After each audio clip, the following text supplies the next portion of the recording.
Appreciate your joining in. That's all we needed. Okay, great. Great. Okay.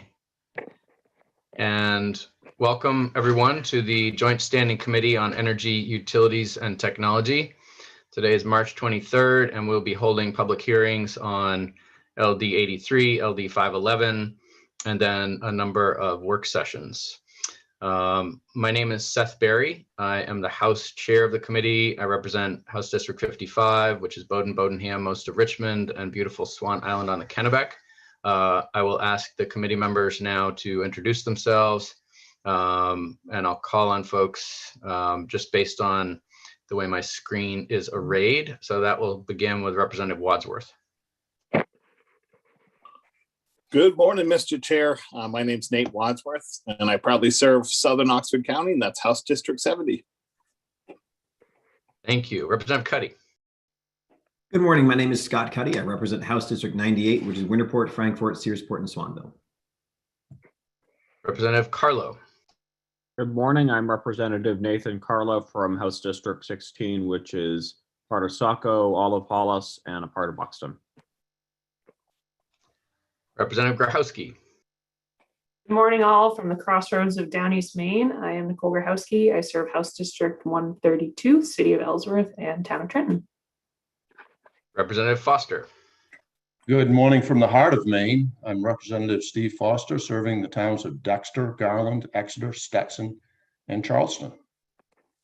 Representative Wood.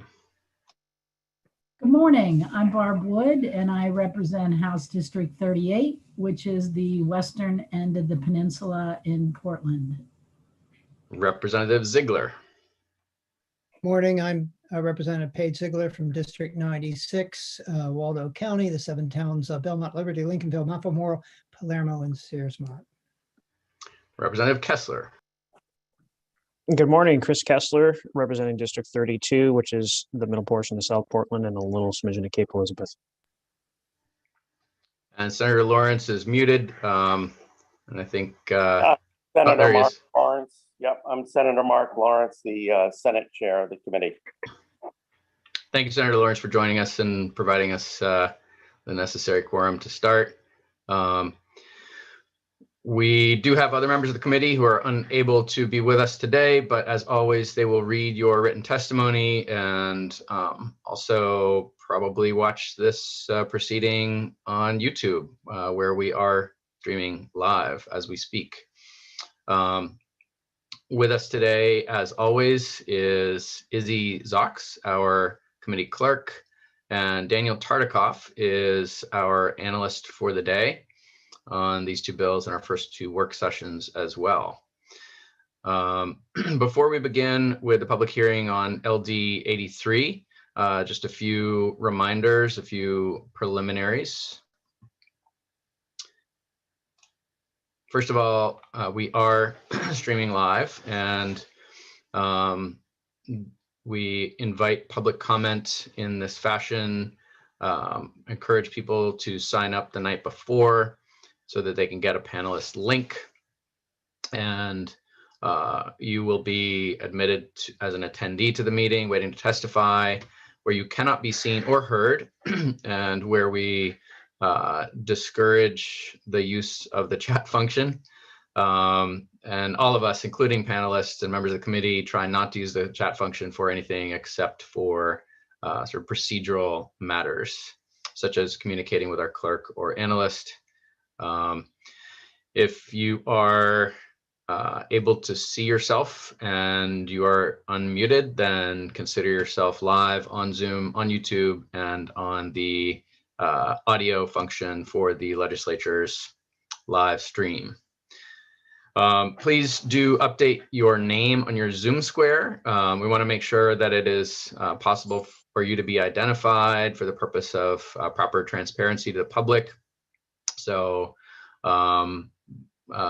we especially discourage names like iPhone 6 or Dad's laptop. Please do make sure to click on those 3 little dots, rename yourself fully with your first name and last name and pronouns if you wish. Let's see.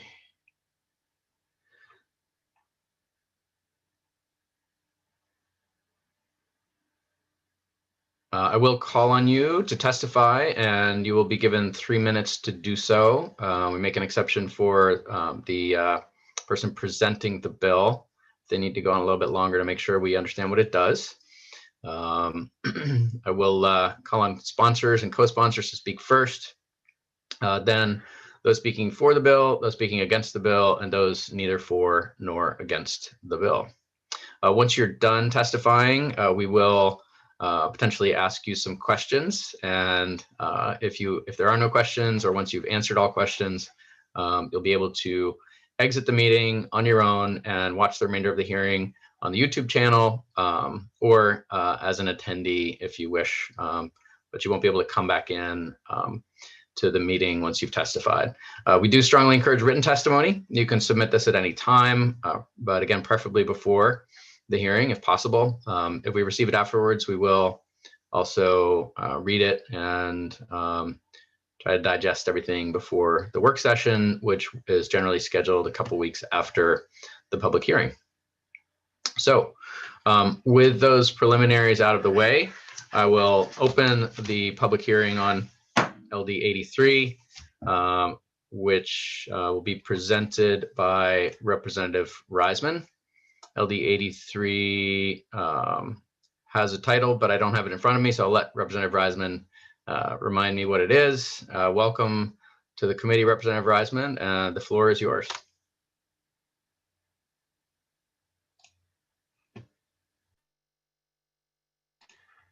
And actually see Representative Dodge. So it looks like there was a little bit of a miscommunication here. I'm going to switch over to Representative Dodge's bill if necessary.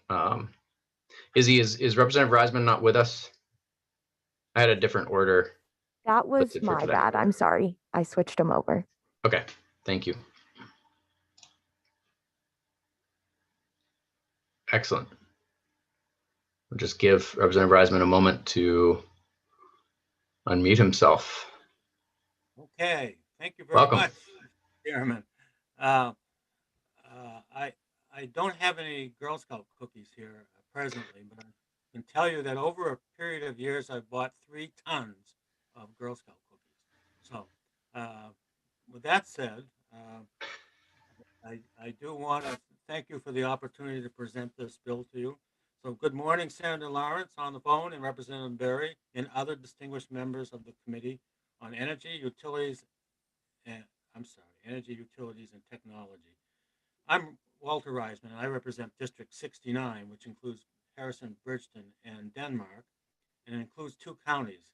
Today, I am testifying in support of LD 83, an act to clarify the meaning of unserved area within the state's broadband service laws. I think that's what you were asking me to do, Senator. Representative. Do you want me to just continue on? Okay. Now in my second term, I am honored to serve the good people of District 69. And I've had the opportunity to listen to various concerns of my constituents, but undoubtedly the one most mentioned was, why can't they do something about our broadband? I thought to myself, well, who was they? So it was 2 years ago that I started discussions with local officials about what they were doing to solve the problem. I found that they had no good answers. They just knew on a town level that the only way to fix the problem would cost money, lots of money, and there was no monies to pay to fix the problem. My region's made up of small rural communities, just like many regions in the state. It was obvious that our small communities had little chance to compete against the giant corporations who control the broadband industry. There is no incentive for current providers to make changes to their comfortable environment. Is it time for a change? No doubt. The state is fortunate to have an agency like Connect Maine to assemble the resources for bringing better broadband to our communities. In their 2019-20 detailed strategic plan, they laid a foundation to enable communities to achieve success in this struggle. I paraphrase what they said. Success will come from the formation of public-private collaborations. Number 2, we need to place our communities in the driver's seat to determine their own broadband destiny. 3, There needs to be collaboration to produce accurate mapping of actual broadband speed availability. 4, support deployment of high-quality networks that have the ability to deploy low-latency, symmetrical upload and download speeds, fixed broadbands, which are scalable for the future. And last but not least, develop a definition of unserved and underserved to recognize the value of long-term investment. So this section here comes directly from the detailed strategic plan of Connect Maine. After reading those goals, I decided it was time to explore our options as a town and on a regional basis as well. As a result, I led the charge to form local broadband committees to my region with the goal to encourage each community to develop a plan for better broadband and create a process to accomplish it. So what does this have to do with the bill and those objectives? This is what I discovered. I can best describe the current situation of broadband in Maine as the tail wagging the dog and not the dog wagging the tail. Without local commitment, not much would change. Thus, we established the Harrison Broadband Advisory Committee, a town-appointed committee to make a recommendation to the selectmen on a plan to solve the broadband dilemma. It is a hard, dedicated working committee, and with the help of various outside resources, we were able to educate ourselves about the needed processes to develop a plan. Over the last year, we conducted local surveys, completed our own mapping, and identified the issues surrounding unserved and underserved areas of the community. What was our takeaway from this process? Number 1, provider assessments of some unserved areas were inaccurate. This speaks to how unserved areas are defined. Number 2, results of our own speed test data determined that upload-download speeds as presented were quite often inaccurate or overstated based on the current 25/3 standard. Number 3, customer service and quality of service were not favorably rated. Those were the results of our survey. And some of the comments included in trying to expand the service by subscribers, it was unaffordable or unavailable. So why is this bill so important? This bill will address the definitions of both unserved and underserved and level the playing field for consumers from providers. Unfortunately, the state continues to be linked to a 25/3 standard that is based on an antiquated federal policy. In doing research on the subject of 25/3 upload-download standards, I came across the Blandin Foundation, a renowned nonprofit focused on issues related to broadband use, policies, and trends. I would like to quote a recent comment by them. That is, quote, the FCC still frames the national broadband discussion in terms of the ability to provide speeds of 25/3. The FCC is able to declare that a lot of the U.S. has acceptable broadband based on that standard. As a Minnesota stakeholder, Blandin also commented that their state has broadband speed goals of, number 1, ubiquitous access to speeds of 25 down and 3 up in place by the year 2022. That means the entire state. The second goal, ubiquitous access to 100/20 by 2026. Although more aggressive than federal standards, their legislature put them into statute so they could be more competitively globally and level the playing field between urban and rural areas of the state. Could Maine and Connect Maine choose to aspire to a more aggressive and forward-looking policy?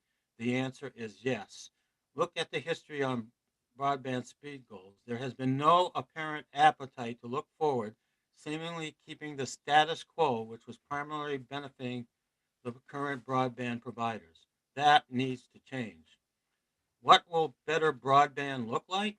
The core elements of a successful modern broadband infrastructure will mean nearly 100% access, affordable consumer cost, and reliability of service for that provides exceptional educational, telemedicine, safety, and business opportunities. I hope you would agree this is a goal we should set by setting our visions higher. Where are we currently? The measures of growth publication put out by the the Maine Development Foundation. The measures of growth estimates that under current policy, there are at least 85,000 locations in Maine that don't meet the current 25/3 standard. I mentioned earlier about our town broadband committee in Harrison. After analyzing that information from the survey, I came out with results that look like this. After adjusting for seasonal households, I found that 35% of potential households were unserved and 30% of those households were underserved. Much different than how things are portrayed under current standards by providers. There isn't much incentive under the present system to do better. Things are fine, right? No, wrong. Our town couldn't even qualify for financial resources for broadband from the state because our town would be considered adequately covered. One thing I have learned to date is that the status quo is not acceptable. In summarizing my testimony, let me reiterate my main points. The Connect Maine strategic plan calls for allowing Maine communities to drive a process to improve their broadband services. This bill would encourage the development of a broadband infrastructure that is forward-looking and addresses present and future needs of our communities and residents. We will be able to upgrade our access to broadband and improve educational, telehealth, and business opportunities. To do this, we need to set the bar higher for our broadband infrastructure. By passing this legislation, it will help encourage a balanced public-private approach to broadband development. The legislation will provide for future growth by providing incentives to attract new and expanding businesses, encourage new families to move here, and grow our labor pool. We need a goal of providing better, ubiquitous coverage sooner than later. Remember that the question at the beginning of my testimony is, are they doing anything about broadband? Well, with this bill, we can confidently say we are. I encourage you to pass this bill as a unanimous ought to pass. Thank you for your time. I'm available to answer any questions you may have. Thank you, Representative Reisman.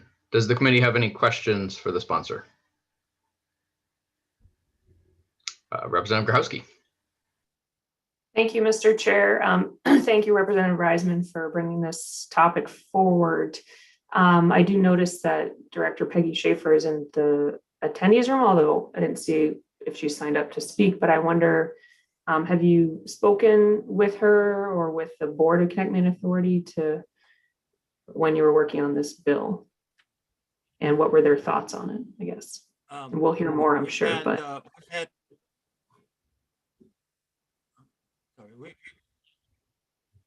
Yes. Representative Reisman, go ahead. We're having a little trouble hearing you. Can you try that again? I'll bring this closer. Yeah. Both myself and through our committee, we've had a pretty decent association with Ms. Schaefer on the issues that we face in our town, and we were approaching this trying to figure out how to put a package together to finance an investment in broadband in our town. And basically the response coming from Connect Maine was, well, your area is adequately served based on the definitions of the 25/3 standard. That's what I was speaking to in my testimony. The standards that the state and the feds use currently are antiquated and insufficient to help grow what we need to accomplish here in the state. The Connect Maine rules indicate currently they are following a 25/3 standard. I'm not sure if I totally answered your question. Yes, we did have conversation. That's the short answer. Thank you. Other questions from the committee? Seeing none, Representative Reisman, thank you for presenting your bill, and we look forward to the first truckload shipment of Girl Scout cookies. Well, I was listening. I heard something about lemon cookies being wicked good. I'll take the Thin Mints as well. Okay. Thank you very much.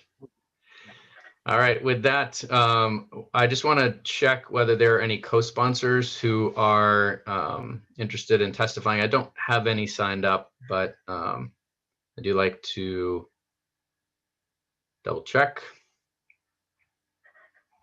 All right, seeing none, we will proceed to testimony in favor of the legislation. And seeing none, we'll proceed to testimony in opposition. First up will be Benjamin Sanborn of the Telecommunications Association of Maine. Welcome, Ben. The floor is yours. And you'll need to unmute. I think you're unmuting. Yes, there we go. There you go. Okay. Trying to hit the little red microphone there. Got it. Thank you, Representative Barry and Senator Lawrence and members of the committee. My name is Ben Sanborn. I'm the Executive Director and Counsel for Telecommunications Association of Maine. We are here to testify in opposition to LD 83. We did submit written testimony. I'm not going to go over the testimony that we wrote. Hopefully everyone has a chance to review it. I do want to talk a little bit about the difference between what is unserved versus what is billed to, because I think there's some confusion there.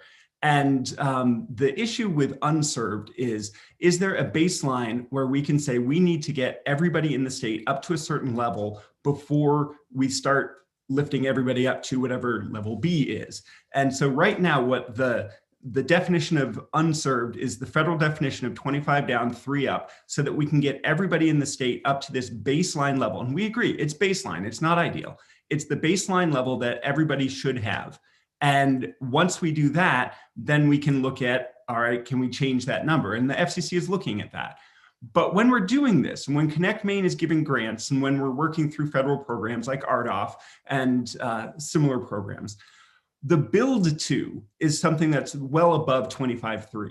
And in fact, for any build that we're doing with Connect Maine funds, we have to have a minimum of 10 megabits per second upload. And realistically, we are frequently, exclusively for most of TM members, putting in fiber, meaning we can get symmetrical speeds. And we can be doing 100 if we're doing a build. I know that Consolidated has committed in many of their RDOF areas to be doing gigabit service. So it's important to understand the distinction between what is the cutoff at which you can say everybody needs to have this level. So we need to use public dollars to get everybody, at the very least, who doesn't have this minimum up to some level of broadband, versus once you've given public dollars to support a community that lacks this level of service, what should you expect for the investment? Should you expect it just to go up to the minimum, or should you expect something that's forward-looking? That's what we're doing. We're doing forward-looking investments. And in fact, we'll continue to do that for quite a long time. Just a real quick stat, in 2015, 69% of the population of the rural population in Maine had access to fixed terrestrial 25 down, 3 up service. As of 2020, 92.8% of the population in Maine has that. That puts us at number 6 in the nation. We're actually doing really well in terms of getting rural penetration for folks to get up to this level, so that once we hit this, we can start moving everybody else up. But the reality is this money comes out of the pockets of ratepayers. And so we have a real problem with the idea that somebody who doesn't even have 25.3 should be paying some of their bill to give somebody who already has 25.3 more. And that's what this bill would do. This bill would say we can now overbuild these other areas that already have this baseline of service, which is being paid for by the telephone bills of people, including those people in areas with nothing, so that this place can get more. We just don't think that's appropriate. We think the build to levels should be high, and they are, because when we build something with public dollars, it should be lasting and forward-looking. So with that, I'm happy to answer any questions. And again, I encourage folks to read our testimony. Thank you. Are there questions from the committee? Representative Grahowski. Thank you, Mr. Sanborn, for differentiating for us those two technical terms.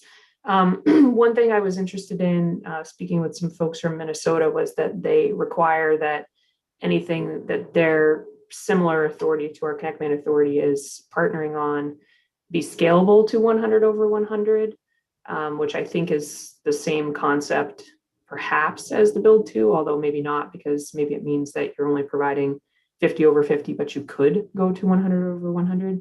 I guess my question for you is, do you see value in it being clear from the legislature that anytime we're using our funds for an unserved area, which might be 25 over 3, that it be required to reach 100 over 100? Is that something that you believe is technically feasible? Thank you, Representative. I do believe it's technically feasible. As with most things, it's a cost question where fiber has the capability, once you put it in, to be symmetrical at a gigabit and beyond. The question at that point is two things. One, what are the electronics in terms of how many channels can you actually handle simultaneously? That has a cost.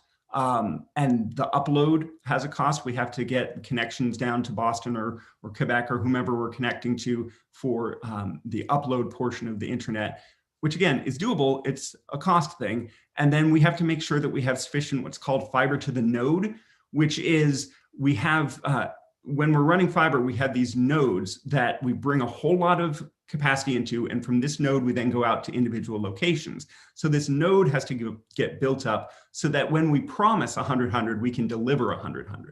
And that's really the only thing that holds it back once you put in fiber, is what are those sort of backhaul costs that you have included in the project? Technically speaking, once we put in fiber, can we say we're scalable to 100-100? Yes, we are. It's just, what's the question? What's the cost is the only question of how do we scale it to that level. So I agree. Once we put it in, can we say it's scalable to 100-100? Yes. Is there a cost associated?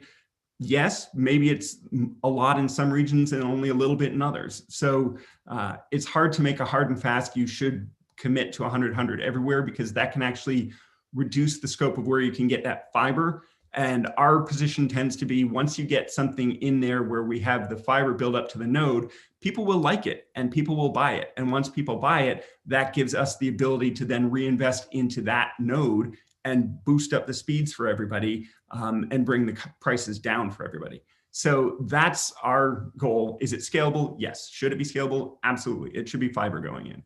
And that's what we're committed to. I don't know that that's something you should put in statute. I think it's appropriate to keep it in the rules for Connect Maine authorities, that they can be observing the reality on the ground and making those determinations on an annual basis to balance that, what's the best scalable versus what's the most affordable, so that we can get the maximum return on our investment of public dollars.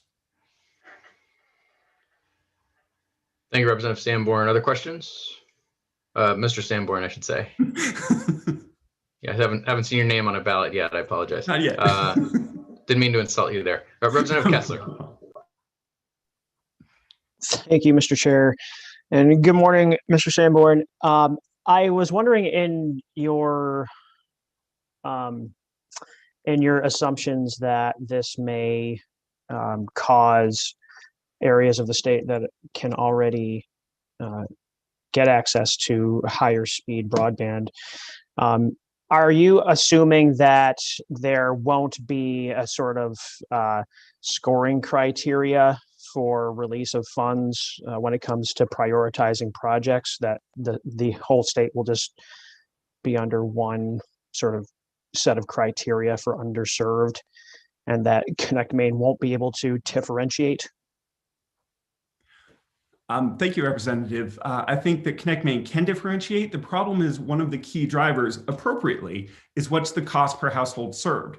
And that is based on what is the provider putting in, what is Connect Maine putting in, what is the federal program putting in, and what's the community putting in, which means that communities that have more resources up front are going to be able to put in more upfront dollars to bring down the Connect Maine funds per user or per connection that will be requested as a part of the grant, which means that lower income communities or communities that don't have the property value base of some of their larger or wealthier neighbors are not going to be able to put in that same amount of upfront capital, meaning that they're not going to be able to compete as well against these larger communities that may have more resources to put in up front.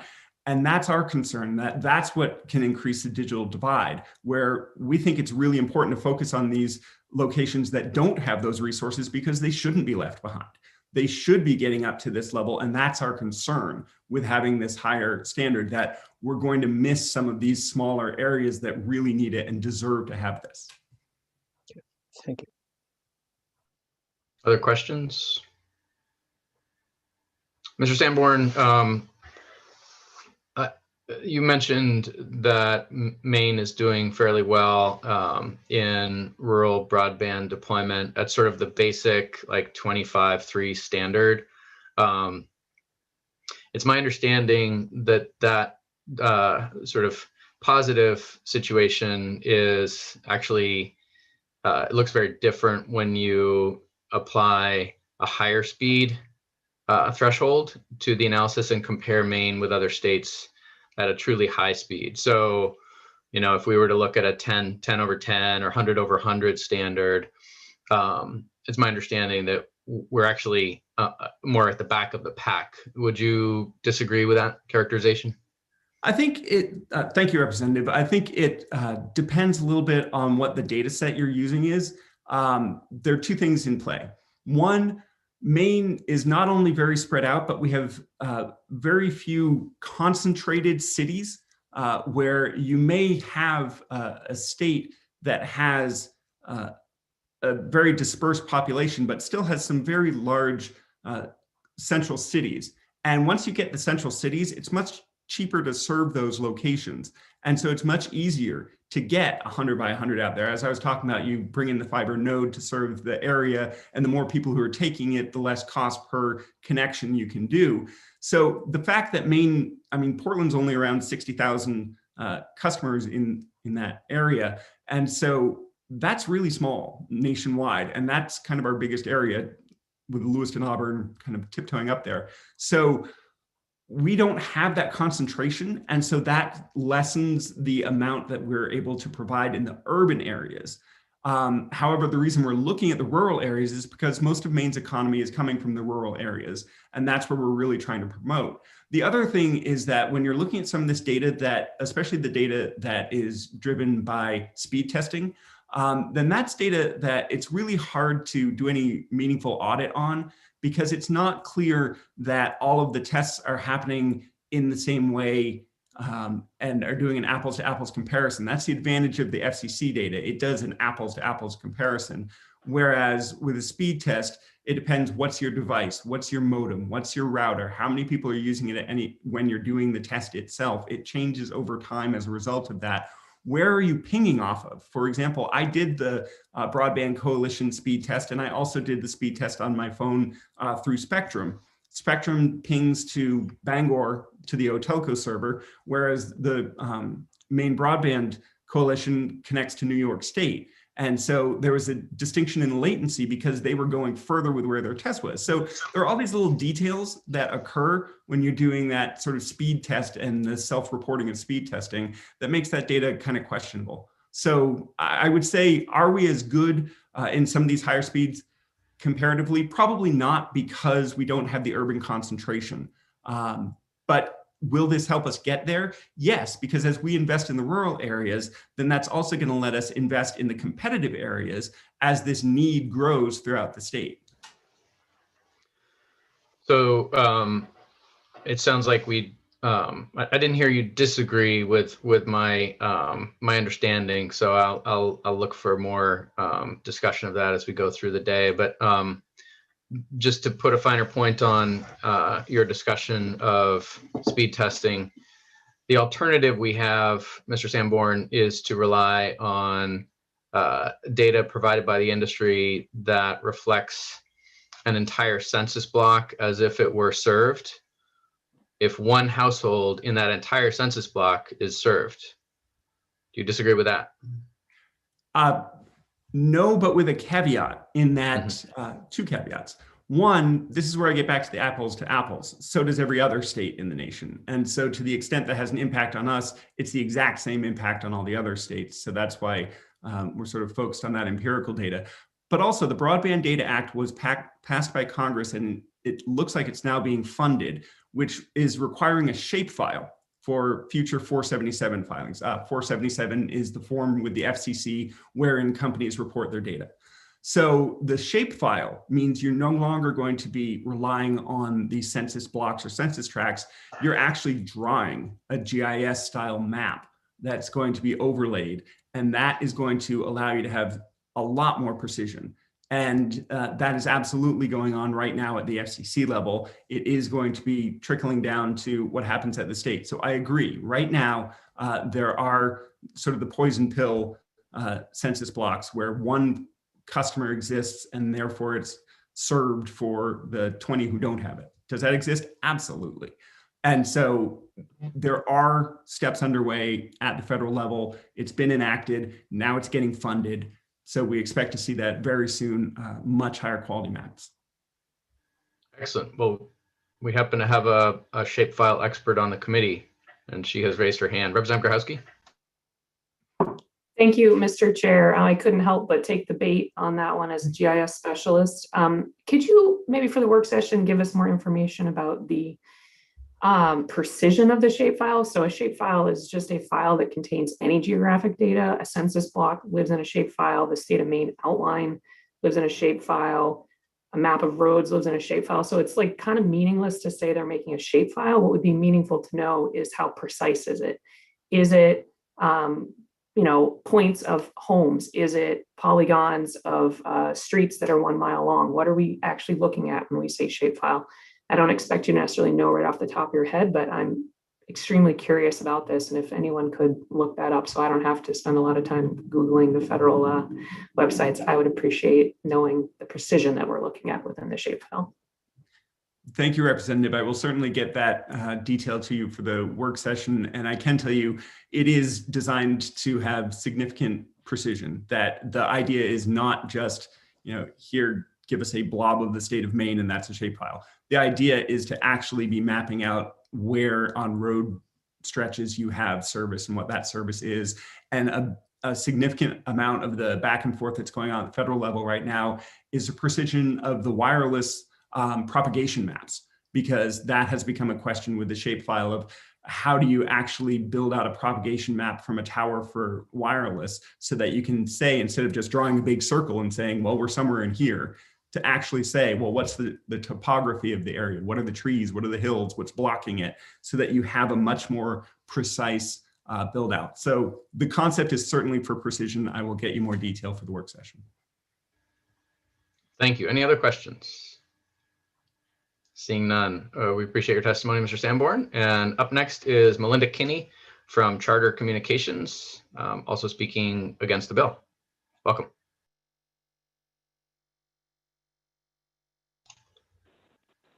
Great. Hi, can you hear me? Yep, okay, that's great. Yeah, thank you. I'm dialed in on the phone too. So Chairman Berry, members of the Energy Utilities Technology Committee, my name is Melinda Kinney, representing Charter Communications. Charter provides broadband services to 293 communities in Maine, and our fastest residential broadband service is 1 gig, which is available statewide. We oppose LD 83 for 2 primary reasons. One, changing Connect Maine's definition to 100 by 100 megabits per second will divert scarce state resources away from rural areas that lack access to broadband services today, much of what we've talked about. And actually, the standard would in fact render the state pretty much unserved. The second would be that this bill would also require these broadband symmetrical speeds to be in place in order to get Connect Maine funds. And the symmetrical mandate is really inconsistent with how consumers use broadband today and the actual broadband bandwidth needs of real world applications. So the goal of funding unserved areas should really be to close the digital divide, not to subsidize areas where connectivity already exists.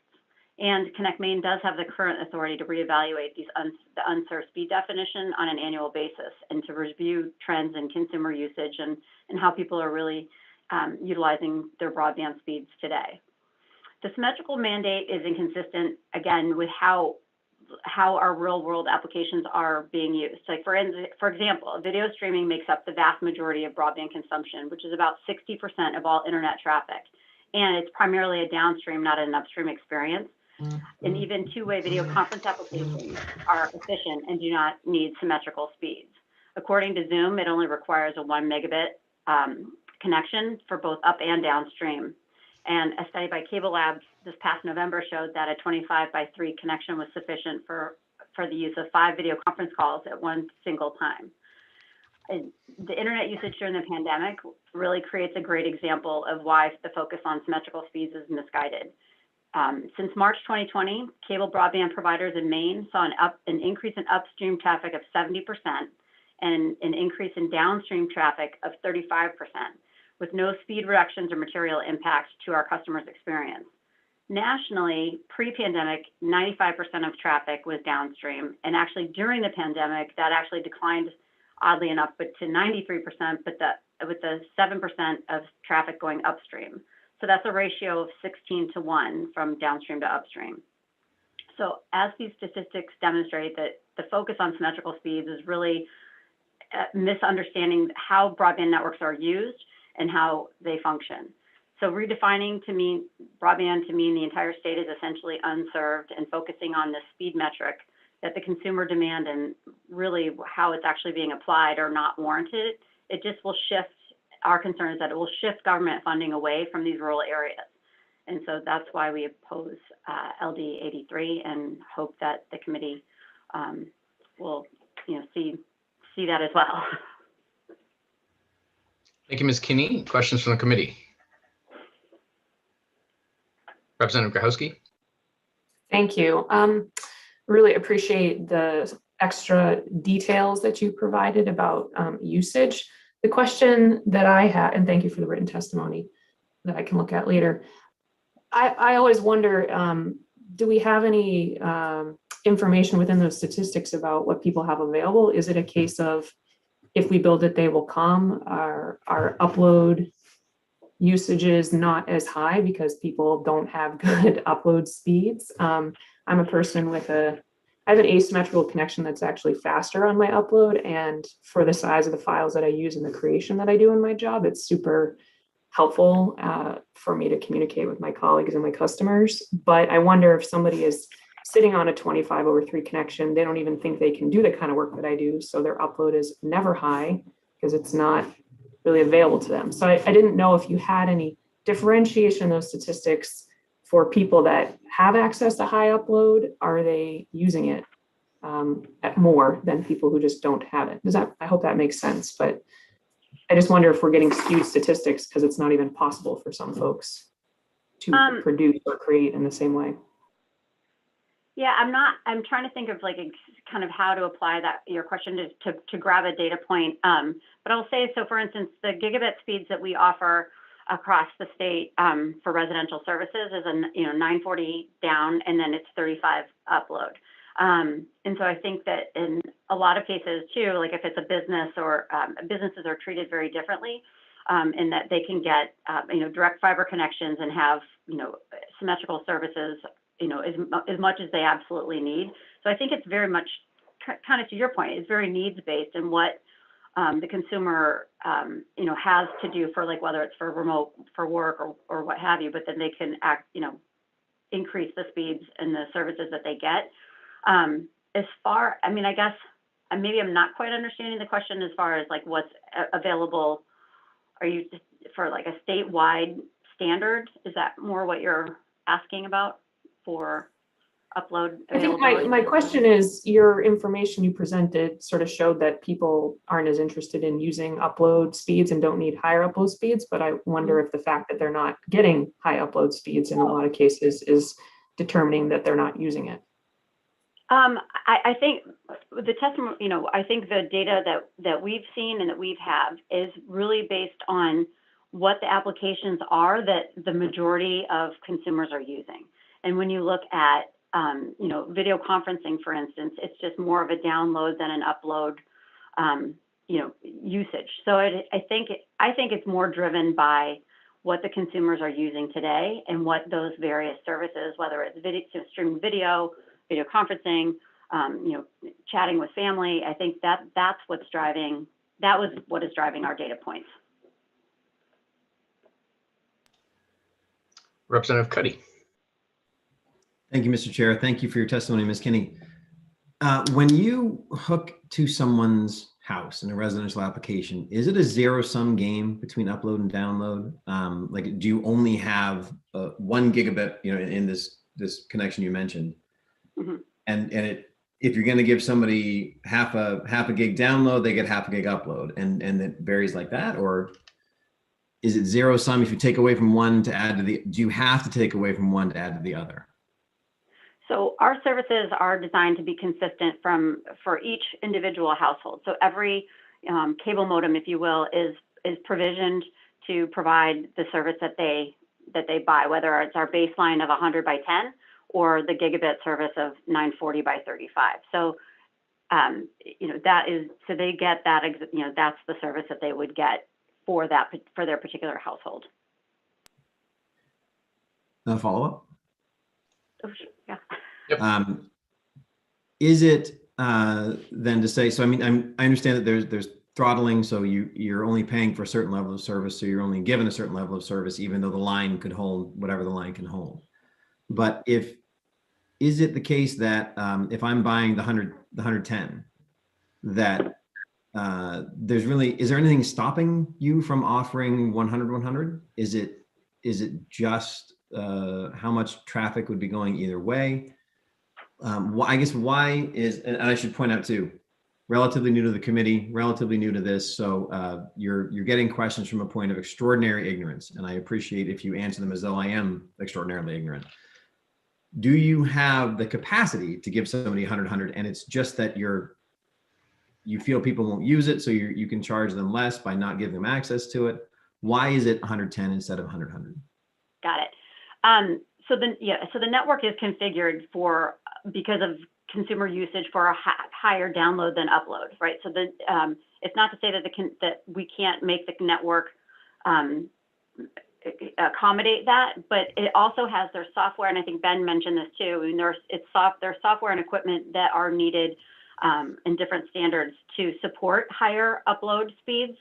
So there are some network configurations that would need to happen in order to reconfigure.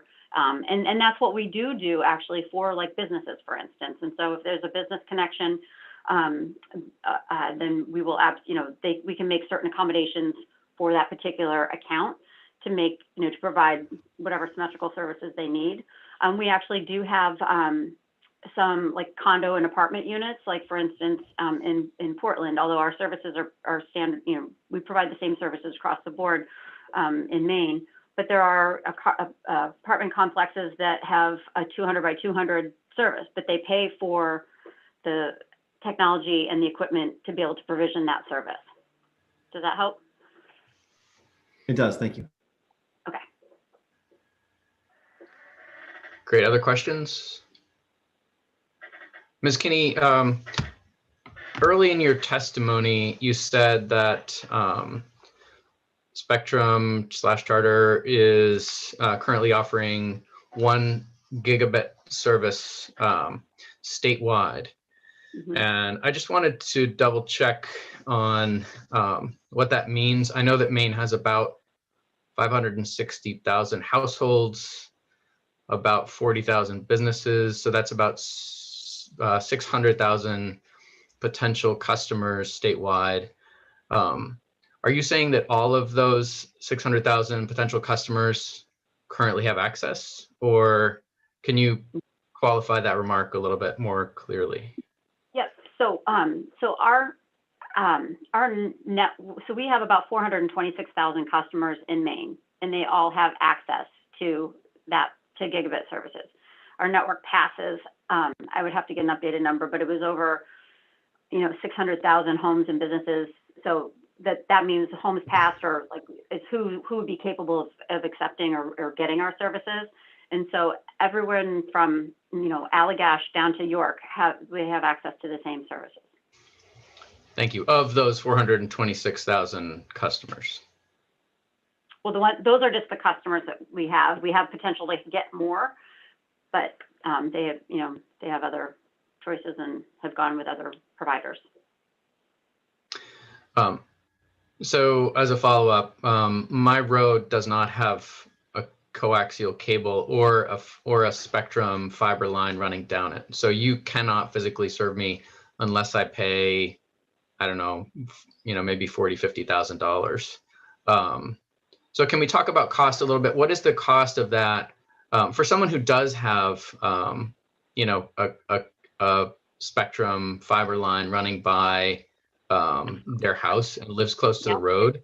What is sort of the basic package of, what is the monthly cost of that 1 gig symmetrical service? So actually, I would have to hang on. I can pull that up. But one of the things we have like kind of a standard pricing for broadband services. But I would also say we also offer additional services too. So, but just to give you kind of a standard price point. Hang on, sorry, I'm pulling it up right now. So the kind of like the standard rate card, if you will, for the gigabit service is $135 a month. Our baseline product for 100 by 10 is about $75. But then and then we do offer a low cost broadband service called Spectrum Internet Assist at a 30 by 4 service, and that's about $18 a month. And that's for families who have kids on the National School Lunch Program or seniors who receive SSI benefits. And so they have to qualify, but that is available to them. And then, if people bundle our services, if you will, the price point could be, $45 a month for 2 services or $90 for all 3. So there are different promotional and bundled packages and services available for folks. Great, thank you very much. Any other questions from the committee for Ms. Kinney?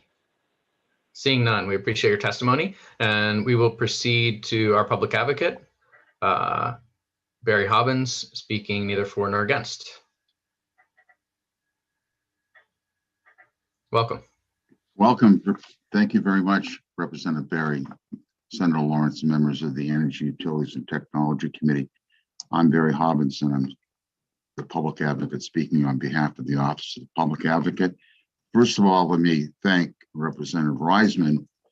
He has a special place in my life. He doesn't know that, but my sister Ann and her husband are constituents of Representative Reisman from Harrison.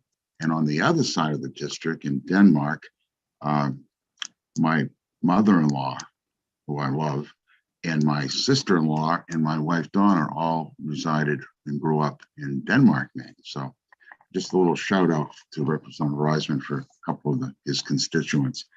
I'm speaking neither for nor against the bill, not because I don't have the enthusiasm about extending broadband. I do, and I really want to say that with the pandemic happening, with the validation of a bond issued by the legislators and by the voters last time, and by the federal plan, the COVID recovery money, which will be significant, we'll be able to, as a state, broaden our broadband coverage.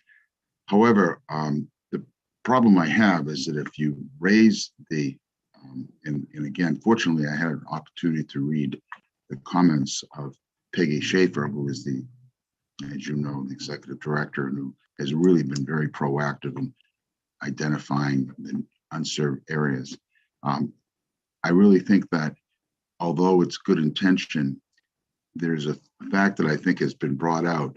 I think the last speaker brought this out, but I believe that if you raised to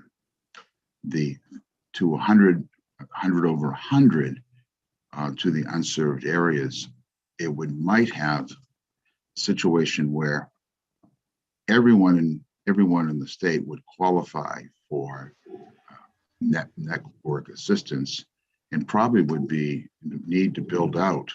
Some areas not, but would be to build out. And what would happen is that they're eligible for Connect Maine funding, then the unmet needs or the areas that aren't funded could have a problem, because the first build out will be in dense areas.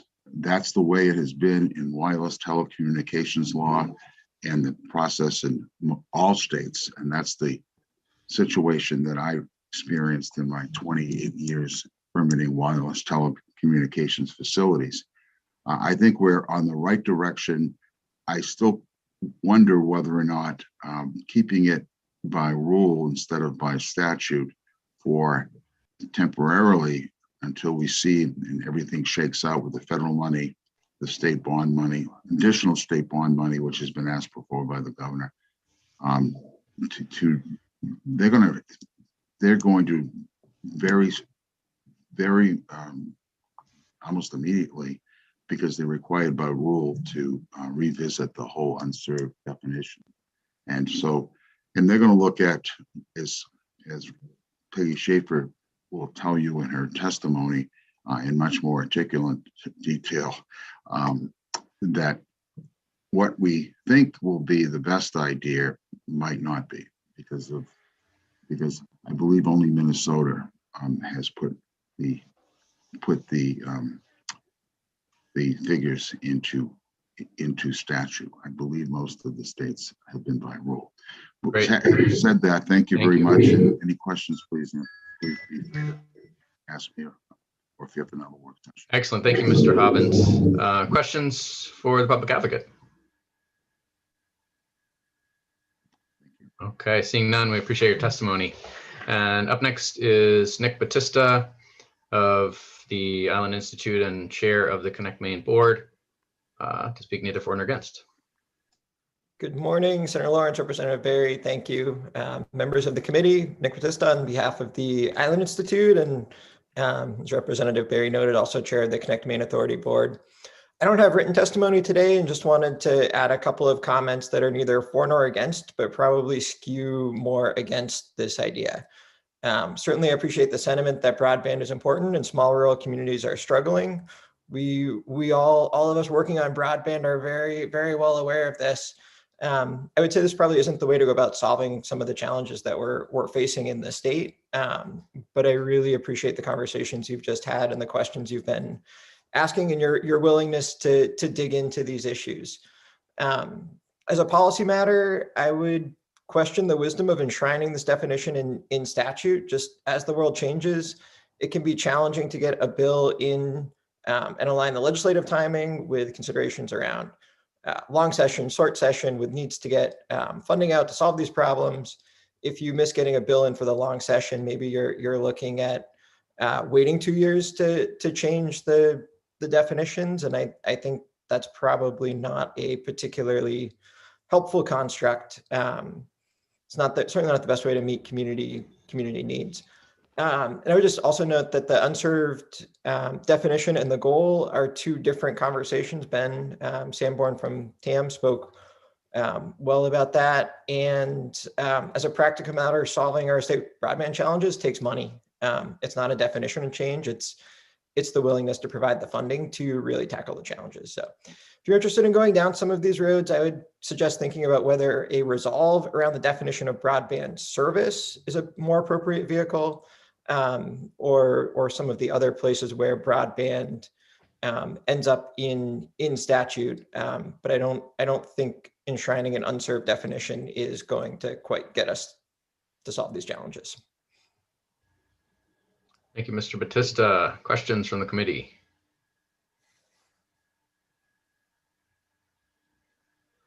Seeing none, Mr. Batista, I just want to ask about the Island Institute's involvement with the Maine Broadband Coalition. As members of this committee know, the legislature does have a bipartisan bicameral broadband caucus, which has been discussing some of these ideas and meets every other week. Am I correct that the Island Institute is one of many members of the Maine Broadband Coalition, our partner in that effort? We are. We have a couple of staff involved. I'm involved occasionally on parts of the coalition, and Kendra Jo Grindle, our strategy lead for broadband, has been supporting a bunch of the coalition's programmatic work and helping to connect the work that we're doing in, supporting 50-ish communities across the coast to the statewide conversations about how to help communities move forward. Excellent. Thank you very much. Any other questions? All right, seeing none, we appreciate your joining us. And we will go on to Peggy Schaefer, the director of the Connect Me Authority. Welcome. Good morning. I've listened to this and I don't have I've not a lot to add, right? Because you had a lot of the pieces here. I think what we're seeing is the very real frustration at the community level about data and how we get it and how that impacts their strategies.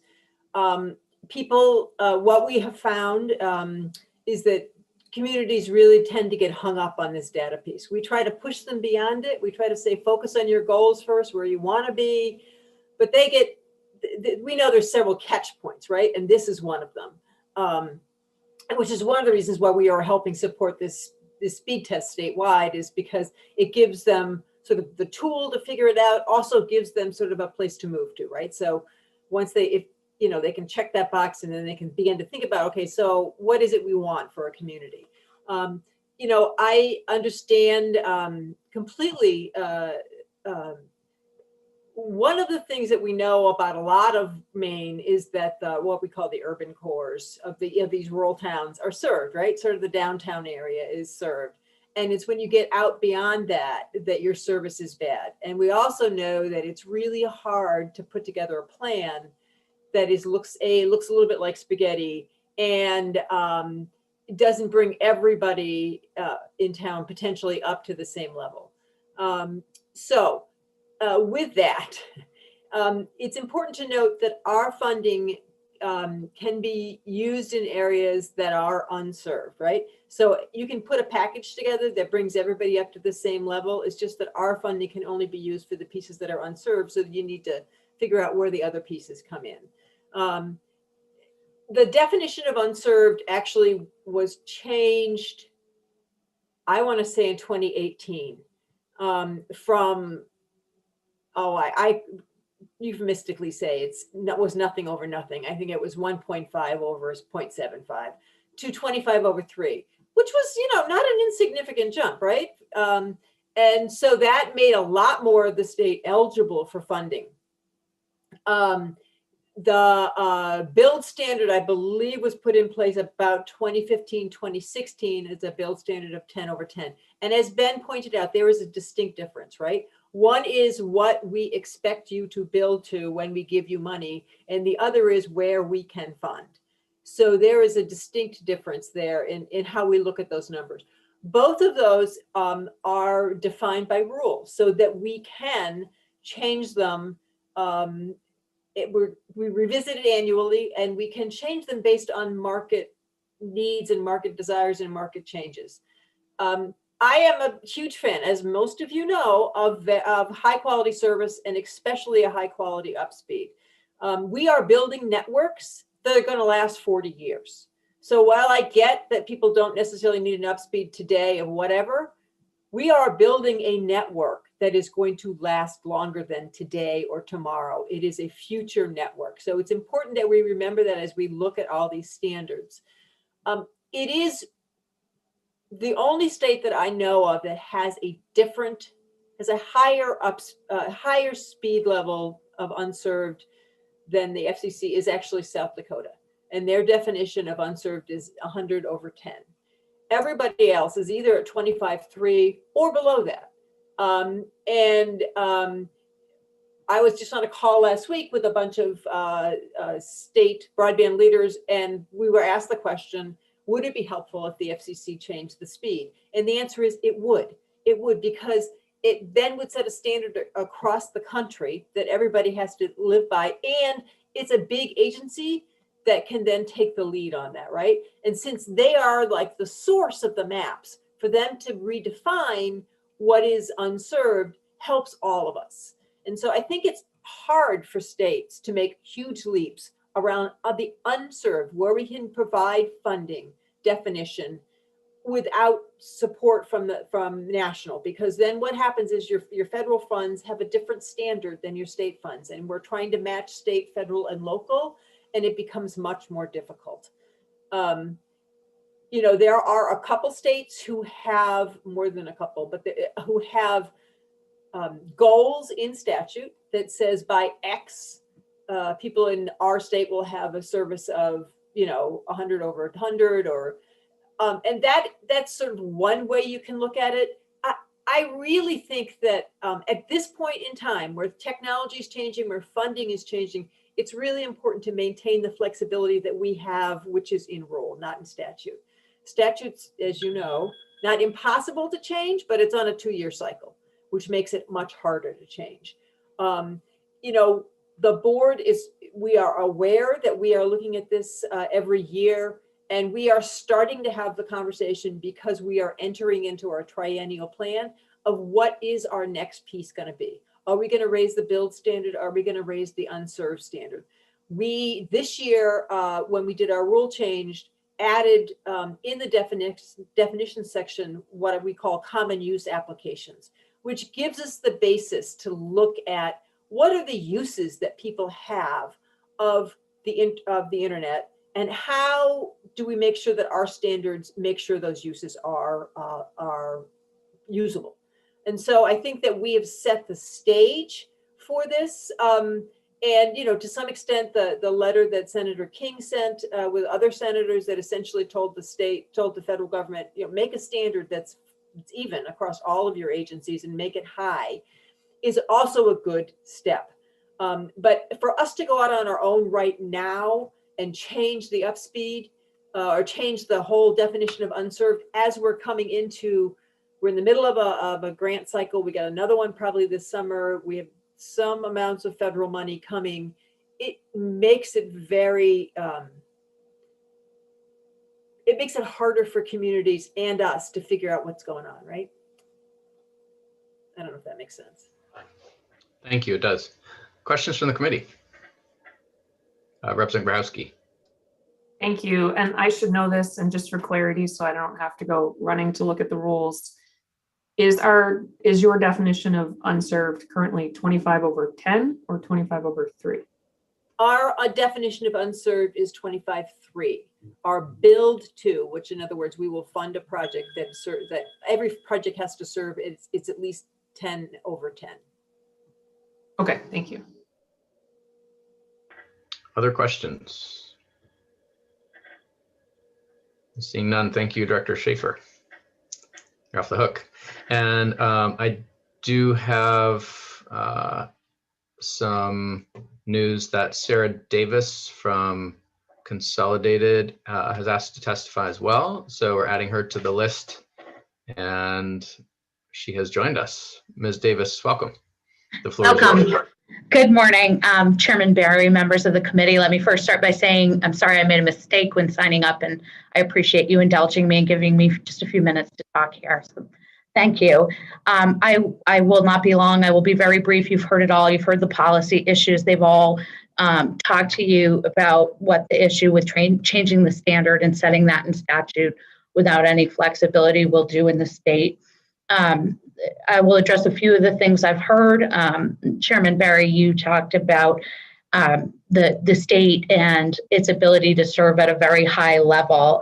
Consolidated is largely fixing that problem in many areas.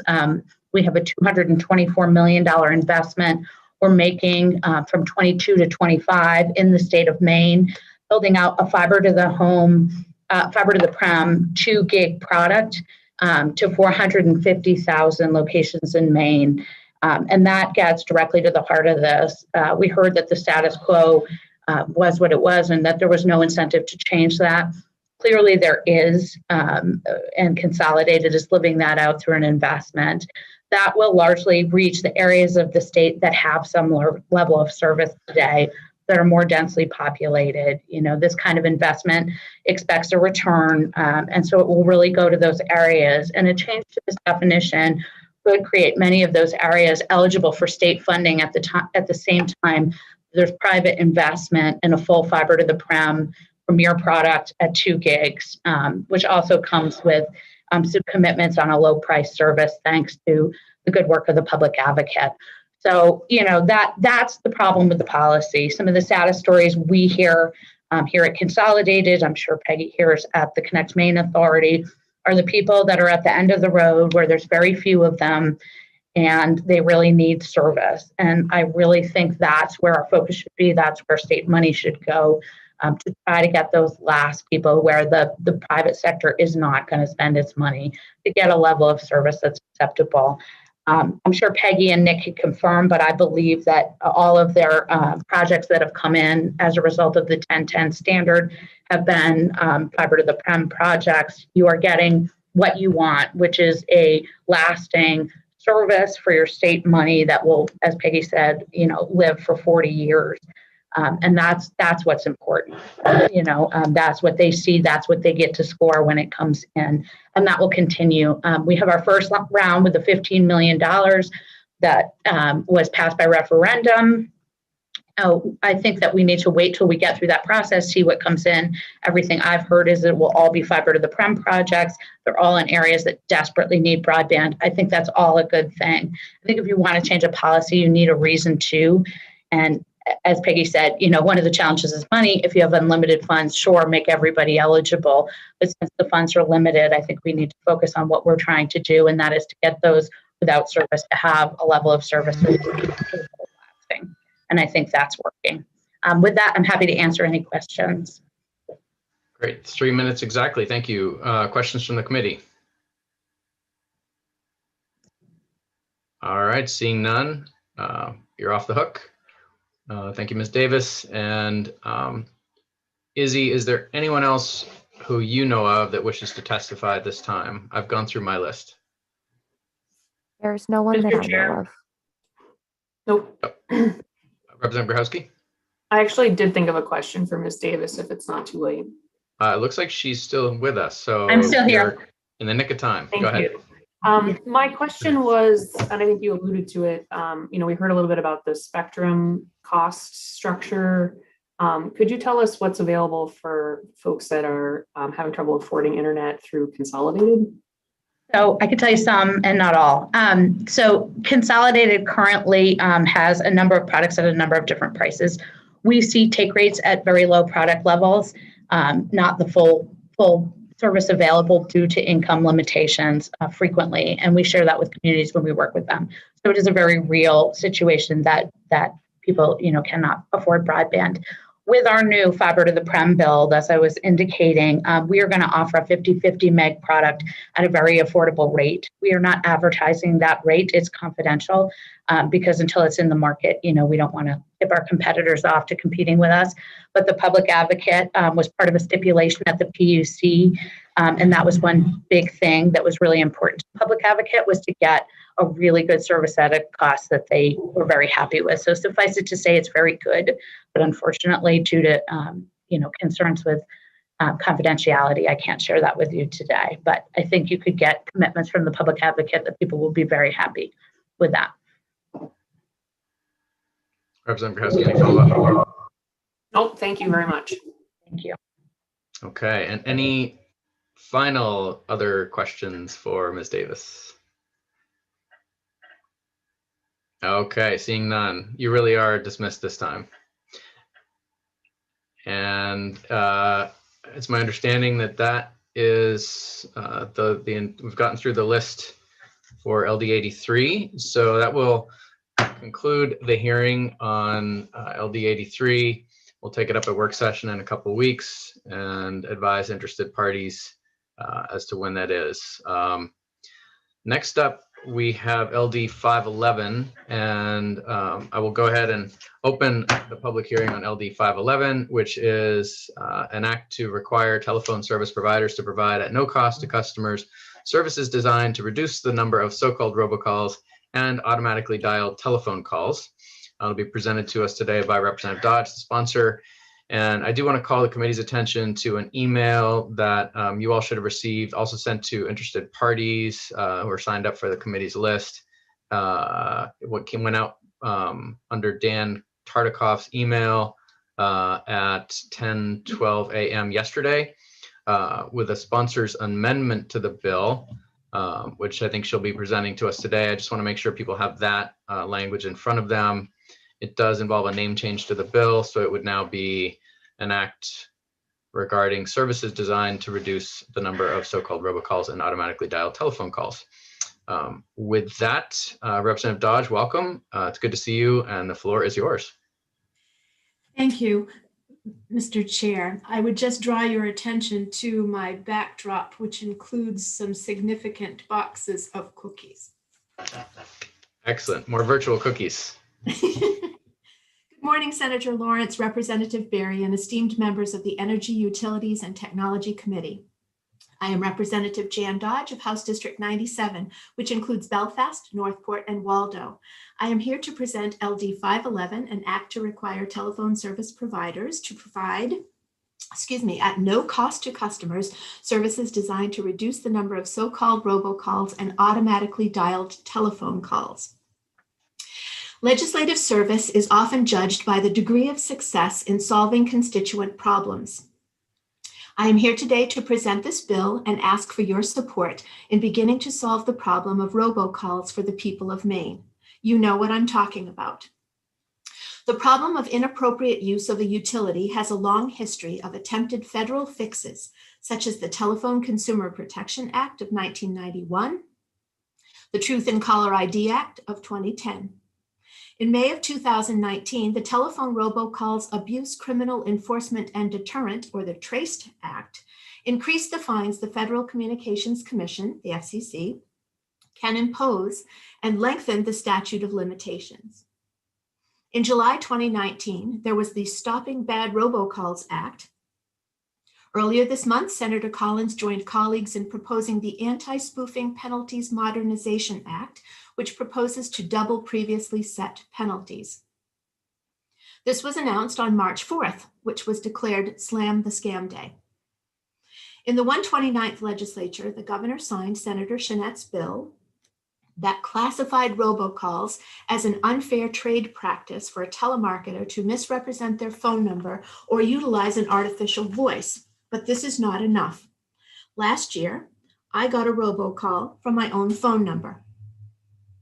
The National Council of State Legislators has recently advised states to take their own actions to protect citizens. I called my phone provider and asked if they had technology to reduce or eliminate unwanted calls. I asked about cost. It was free. I requested the service and my robocalls were instantly reduced. Service providers have the technology. I submitted the original bill language. Maine was on the way to quieter evenings and scam reduction. Enter Margot Saunders, Senior Counsel at the National Consumer Law Center in Washington, D.C.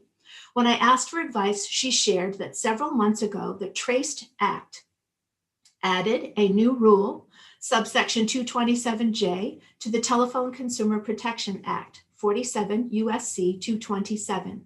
This new rule requires the FCC to ensure that robocall blocking services are provided, and section 227J1B requires that the blocking services, and I quote, are provided with no additional line charge to the consumers, end quote. This was challenged as making a requirement of service without compensation, a taking. She stated the real problem is the FCC order does not require all telephone service providers, especially those operating in rural areas, to implement the blocking requirements. As a result, many lower income consumers who rely on their landline telephones are most vulnerable to unstoppable telemarketing and scam calls. Your bill would provide real protections for Maine consumers if it mandated the blocking services, end quote. This bill aims to fix this. Today, I am including an amendment to this bill that changes the title and clarifies that a telephone utility must inform each subscriber as to the nature and cost of any such service offered that is designed to reduce the number of calls received by a subscriber that are made using an automated telephone calling device or an artificial or pre-recorded voice. This amendment also clarifies that a telephone utility must describe how the subscriber may elect to enroll in or take advantage of such service. Finally, the amendment provides that a telephone utility must offer any such service at a reasonably affordable cost to all subscribers in the state. I urge the committee to please pass LD 511 as amended. Let's use technology to improve telephone service by reducing the number of robocalls Maine citizens receive. Thank you. And I will attempt to answer any questions you may have. Thank you, Representative Dodge. Are there questions from the committee? I'll start with Representative Kessler.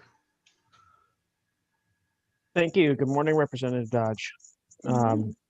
I just wanted to clarify, this is only for landline service?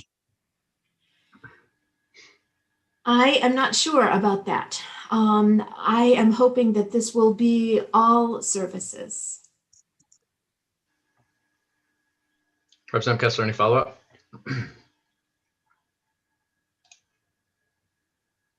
Okay, we'll proceed to Representative Krahowski. Thank you, Mr. Chair. This is not a question, but I just want to thank you, Representative Dodge, for doing some really great research on a topic that I know annoys everybody that has a phone.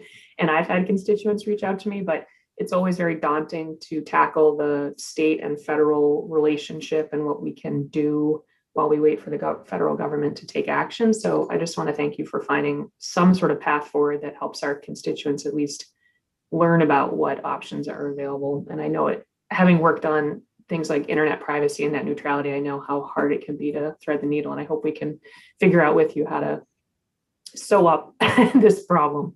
So I just want to thank you for that. Thank you very much. That was part of the whole process.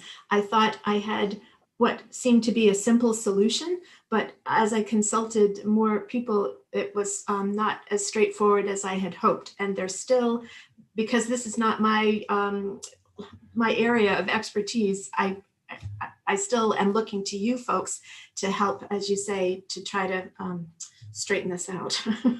Thanks. It's a tangled web that we weave on this committee, Representative Dodge. Representative Cuddy has a question.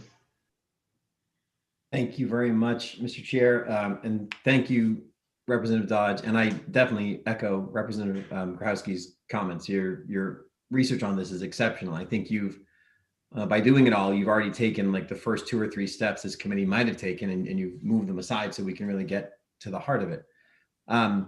In looking at your bill, in listening to your testimony, you said that were you to mandate, in testimony, you said that you were told that were you to mandate this service, it would really offer great protection, but the bill doesn't seem to mandate it. It mandates that, and I'm looking at the what we were sent by Mr. Tartikoff, the amendment, that they must offer the service, but they must offer it at a reasonable price. So did you intentionally stop short of mandating it for a reason?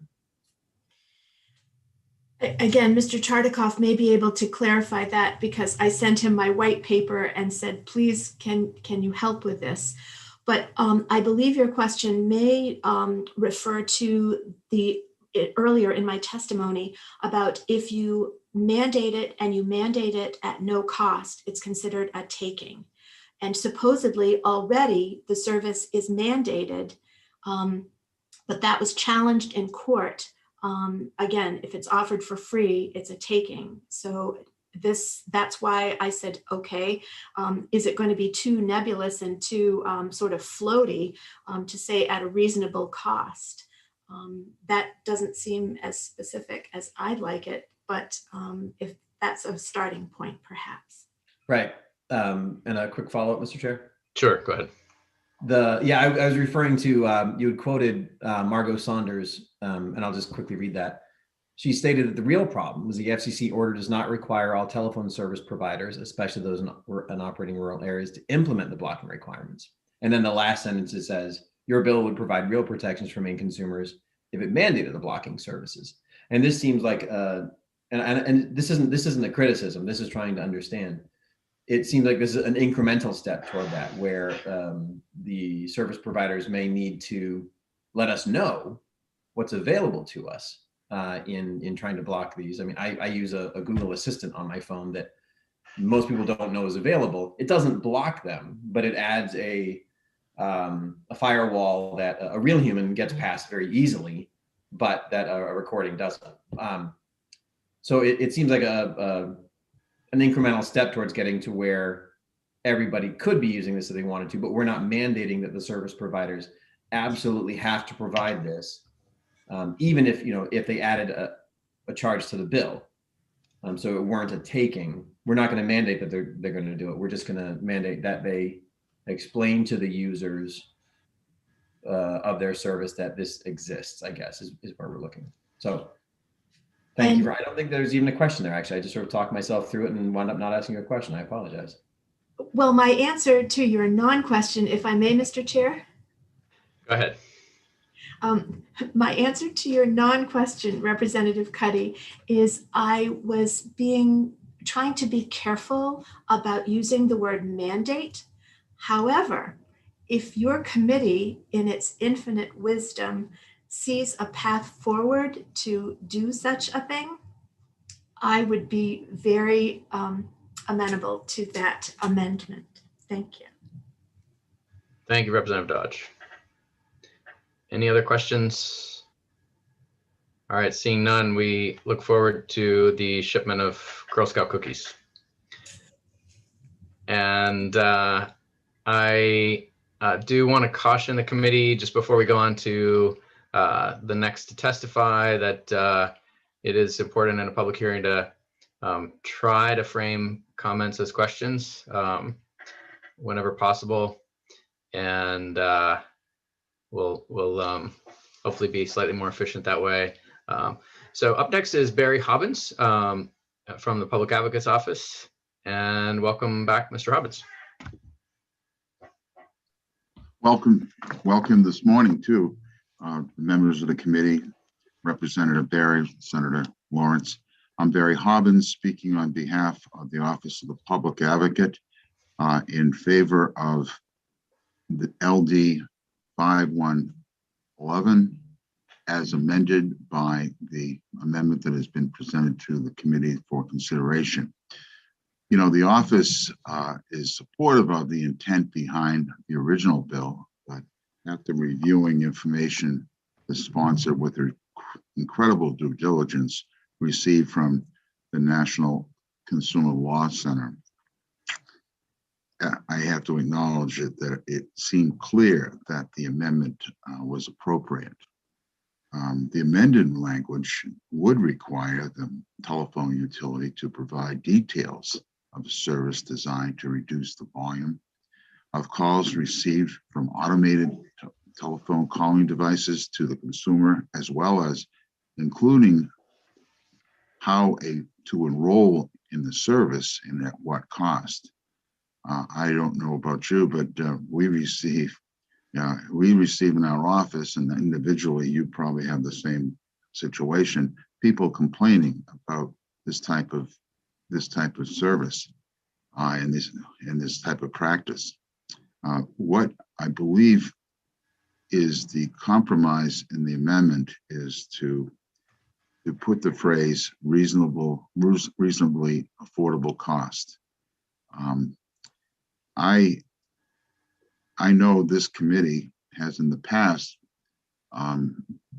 basically because of sincerity and the like, have pressed the industry through bills that have passed and been signed by the governor, which unfortunately 4 of them have been aggressively opposed in federal court. But this is one I think you have to have a judgment call on. But even though we recognize this is limited to telephone utilities, well, I'm hoping that we could get the other telecom providers to follow the spirit of the legislation and make the same information readily available to their consumers and to the ratepayers. So that's my testimony. I do want to thank Representative Dodge for bringing this up. It's a very important issue to discuss as a matter of policy. And thank you. Thank you, Mr. Hobbins. Any questions for the public advocate? Representative Kessler. Thank you, Mr. Chair. Good morning, Mr. Hobbins. I just wanted to clarify in terms of definitions, is it your understanding that this bill would also incorporate wireless carriers? I interpret the definition of telephone utilities. I believe it doesn't fall within the category because of VoIP technology, and also because of the way the wireless telecommunications industry, even though it helped put my kids through college, aggressively fought anything that would be in their purview, against their purview. And as you know, the FCC is the problem, and the idea of precedent and the idea of circumventing the federal law by local legislation. But I think that this sends a message. I hope the industry will look at it and say, you know, this is what the spirit of the legislation is, and not hide behind the federal FCC. And I think they've learned a lesson, and that is the state of Maine and the Maine legislature and the governor of the state were not threatened by the responses of the industries. And I think they respect that. And I'm maybe thinking that they will follow the spirit of the legislation. If they were smart, it would be good public policy and good corporate citizenship. Representative Kessler, did you have a follow-up? Yeah. So was the answer no? Yeah, the answer is All right. it applies to wireline carriers because of the definition of telephone utilities. That's why, for example, Consolidated would be part of this, because the other thing is they're a polar. They provide the last resort communication. So okay, they're the provider of much. last resort. Thanks. And just for those new to the committee, polar or provider of last resort service is also it's sometimes described, that general category of service is sometimes called plain old telephone service. It's the legacy of Ma Bell and the old-fashioned copper wire telephone service, which, as Representative Dodge said, a lot of Maine still does depend on exclusively, including many senior citizens that the public advocate looks out for. That's right. Representative Grahowski. My question is a follow-up to that question from Representative Kessler and your answer, Mr. Hobbins. Is there, the bill right now looks like it's only regulating those wired telephone service providers, but is there a reason you can think of why we couldn't just change the way it's worded and include the cellular and VoIP service providers? Oh, you could include that in the language as we did with a la carte services by the cable networks. Yeah, you could include it, but I'll forewarn you, the jets will be flying into the Portland Jetport with very expensive suits, so we'll be going to the federal courts. And fortunately for us, we had a tenacious Deputy Attorney General, Assistant Attorney General, who gave it his all and did a really good job. I did happen to go over there one day, and I was very impressed. He was on one side with the assistant, and there were like 25 lawyers and corporate citizens from all the different industries there. So you do what you want. I just want to forewarn you, you'll be in federal court. So you're saying this could be an economic development piece as we bring more tourists to Maine? Well, you know, I'm sure those, I'll be careful what I say. They did seem to have the sessions, the court sessions in the summertime and not in the winter time. I don't know whether that was planned or not. Thank you. Any other questions for the public advocate? Representative Kessler, back to you. Thank you, Mr. Chair. I just discovered a thing that I would appreciate some follow-up on in the work session. As I see the statute that this would be placed under, it has to do with caller ID. And current statute states that they must provide call blocking to a certain extent for reasons of health and safety. And I was wondering if you could tell us if we can sort of match that requirement for health and safety reasons, like frauds, scams, and all that. That's a good question. My first advice would be to have the Attorney General's office take a look at this to see whether or not it's consistent with the issues involving taking, which are used overwhelmingly within this sphere of cases, and also federal preemption. So those are the issues that I think you have to look at. We'd be more than happy to take a look at it, but the Attorney General's office is the ones that are going to have to defend this, and I think it would be a good idea to do that. You can have, and if you want, we will make the same request of the Attorney General's office. But I think it's stronger if the Committee of Jurisdiction makes the call. But I will make a personal call to the Attorney General and mention this. Thank you. Great. Any other questions? Seeing none, thank you, Mr. Hobbins. And up next, unless my list is incomplete, and we will check last testimony on this bill from Mr. Sanborn. And just for folks' planning purposes, I anticipate at least a 15-minute break after this public hearing concludes before we take up the first work session of the day. I know a number of folks have been waiting patiently for that to begin. So just for your planning purposes, probably be at least 20 minutes. Mr. Sanborn, welcome. Thank you, Representative Berry, members of the committee. My name is Ben Sanborn. I'm the Executive Director and Counsel for Telecommunications Association of Maine.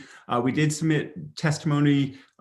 We were aware that there was going to be an amendment offered, so we touched briefly upon that as well. I just want to get into a little bit of the detail regarding the difficulties with implementing it.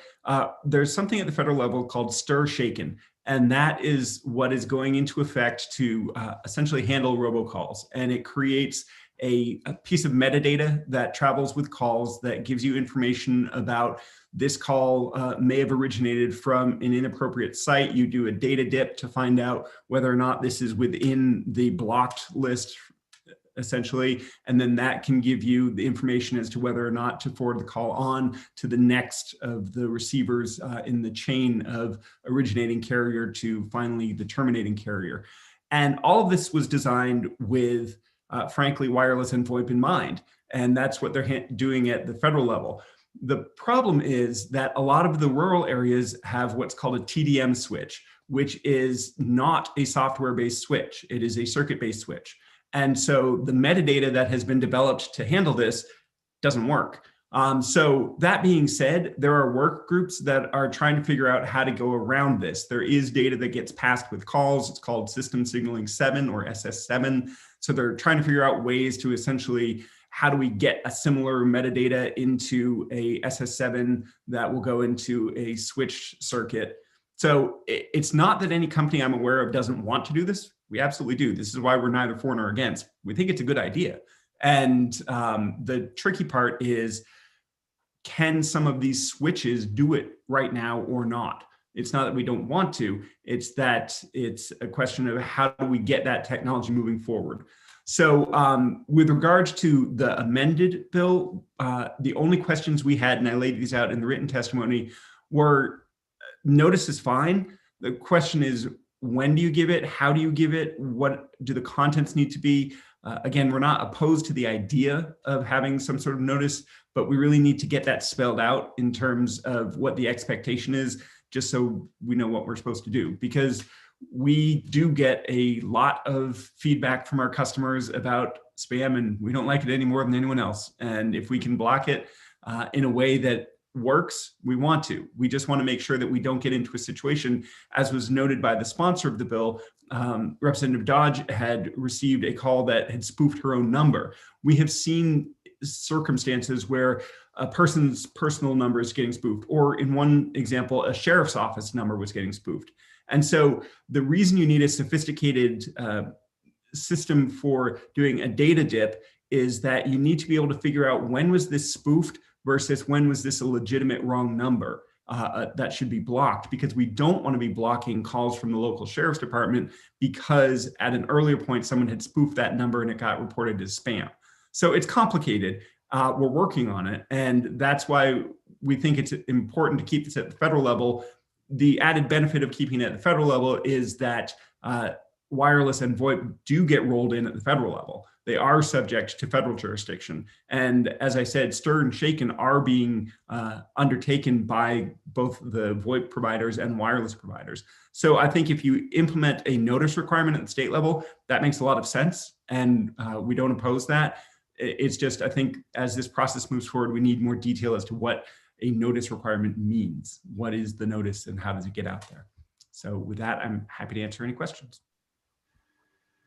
Thank you, Mr. Sanborn. Questions from the committee? Representative Grahowski.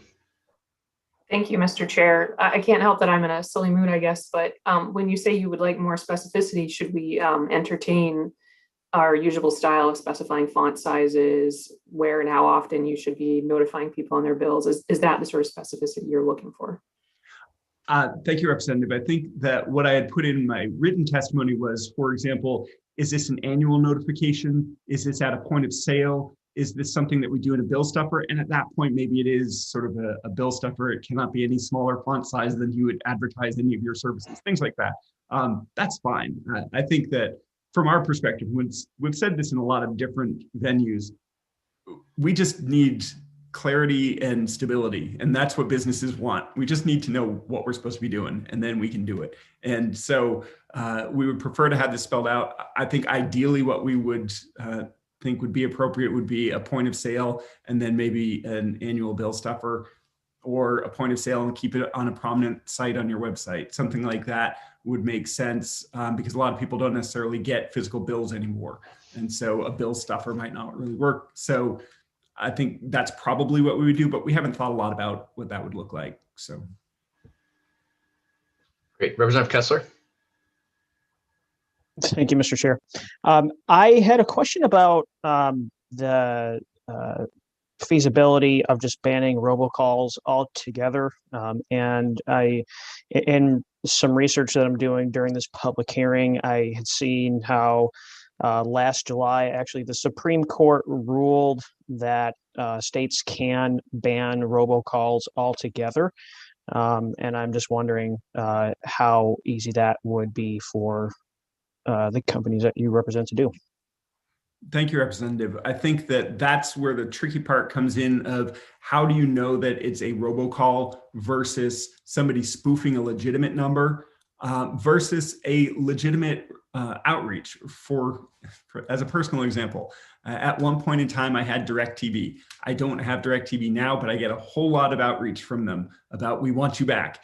Because I had previously had a business relationship with that company, it is not spam or spoofing or any of the robocalling if they give me a call, because I had established that previous business relationship. So that gets hard also. How do you make that delineation between what was a legitimate business contact versus what is somebody just spamming you?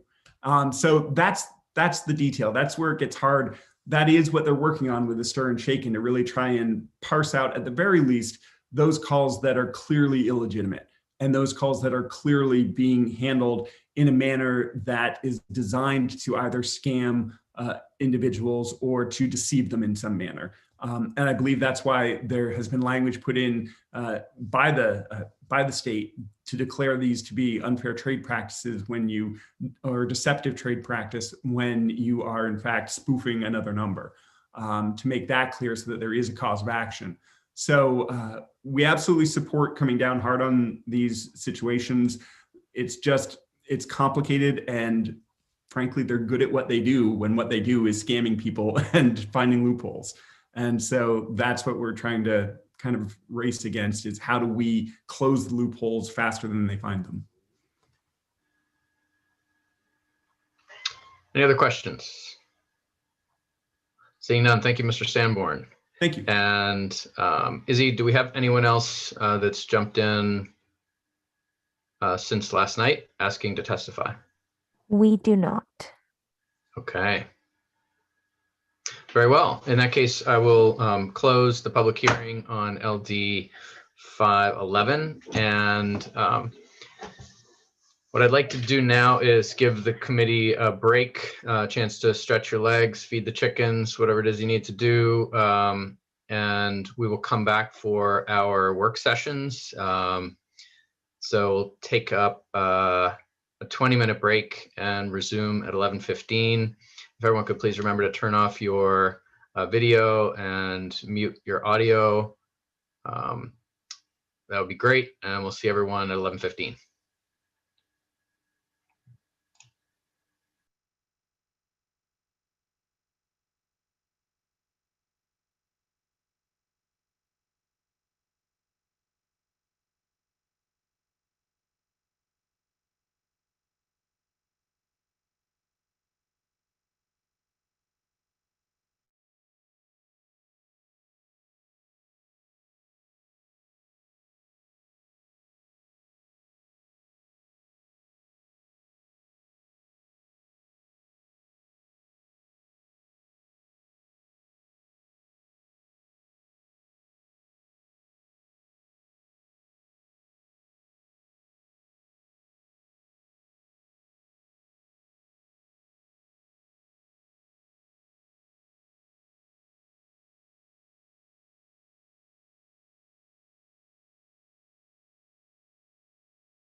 Okay.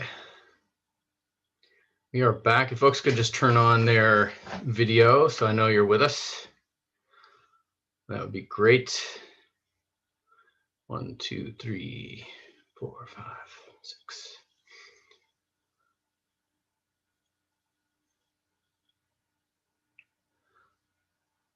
And it looks like Senator Vitelli has joined us, which is great, so that we'll be able to take a vote on bills since we're moving into work session mode. Just for the folks who are waiting for their bill to come up, we will be starting with LD 340. We'll then go on to LD 487. I'm guessing that may take us up to lunchtime. So 507, 526, and 9 are likely to come up in the afternoon after lunch. All right, and it looks like we have a quorum, so we'll go ahead and jump in with our work session on LD 340, Commercial Property Assessed Clean Energy. We have our committee analyst for this bill, Dan Tartikoff, with us. And Dan, I'm hoping you can just walk us through your analysis, and we're going to want to really understand the 2 amendments that have recently surfaced as well.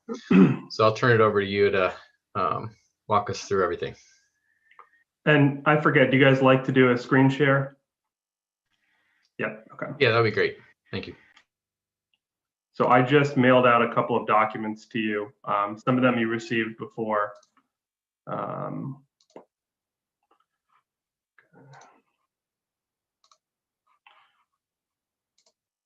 So this is LD 340, an act to allow for the establishment of commercial property assessed clean energy programs. This is Senator Sanborn's bill.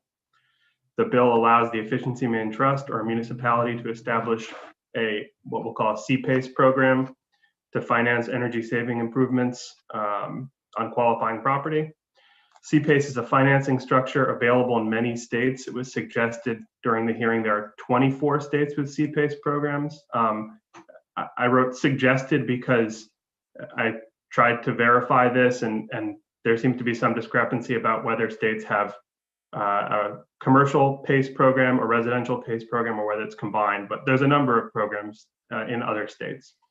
It's a financing structure in which commercial property owners borrow money for energy efficiency, renewable energy, or other projects and make repayments via an assessment on their property tax bill. The financing arrangement typically remains with the property even if it is sold. I've noted here that the bill closely mirrors the majority report amendment to LD 1748, which was considered and voted by EUT in 2020 during the 129th legislature. It was a divided report, 9-3 in favor.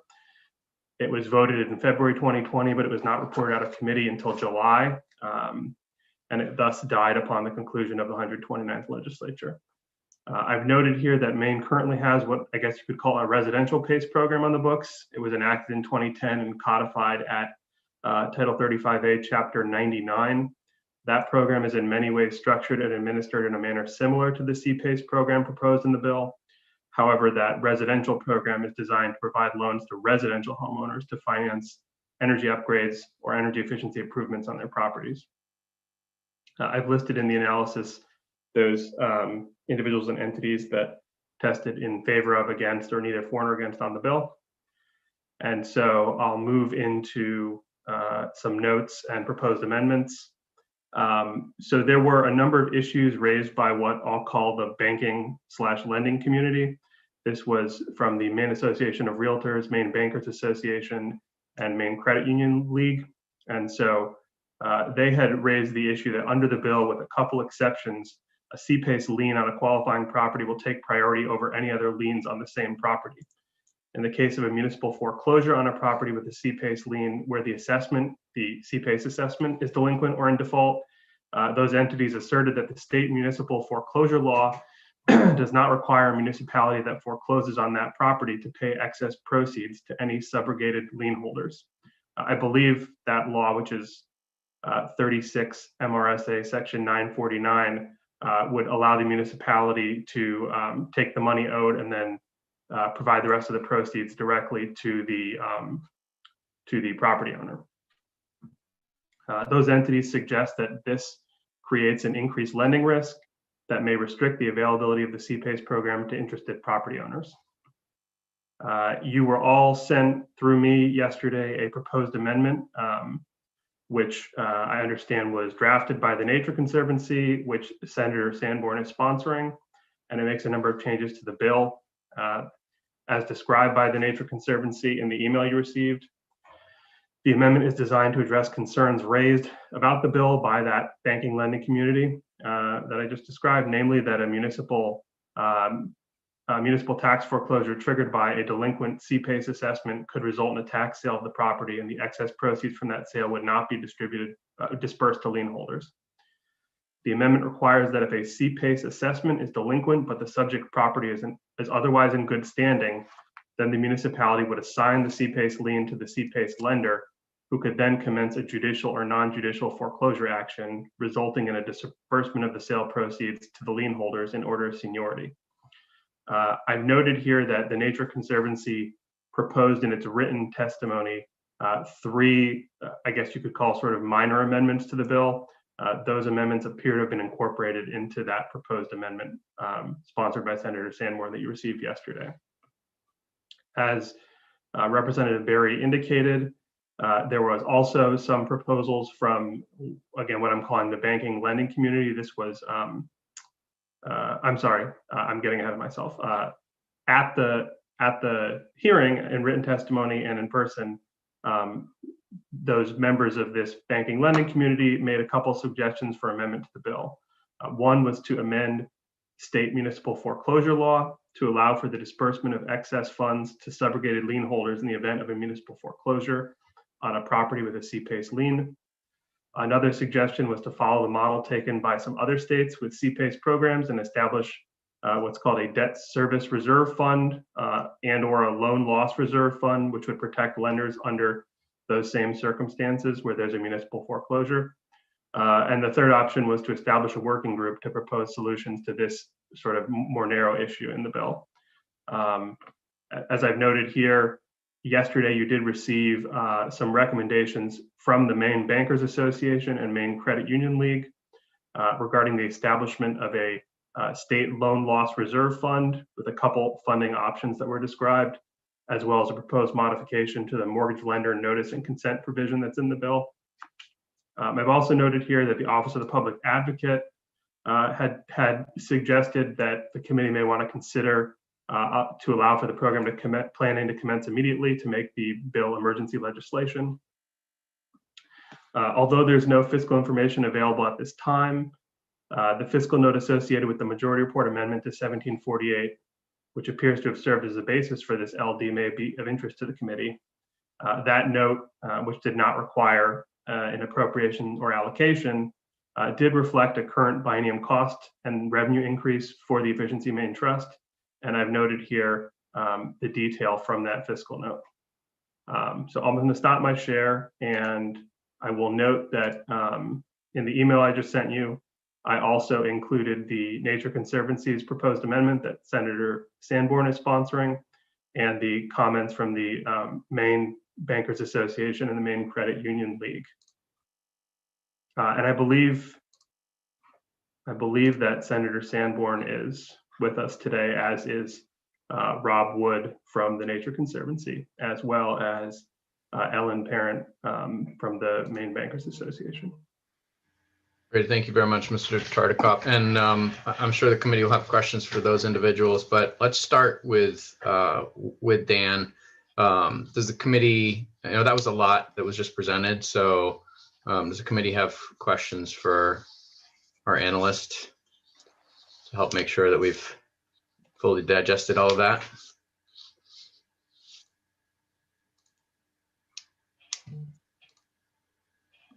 Okay. Well, it's in the email, and I do think that we're going to want to refer back to that document. you know what, Dan, I guess I'll ask you a question just to kind of prime the pump and make sure that we are on the same page here. So the loan loss reserve fund is a clear difference between the two different approaches, as I see it, that have been put before us. That's sort of an obvious one. It would likely involve some kind of fiscal note because we would need to provide some money for that loan loss reserve fund. But setting that aside, can you characterize in a little more detail the differences? And you can go back to your document if it's helpful, but just a little more detail on the differences between the subrogation approaches that are used in the two different amendments? So I just received these yesterday. So and I wasn't involved in creating either of them. So okay. Those that were can probably correct me if I'm wrong, but my understanding is that the Nature Conservancy proposed amendment was to address the foreclosure issue directly by creating a different process for where the property is delinquent in the CPACE assessment only, but that there were no other delinquencies. And in that instance, the CPACE lender would be able to engage in a judicial or non-judicial foreclosure, which under that process, it would allow all of the various lien holders to be paid in order of seniority. Whereas in a municipal foreclosure, my understanding is that the municipality has no requirement to disperse any of the additional funds once they foreclose. So it wouldn't be a municipal foreclosure process. There's of course a number of other changes. I would say more minor changes in that TNC amendment. The other recommendation that you have about establishing some sort of a loan loss reserve fund, there were a number of different funding options that were described in that recommendation. I'm not sure that they would require state funding. There was at least one proposal, if I remember correctly, to actually have, as part of the CPACE loan issuance, have some part of that loan go into a funding program for this. And then the other change that was proposed by the Maine Bankers Association and the Credit Union League is to, if you recall from the bill, the lien holders have to agree to the CPACE lien being placed on the property. So if they don't agree, it can't be placed on it. And so I believe their suggestion was to include explicit written consent requirements that those that already have liens on the property would have to, in writing, note that they understand the risk that they're entering into because of the risk of the municipal foreclosure process. So I've probably misstated in a number of instances how those are both set up, but there are people who are involved with both of those there that can explain it much better and correct me, hopefully. Great. Any other questions for Dan? All right. Thank you, Dan, for that overview and for the analysis that's in our email inboxes. As everyone is aware, the work sessions are a time for the committee to state its own opinions, to ask opinions of others, ask for further information. We have been given a lot of information on this bill, so I'm inclined to open up discussion to the committee and see what people would like to do. I know there are attendees, as Mr. Tartikoff suggested, that may want to provide some additional information to us. So I'll start with Representative Kessler.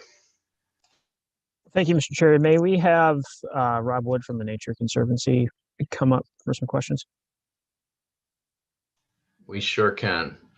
We'll add in Mr. Wood. And may I ask the first question, please? And you may.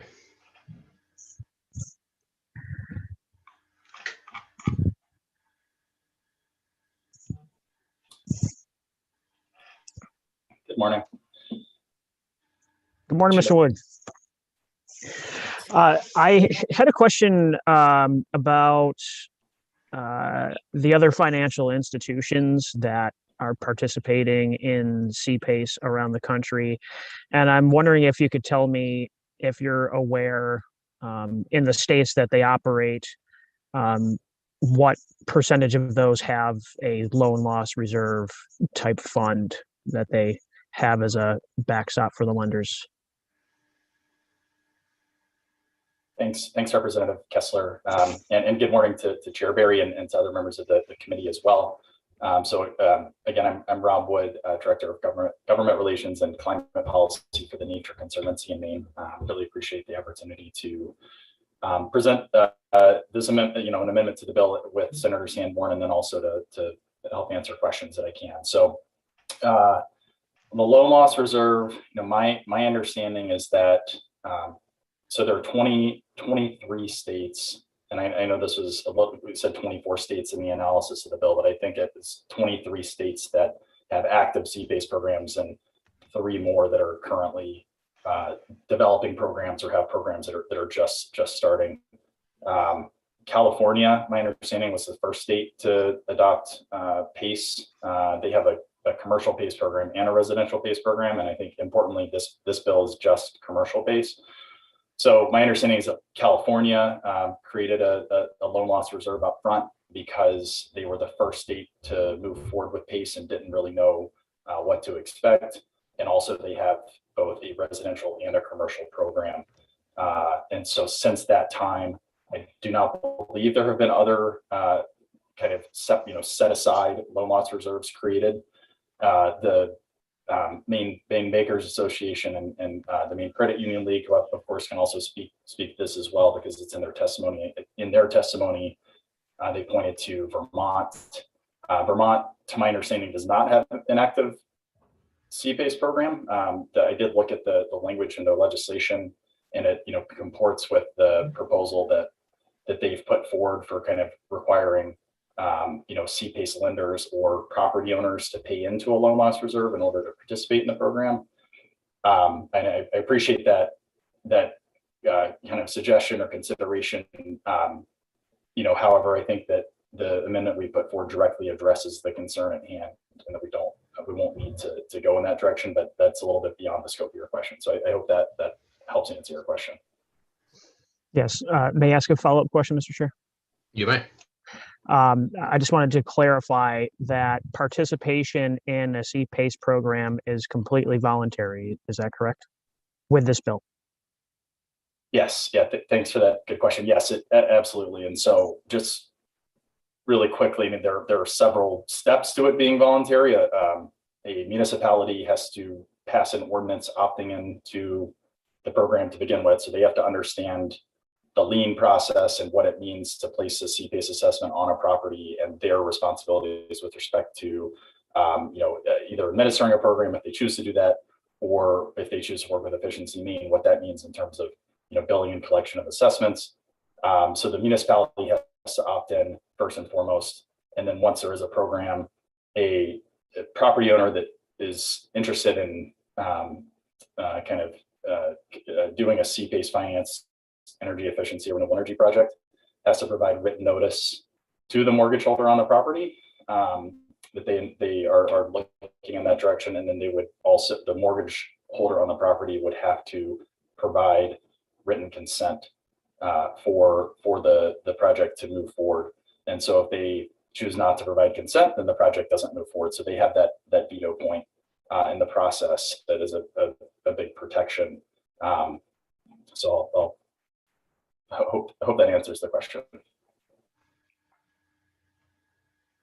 Great, thank you. Representative Grahowski.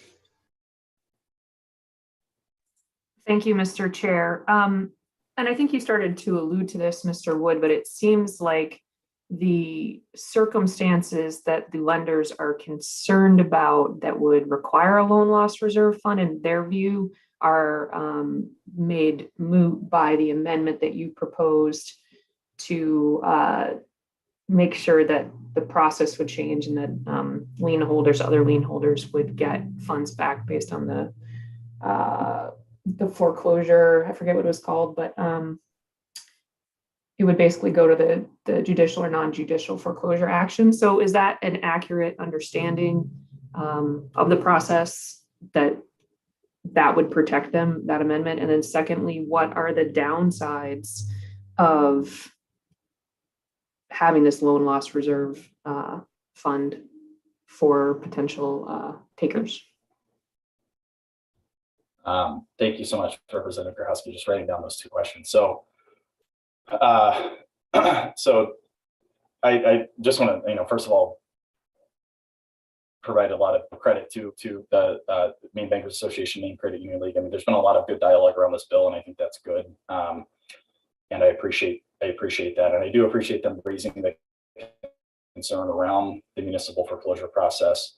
And so the way that CPACE works in other states, it's kind of elemental to the framework, is that it is a special assessment on the property that's treated like a tax lien. And so that includes the enforcement mechanism of a tax foreclosure process for a delinquent CPACE assessment or defaulted CPACE assessment. And I do think that Maine Bankers Association, Maine Credit Union League, they raise a fair point in that Maine's municipal tax foreclosure law does seem to be less common. I don't think it is unique. I've done some additional research. I don't think it's the only state that does kind of have the same municipal tax foreclosure approach. However, it is less common.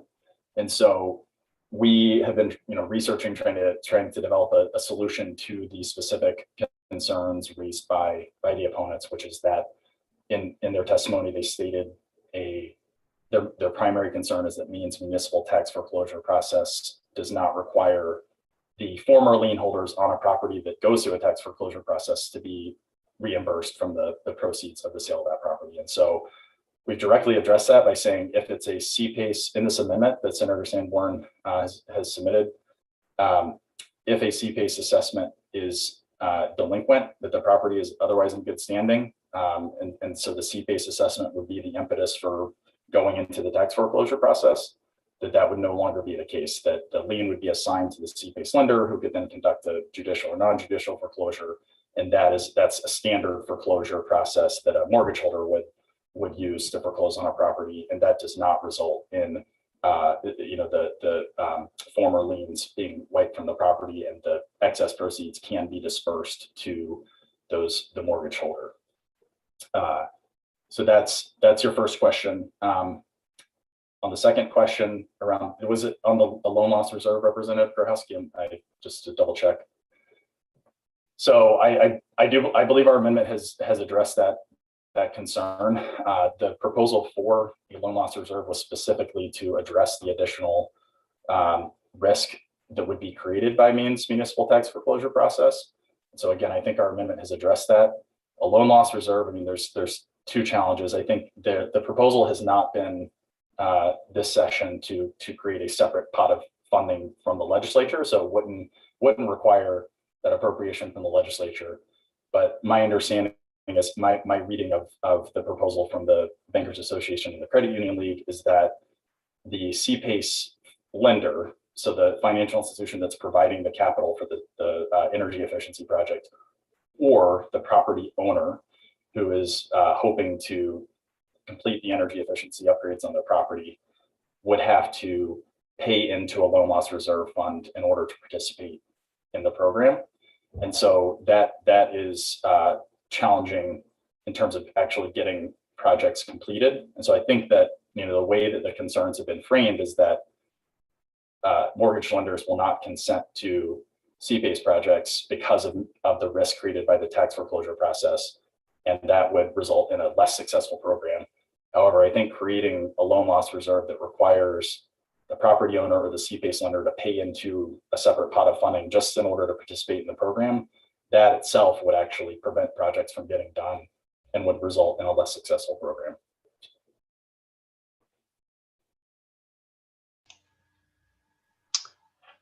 Okay, Representative Krahowski's muted, so I assume she has no follow-up questions. Any other questions for Mr. Wood? So, Mr. Wood, just for the sake of argument, if we were to have a fair amount of money at our beck and call and could create a loan loss reserve fund upfront with that money without an assessment on these transactions, might it help to prime the pump, if you will, and encourage the lending community to engage more actively in this market? Thanks, Representative Berry. I think that's a really fair question. I can't say with certainty. However, I think, if you look at the track record of CPACE in other states, there aren't loan loss reserves like that in other states. My understanding is it's just California. And so, the lack of a loan loss reserve in other states has not prevented successful CPACE programs. So I think, it wouldn't be necessary. And actually, I also believe that in California, they have never had to use the loan loss reserve fund there. And so it exists, but it's never been utilized. And so I think, I can't answer the question with 100% certainty. I think it's a good one, but the track record of CPACE in other states suggests that in all of these states that don't have loan loss reserve funds, they're still getting CPACE projects completed and financing energy efficiency upgrades. Great, thank you. Any other questions for Mr. Wood? All right, seeing none, I assume the committee would like to hear from the backers of the other amendment. I think Dan has pointed out that Ellen Parent is with us. So I'm going to go ahead and ask that she be brought in so that the committee can hear from that side of things. Sorry, and if I can, Kathy Kemboris is also here. Okay. From the Maine Bankers Association. Great. So Ms. Parent is from the Credit Union League. Yes, I think I misspoke last time. And Kathy Kemboris from the Maine Bankers Association. All right, welcome to both of you. And I want to acknowledge that there are others in the attendee space who the committee can also bring in as we proceed through the work session, but the committee does have the discretion to do that or not. So Ms. Parent, Ms. Kemboris, welcome. Does the committee have any questions for either of these folks? Representative Ziegler. Yes, good morning and thank you for being here. Can you speak to the TNC's amendment and also Senator Sanborn's amendment? I believe that the amendments are one and the same, but correct me if I'm wrong, please. Representative Ziegler, did you mean to speak to each of the two amendments? No, I just meant I want them to speak to the TNC Sanborn amendment. Okay. yes, Got it. Great. And Sanborn, I wanted to acknowledge that it was also hers. Got it. So Kathy, I'm happy to start and then can pass it over to you, should the chair provide.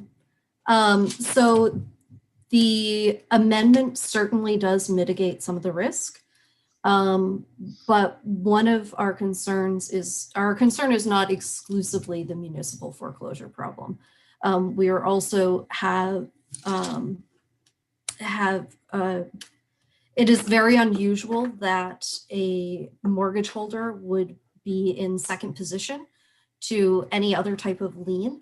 In the only thing in the state of Maine that is that pushes a mortgage lien, which is a secured property lien below, is taxes. So what this really means is, even if we're not going into municipal foreclosure, the CPACE lender gets first bite at the apple. So there are increased risks there. And in addition, these mortgages are built on this idea of being in first position. Now, lenders mitigate risk by interest rates. In addition to the fact that interest rates serve as, to some extent, a funding mechanism, they also are there in case the loan goes bad. So you're going to see the interest rates that we have in place prior, when we're in first position, don't necessarily apply to the situation where we would then be in second position. Like I said, I think we have had some great conversations with Rob Wood, and we certainly appreciate his hard work to make this a better program. But there is still a significant element of risk, and the proposed amendment doesn't do away with that completely. Do away with the increase completely. There's always going to be another element of risk because all actions have risk. But what is important for us is to make sure that we can mitigate that risk so that we are able to protect our members, in the credit union world, our member owners of the facility. In the banking world, they're shareholders. So we, the amendment doesn't solve all of our problems. It is certainly an improvement over where we would stand today. Does that answer your question, Representative Ziegler? Any follow-up? Yeah, could I just clarify? So in other words, yeah, you wouldn't support this bill with the amendment at this point. You're saying without the LLR. Is that what you're saying? Totally? I don't know. I mean, we support the concept, but we still have to advocate for what's best for our members. And the best situation for our members would be to have this LLR. The end result is that our institutions need to feel comfortable in being able to sign off on these. And ideally, we would like to facilitate that by mitigating the risk as much as we can. We certainly can't force our membership to do anything, as I'm sure many trade associations have stated before. But we certainly agree with the necessity of encouraging innovations in green energy and green efficiency or energy efficiency. But we need to present a situation where our lenders are protected and feel like they can comfortably make these decisions. So we certainly don't oppose the amendment. We just don't think that it supports a strong risk mitigation on our side. And I'm sorry, Kathy, that I've been speaking exclusively for the credit unions, but I'm sure the bankers have an opinion on this as well. Kathy, do you want to add to the answer to Representative Ziegler's question, and then we'll go on to Representative Grahowski's? Okay, you're talking to me. Thank you. Kathy Kennaboris with the Maine Bankers, and I'm a resident of Hollis. The only thing I would add is earlier in the bill analysis, it referenced that we do have a residential PACE program. And I just want to clarify that in the residential PACE program, we had worked with this committee a number of years ago, and the CPACE lender does not take priority position in that PACE program. They come in subordinate to the first mortgage holder. And I think that's all I would ask relative to the amendment. It doesn't get all the way. The only way it would get there would be to actually amend municipal foreclosure to say that if they do a foreclosure on a past due CPACE and a past due tax credit, then that they would pay out and would be willing to limit that to just the lender who subordinated their first mortgage debt to that. So the amendment got partially there, but not all the way there. And so we still support the loan loss reserve fund. And our research shows that Vermont does have one. It may not be active, but it was put into place because they went from first position to second position for their PACE loans. And in California's was instituted because the Federal Housing Finance Agency said that they would refuse to purchase mortgages in California because they had a priority lien status for the CPACE. So we just thought that a loan loss reserve fund may be easier to help our members get comfortable with doing CPACE if the CPACE lender is still going to be a priority lien status. Just to clarify, and then I will go on to Representative Grahowski, but I thought I heard you say, and I may have misheard you, that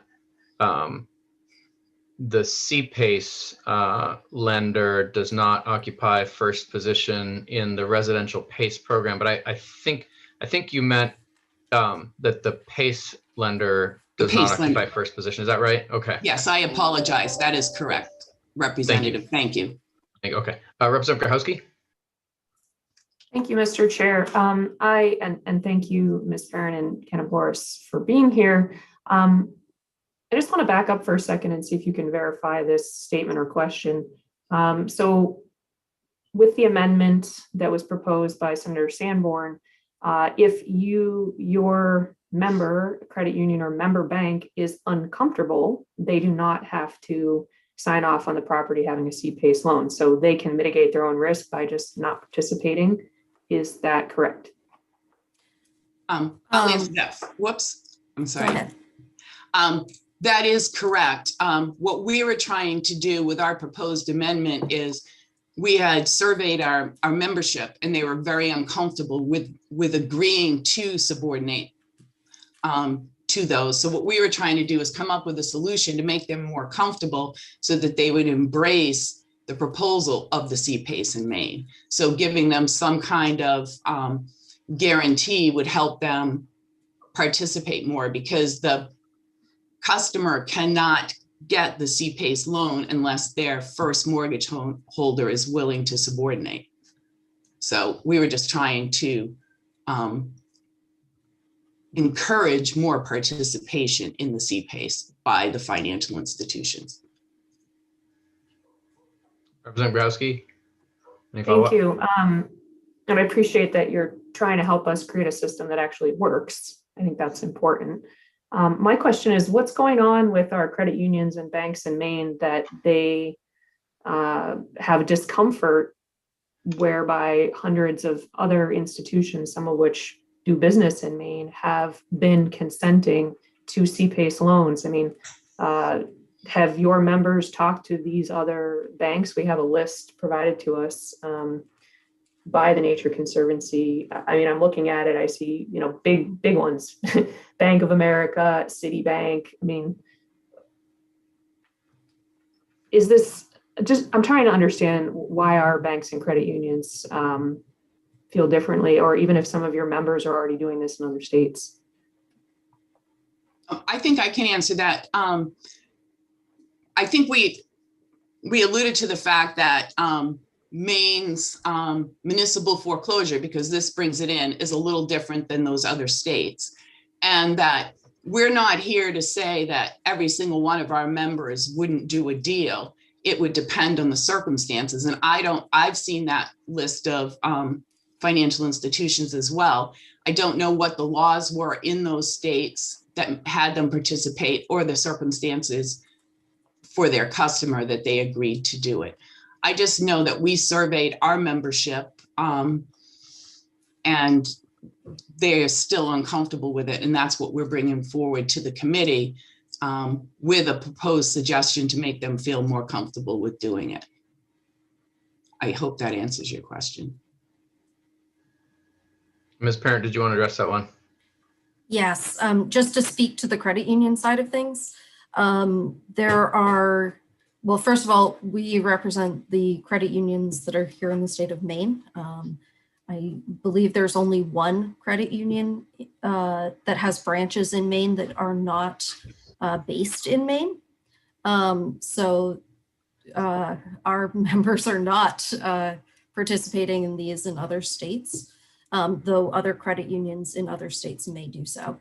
Our biggest concern, and I think this is probably fair for a number of the banking institutions in the state as well, is many of our institutions are small. We are relatively small member-owned organizations. And the risk that would be taken on would be felt throughout the community because we're a cooperative. It's something that we take very seriously. Our credit unions take very seriously in making sure that they are protecting the people, in fact, the people who have these mortgages, because they are in fact members of the and owners of the credit union.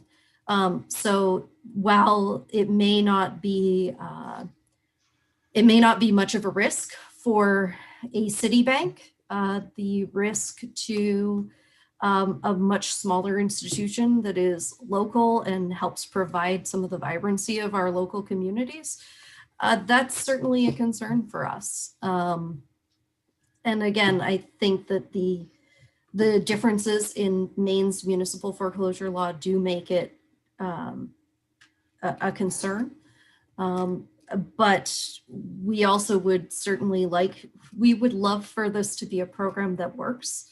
And for it to work, we really need to have something that, as the esteemable chair said, something that primes the pump for our members so that they can mitigate the risk and not be as concerned about where they're going to leave their members. Great, thank you. Representative Cuddy.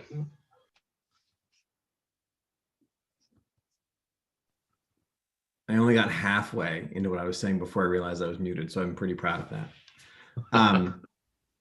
I'd like to thank everybody for the discussion. This has been illuminating and it has really helped me sort of figure out the direction that I want to go. And if it's too early for this, then nobody will second it. But I am interested in moving ought to pass as amended with Senator Sanborn's amendment.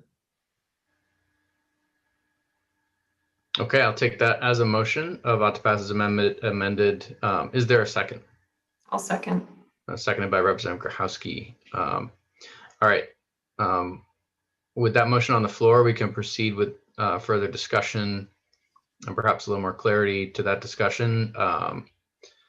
Representative Foster.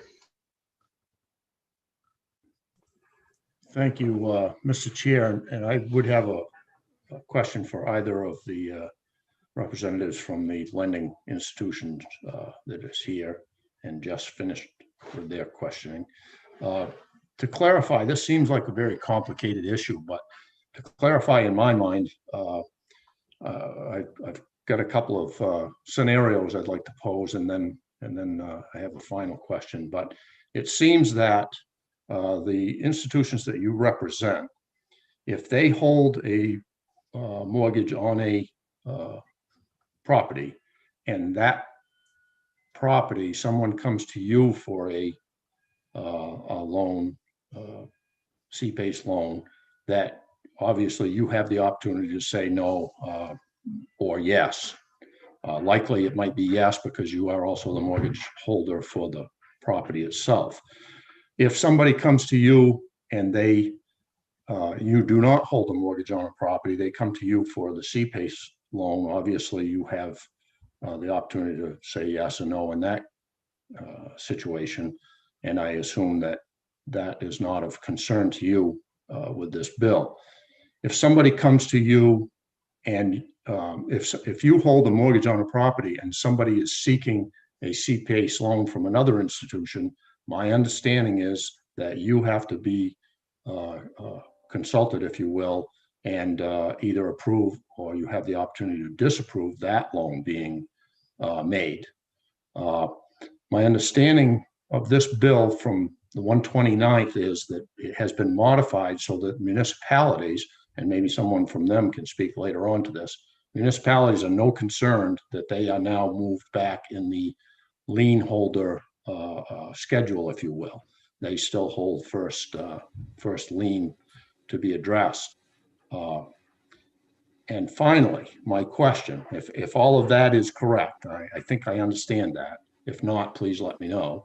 My question is, if this bill were to place the mortgage lender second in line behind the municipality as far as lien holders go, and the CPACE loan mortgage holder was placed next in line after the mortgage lender of the property, then as I understand it, your institutions or the institutions you represent would probably be in favor of this bill. Is that correct? Thank you. Yes, that is correct. Yes, that is correct. That's longstanding law right now. Yes. And Mr. Chair, if I may, were my previous assumptions to that question also correct? Yes, they were. Thank you, Representative Foster. Representative Wadsworth.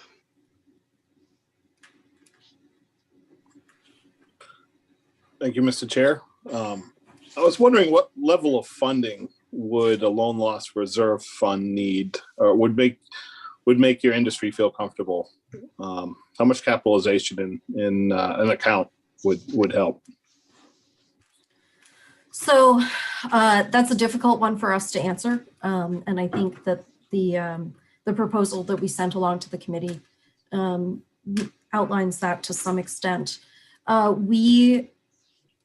Because we don't have a whole lot of information from the CPACE lenders, we really can't make a strong assessment. I mean, we looked at certain percentage points to protect it, but we'd have to do some underwriting research, particularly with the input of CPACE lenders, because they're the ones who are going to have the best information on how their programs run.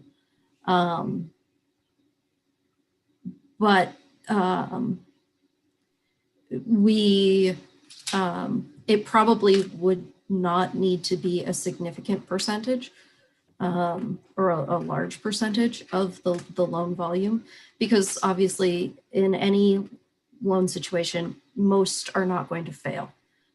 So we would be looking at enough to ensure the percentage of these loans that would fail. One thing that we had also mentioned, and this exists in some states, so while there may not be many loan loss reserves funds, often the green banks in states or other government entities serve as the loan loss reserve funds. So it may not be called a loan loss reserve, but Connecticut, for example, they will mitigate some risk for the subrogated lender. And so what we have seen in other states is that if you have at least something so that they can frankly, either the CPACE or the mortgage lender could come forward and mitigate some of their losses. It's going to be a better situation. You can also, if the funds exceed what is necessary, you could also consider sweeping these funds into something that encourages more green lending. So that's certainly something to consider, that this could be a funding mechanism for encouraging long-standing support of this kind of program. Great. Any follow-up there? All right. We'll go on then to Senator. Well, actually, let me just because I think Senator Vitelli has a question for another attendee. I I may be mistaken. She can correct me if I'm wrong. But are there any additional questions before we go on to others in the attendee room? Any other questions for Ms. Parent or Ms. Kinaboris? Okay, well, thank you both very much. Thank you. Senator Vitelli. Thank you, Mr. Chair. I was wondering if we could bring the bill sponsor, Senator Heather Sanborn, into the rooms to ask her a question. Yes, we can. And there she is. Senator Sanborn, welcome. And Senator Vitelli, do you have a particular question in mind? Well, I'm interested, given the amendment that's before us that seemed in when I first heard it to address this issue and the concerns of some of the financial institutions, what role, if any, the senator believes any loan loss reserve fund might have, and if it's necessary to create a program that will work. Thank you, Senator Vitelli. Ooh, I have an echo. Okay, so thank you so much, Senator Vitelli, for the question, for the opportunity to join the committee during the work session today. You know, I think that with the amendment allowing for judicial or non-judicial foreclosure in the case where there isn't a tax delinquency, I think we've really solved the crux of the issue. The additional protections of a loan loss reserve fund, in my mind, are a nice to have, not a need to have. And there will certainly be mortgage lenders who want to work with green lenders and with CPACE programs, and then there'll be others who don't. And I think one of the benefits that we have with our financial system is you can refinance your mortgage. You can move to a different lender, particularly in this era of low interest rates and of high property values. There's an opportunity for us to have some competition within the financial markets and within the capital markets. So I would really encourage the committee to move forward with the bill without a loan loss reserve fund. If we did at some point down the road find that CPACE deals weren't able to get completed because there was no mortgage lender willing to take on the risk the way that we've structured the program, I think we could add a loan loss reserve at a future date. I think also if we did identify potentially federal funds or other funds to create a loan loss reserve fund in the future, that could easily be added on to the program after we passed it, I think, and provide, additional priming of the pump as Chair Barry suggested, but that it's not a prerequisite for getting the program off the ground and for testing the market to see whether there are CPACE deals just ready to go right now. And so I think I'd really, really encourage the committee to move forward without the loan loss reserve, because again, as the only thing the credit union and banks can really say right now is they don't think very many deals will get done because they won't consent, or that they would raise the cost of the mortgages. And if that's the case, then we'll see that, and then we could go back and we could identify potential additional funding mechanisms for a loan loss reserve fund. But I don't think it's a prerequisite to getting this program going right now. And I think it could be a great impediment, because if the loan loss reserve fund is funded through an assessment on the financing itself, then very many fewer deals are going to pencil out. Because remember, if the cost of funds here is too expensive, then the return on investment for the energy efficiency project will not pencil out, and you won't be able to proceed with the project, because this funding is only available in situations where it actually lowers the cost of utilities for the project as a whole, or for the building as a whole. Representative Vitelli. Thank you. Just a point of clarity, what I'm understanding you to be saying, Senator, is that with the additional sort of safeguards that the amendment puts onto the program, essentially we'll be letting the market forces direct whether or not these deals can be made under these circumstances. And then if that is not the case, we have the opportunity to go back and build in some further safeguards if that seems to be necessary. Am I getting the picture? Yes, I think that's exactly right. Thank you. Other questions for the sponsor? Well, we have her. Great. Okay. Well, thank you, Representative Sanborn, for joining us.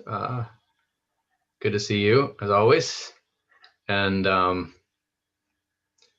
think we have the opportunity to hear from others if the committee needs it. I personally would actually like to hear from one of the attendees who has some experience with this sort of green lending. I'm going to take the liberty of asking to hear from Alyssa Roth from Greenworks Lending.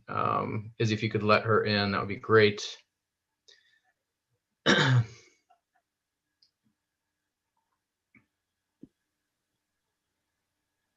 Welcome, Hi Ms. there. Roth. How are you? Hi. Hi.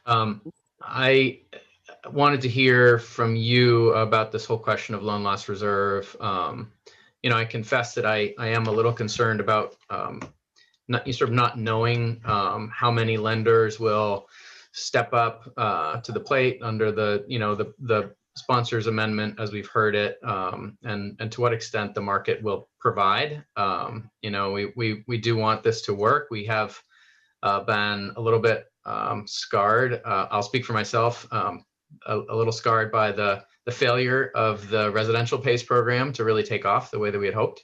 So can you just speak to the appetite that you see for lending without the loan loss reserve fund, but with the other amendments that have been put forward? Sure, absolutely. That's a great question.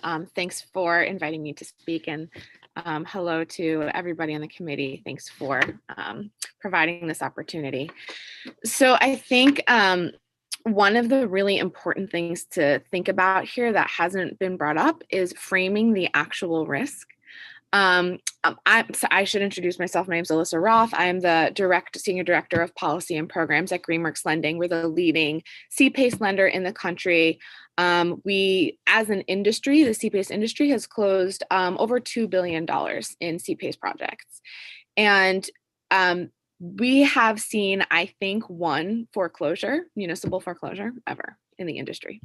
So while these conversations are really, really important to have, and we need to understand what would happen in a worst case scenario, I really do want to put into perspective how these loans are underwritten by the CPACE lender and again by the mortgage lender before approval, and the types of property owners that have the ability to go through the requirements of the administrator, the program administrator, adhere to the requirements of the CPACE lender, and receive sign-off from the senior lender. These are not the property owners that aren't able to pay their taxes or have worst case scenarios happen. Of course, we do need to talk about it because it's always an existing risk, but I do just want to make that very, very clear that the risk is infinitely tiny here. Okay, so one of the main reasons that mortgage holders do consent to CPACE financing is because PACE in most cases is good for the mortgage holder.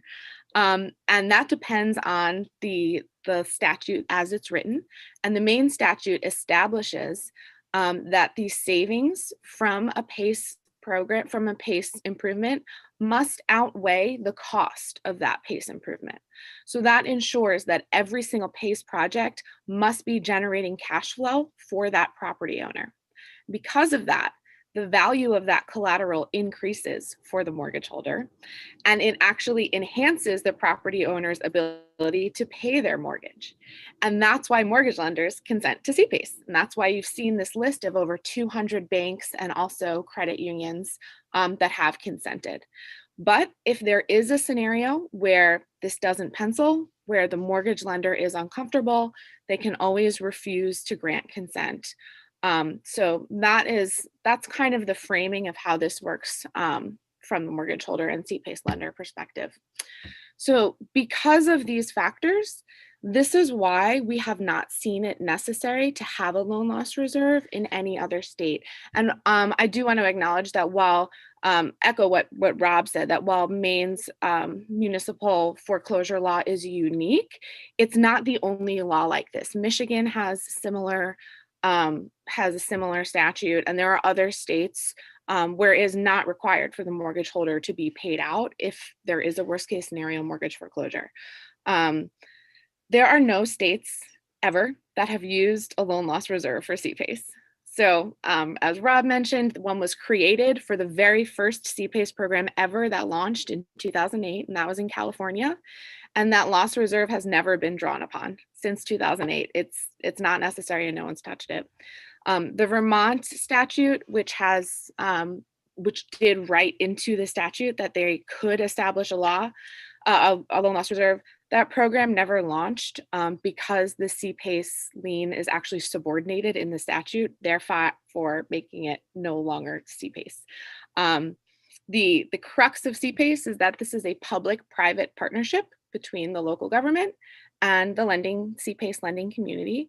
And thereby there's obligations and benefits on both sides, and the obligation of the local government is to enforce this in the same manner as other property taxes because it is an assessment.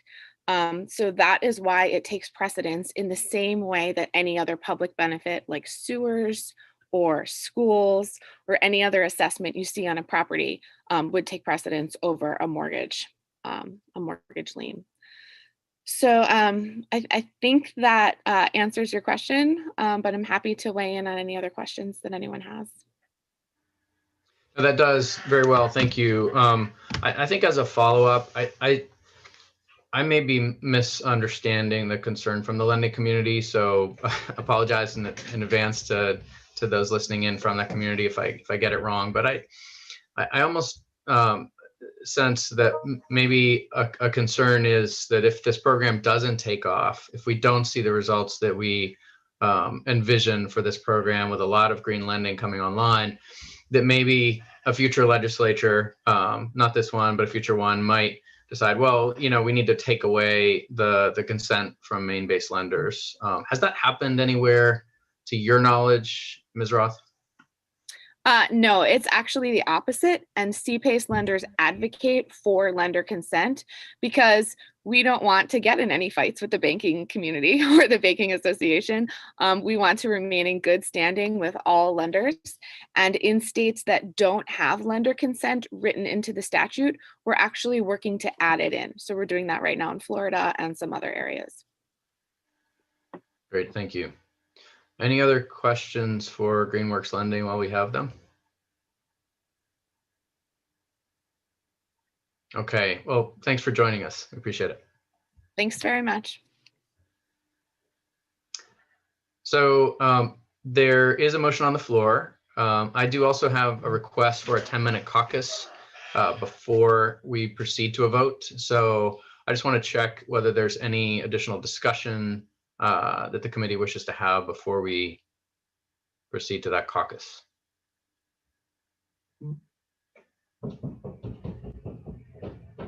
Great. All right. Seeing none, we'll take a 10-minute break, reconvening at 12.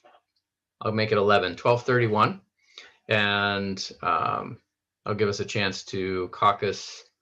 And please turn off your video and audio in the meantime. Thank you. Representative Ziegler? I can't, you're muted. I was hoping not. Are we going to caucus by phone? We'll send around a link. Okay, thank you. By text. Yep. All right. See you all at 12:31.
Okay, we're back, and if folks could just turn their video on so I can get a sense of how many we are, that'll be helpful. I think we are nearing a vote, so we'll need 7, including a senator. And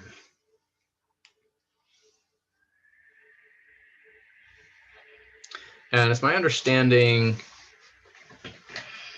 as folks are coming back in, it is my understanding that there may be some technical changes to, or minor changes to the sponsors amendment that the credit union folks wanted to offer.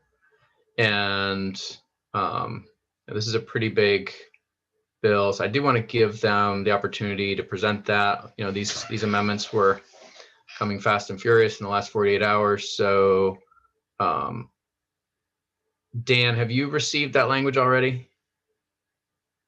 Some additional language from the credit unions? Yeah, I just sent it. Did you get it? So it's in our email? It should be.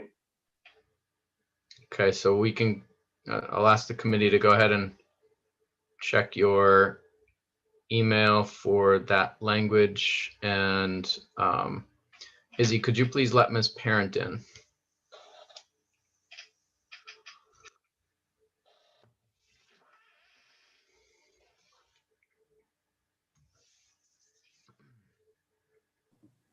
Great. Okay, so Ms. Parent, can you just sort of give us an overview of what it is you're proposing here? Sure. So we had a couple of things that our lawyers pointed out when they looked at this amendment. There's a little bit of, there were a couple typos, which I think were cleared up previously, so I don't know that I included those. But there was some language around the,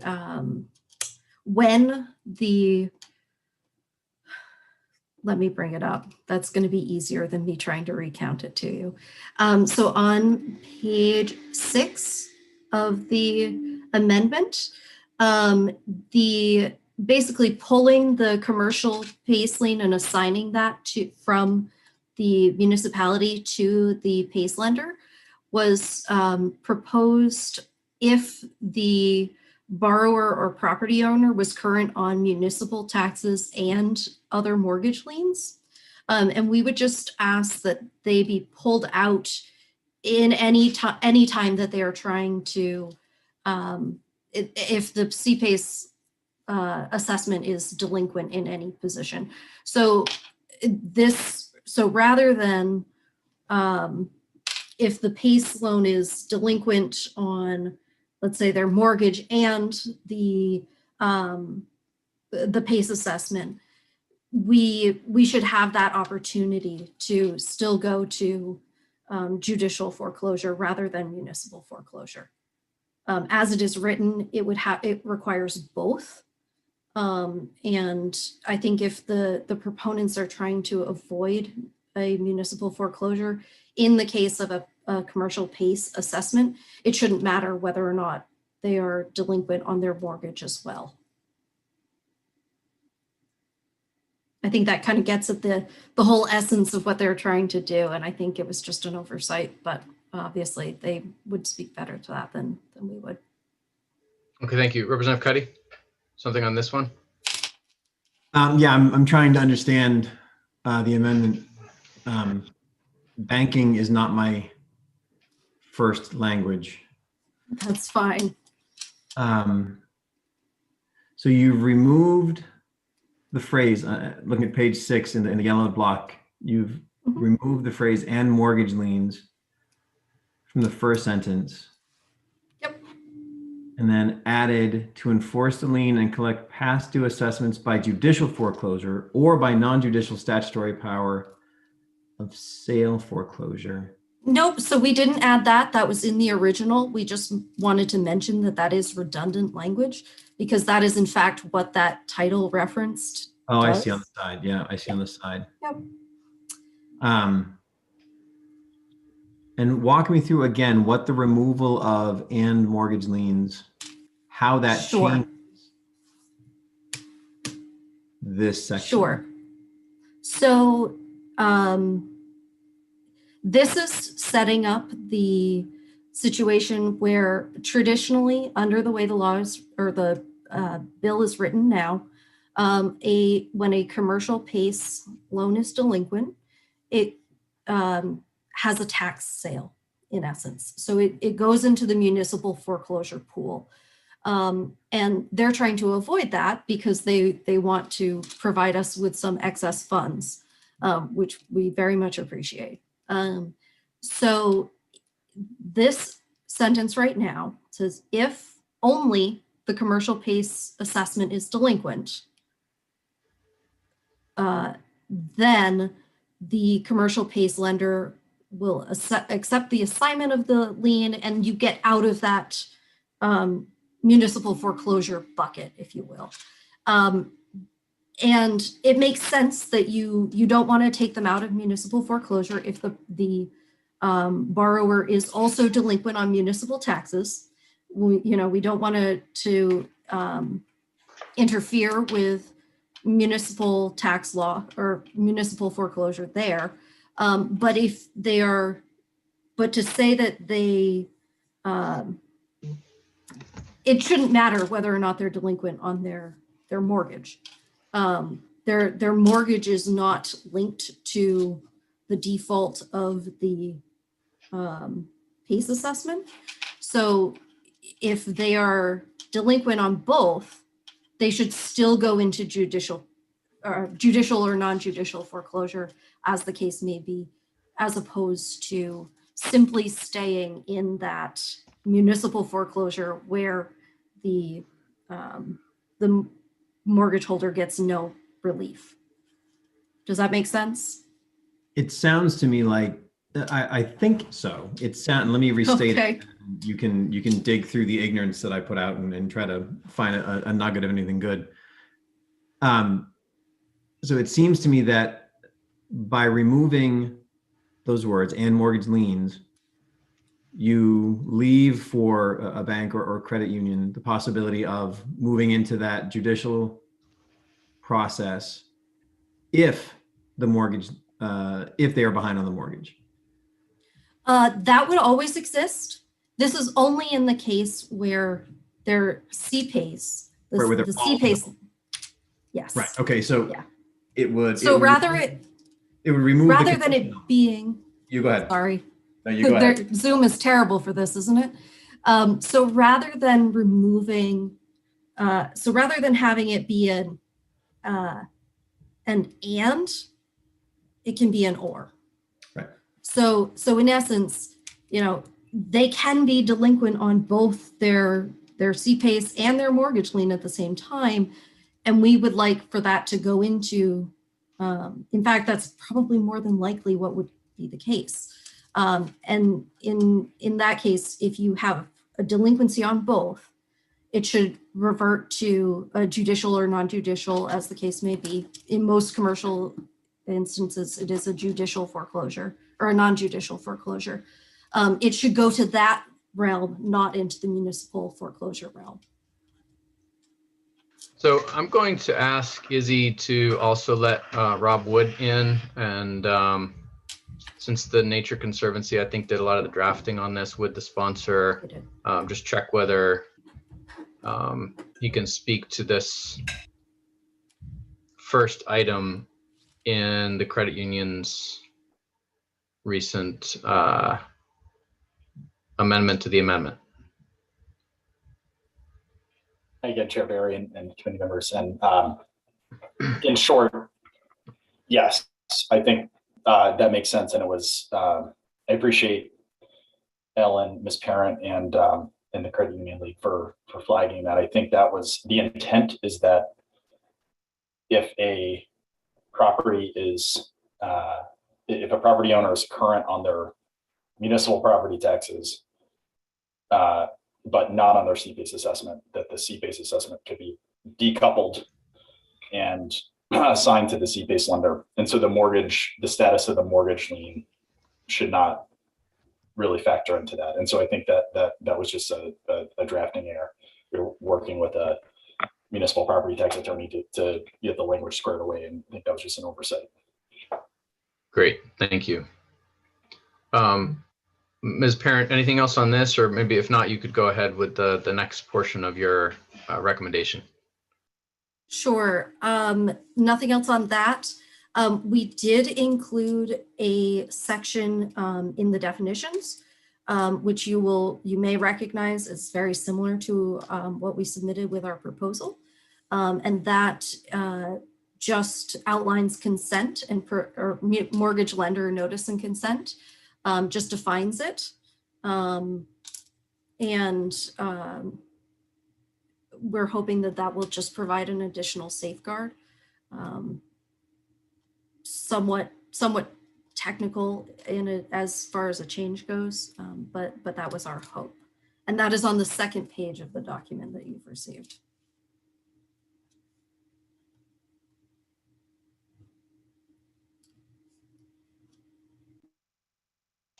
Mr. Wood, any reactions on that one?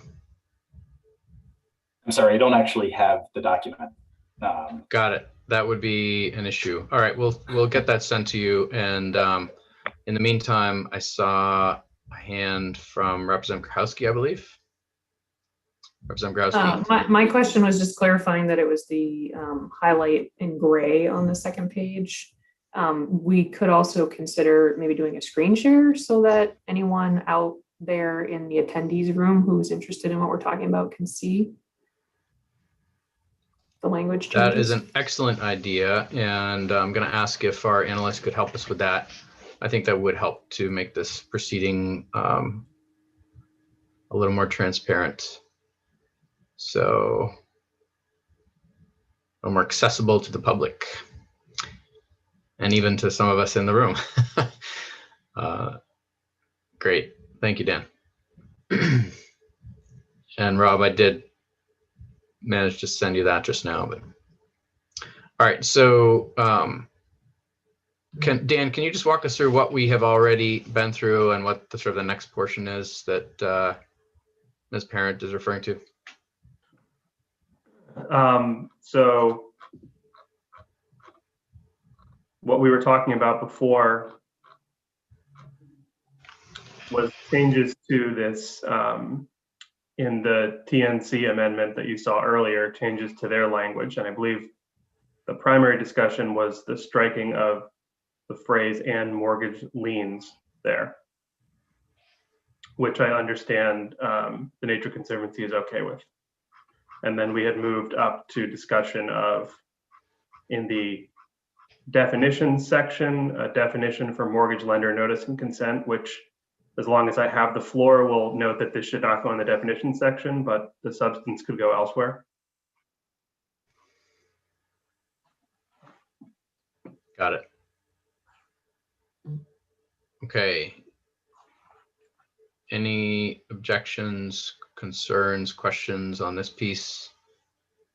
I'm just going to give Mr. Wood a chance to read that in a little more detail. Anything from the committee? Representative Cuddy. Yeah, I'm just reading this and I want to make sure that who is it that is filing this consent with the Registry of Deeds? This would be is this the end use customer who's filing this? So that's a piece from the original CPACE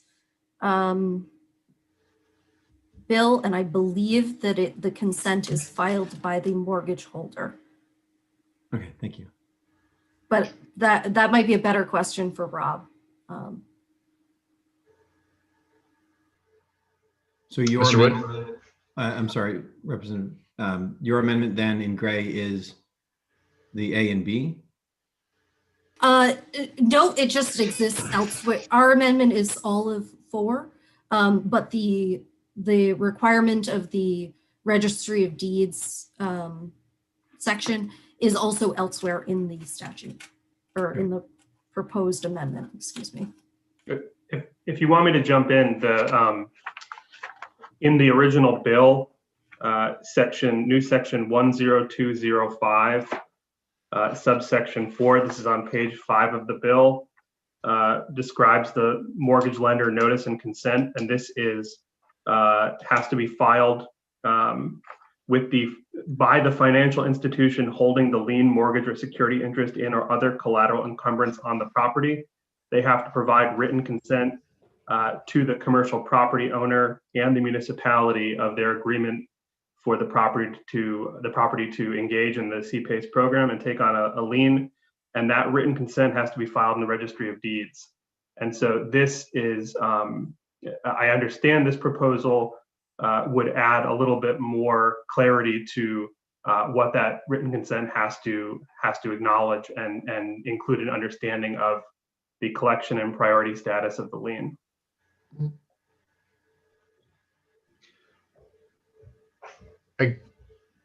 I'm going to turn to Mr. Wood in a moment, but I just want to check with Ms. Parent. Is this information that lenders are not already kind of aware of? I mean, isn't this subordination process something that they're already sort of accustomed to and informed about without this information being presented? Our concern is that, especially for smaller lenders, they might not have a full understanding of what CPACE does, because subordination is somewhat unusual in the mortgage realm. So this is just meant to provide clarity and to ensure that someone who is inexperienced in this field isn't doesn't get carried away and doesn't realize what they're actually doing. So we're just looking for increased clarity and outline here. I see. Thank you. Mr. Wood, do you want to comment on this from the perspective of TNC? Sure. Thanks, Chair Barry. I think this, in a broad sense, works, but the specifics around the A1 and 2, I think we would just like an opportunity to clarify that, where the commercial PACE lien actually falls in the priority. And so it's actually after municipal property taxes and utility district charges would take precedence over the mortgage holder. And so I think just to make that quick clarification, and then I think in 2, if we were to also say, the funds resulting from the sale of the property in a judicial or non-judicial foreclosure scenario as outlined in, the section where that's outlined, are not enough to meet the amount owed on the commercial PACE lien, then the mortgage holder may incur a loss. I think that just those clarifying pieces would be helpful. Got it. But in general, I think this works. And we can certainly have Dan massage the language to reflect what's in other parts of the bill, so it's more precise in that regard. Ms. Parent, did you want to add anything? Yeah, and I just wanted to apologize. So for when we in the lending world, when we speak of priority status, taxes and utilities are assumed to come first. So we always refer to first position as the mortgage holder, even though you are completely right, it truly isn't first. But we know that the taxes always have to get paid before anything else. So that's why we call it first position, and feel free to illuminate that more differently. Great, thank you, Ms. Parent. Representative Kessler. Thank you, Mr. Chair. I am not comfortable adding this on at the last minute, and frankly, I'm not comfortable with us getting constant amendments at the last minute for us to digest, and then it feels like we are quickly rushing through the analysis on this. And I'm completely open to analyzing this, but I would prefer to, move forward with the motion as it stands. And once we've had enough eyeballs on the language, if we can amend the bill on the floor, then so be it. That's just my 2 cents. Thank you, Representative Kessler. I feel a little differently and would be interested in trying to incorporate this, but I'll turn next to Representative Wadsworth. Yeah, thank you, Mr. Chair. No, I appreciate these additions, and I appreciate that Mr. Wood's here and doesn't mind the additions. I think we're making the bill better, and I think we're getting really close. So I'd like to keep them. Got it. Okay. Dan, have we covered the whole amendment, or is there more further down? There is, I believe, one other piece. I would note that rather than trying to massage the language, the notice and consent could just be made simpler with a cross-reference to the other parts of the bill that describe the priority status and the foreclosure process. But like you said, I could work that out after the fact if this gets voted on. So just to be clear, though, if you could go back up. So when you say a cross-reference, it would say acknowledgement and understanding of the collection and priority status of the seat-based lien as provided under section, subsection, whatever. Is that where the cross? So yeah, so if you actually look at, this is where the mortgage lender notice and consent is in the bill. Yeah. The information on priority is directly above it. Right. So you'd be cross-referencing the provision that's right above it to describe what the lender would need to consent. I might be missing something else because I just saw this too, but the other change is the addition of this new subsection 5A. And I think probably Ms. Parent may be in a better position to speak to that. Great. I'm going to actually go first to Representative Cuddy just to check whether he had anything on the earlier section. No, it's about something later. That's I put my hand up, so I'll go back to that after. All right, we'll come back to you. Ms. Parent, can you speak to 5A? Or if you want to say anything about the earlier piece, go ahead. I have nothing to add about the earlier piece, but we are, 5A was something that we proposed. It just happened to be highlighted. I didn't have a chance to go back and change it. If this is not amenable to the committee, that's fine. It's a little more substantive than the other two were. So this was mostly just happened to be in the same document. And I wanted to get it to you as quickly as possible. I have a sense that some people will not be okay with this, but this is certainly less important to us. Okay, that's helpful. Thank you. I'll go next to Mr. Wood and then Representative Cuddy. Mr. Wood, would you agree that I prefer this being left out? Thanks, Chair Barry. Yes, I would prefer that this is left out because I think this was meant, I mean, Ms. Parent can confirm this, but I think this was meant to address the issue that has been addressed through the inclusion of the judicial or non-judicial foreclosure option. And I think the municipalities would want to speak to this if we were going to include it. Great, thank you. All right, so I see nodding heads.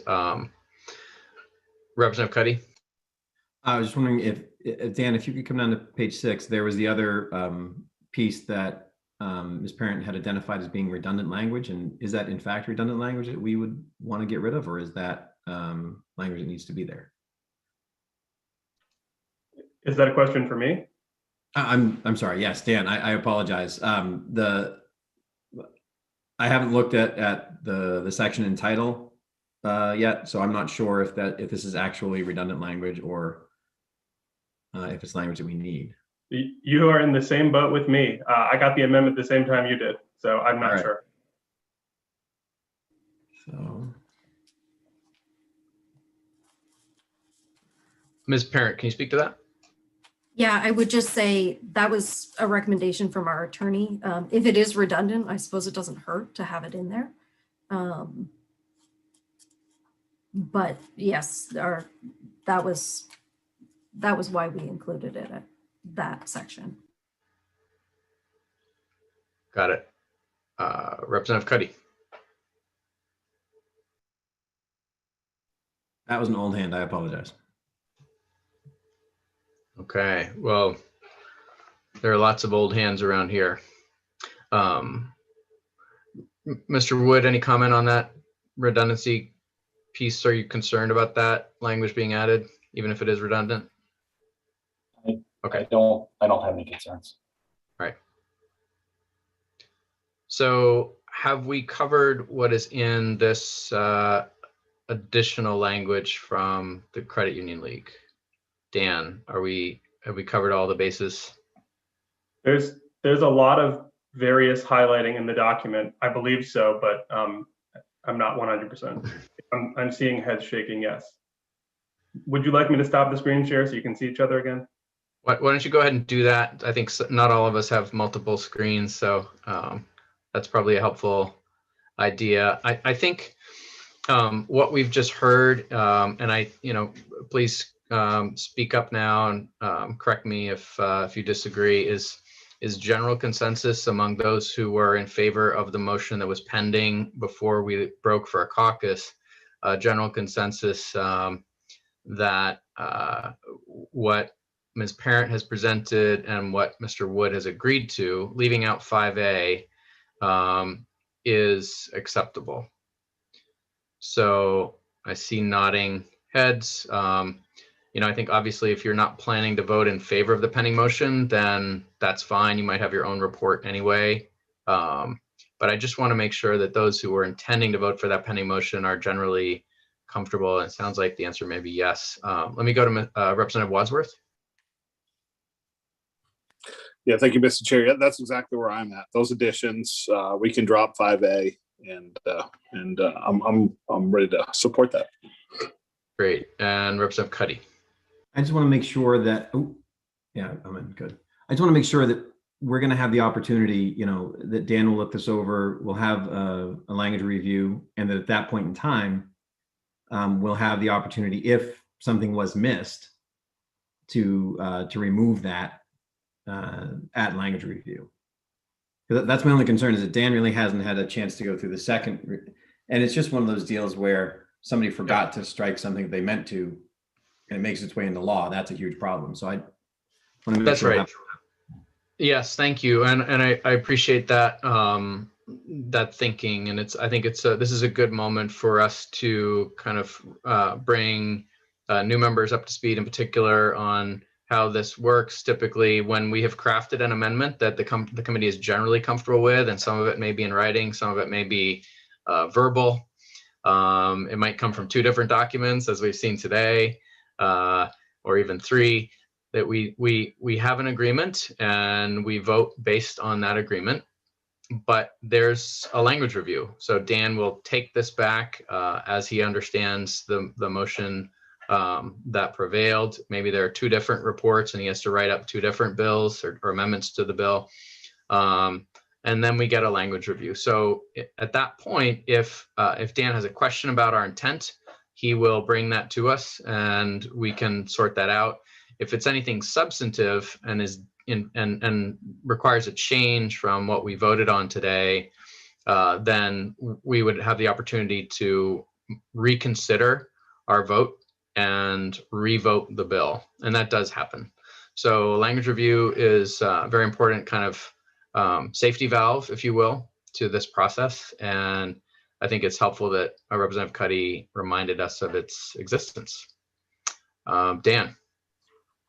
Just to further clarify, the way I have treated language review is if it's an amendment that I've written up, that I've had a chance to go through and work on, which is not the case here, I will usually run it through the revisor's office process and the fiscal office process before bringing back, the real final language. But in this case, I would want an opportunity to combine these into an amendment if that's what one of the reports is, and then bring that sort of rough draft language back to you before it starts going through the revisor's office and fiscal office process. So that's how I would plan to address this. That sounds like the best course of action. Thank you. Very good. Representative Grochowski. Thank you. I think that's a good plan. And my only request is sometimes when we met in person, we would get the language literally right when we walked in the room. And if now that we're doing things a little more digitally, if we could get it in advance, I know I feel better about being able to actually read it and digest it. So if that's possible, Mr. Tartikoff, I would appreciate it. Great. Representative Cuddy. And last question, I think for me, do I need to accept this as a friendly amendment in order to move on, or? That was in fact my next question to the maker of the motion, Representative Cuddy. Is this what you had in mind all along with your motion? Yes. My precognition skills were excellent. So this is what I intended the entire time. Outstanding. Thank you. And I will second. I thank you, Representative Grochowski, with your great foresight in seconding that motion, that prescient motion. So what we've just heard is that the maker and seconder of the amendment consider this a friendly amendment to their motion about to pass as amendment as amended. So the amendment would be the language that we saw from the sponsor as her amendment to the bill, with these additions as recommended by the Maine Credit Union League, minus Section 5A in their language. And that will all be incorporated by Dan, some smoothing of the language regarding the notification to the lender. And Dan, is that your understanding? Does that give you enough to go on if we vote that out today on that motion? Yes, although I would request the ability to follow up with Rob or Ellen if I have questions about their language, because I really haven't had much of a chance to review either of them in depth. You got it. Absolutely. Okay, any other discussion before we ask Izzy to call the roll?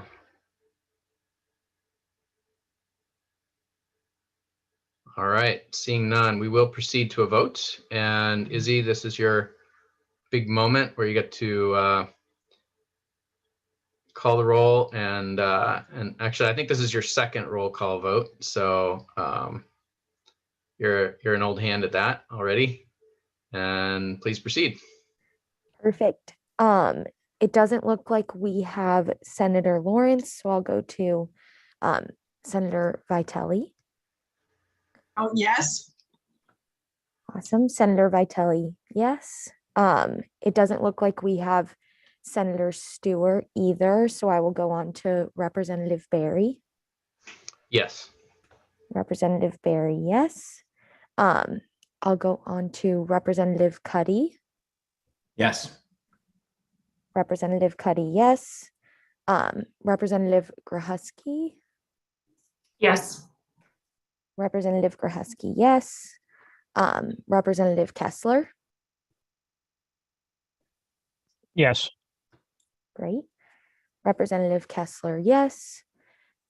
Representative Ziegler. Yes. Great. Representative Ziegler, yes.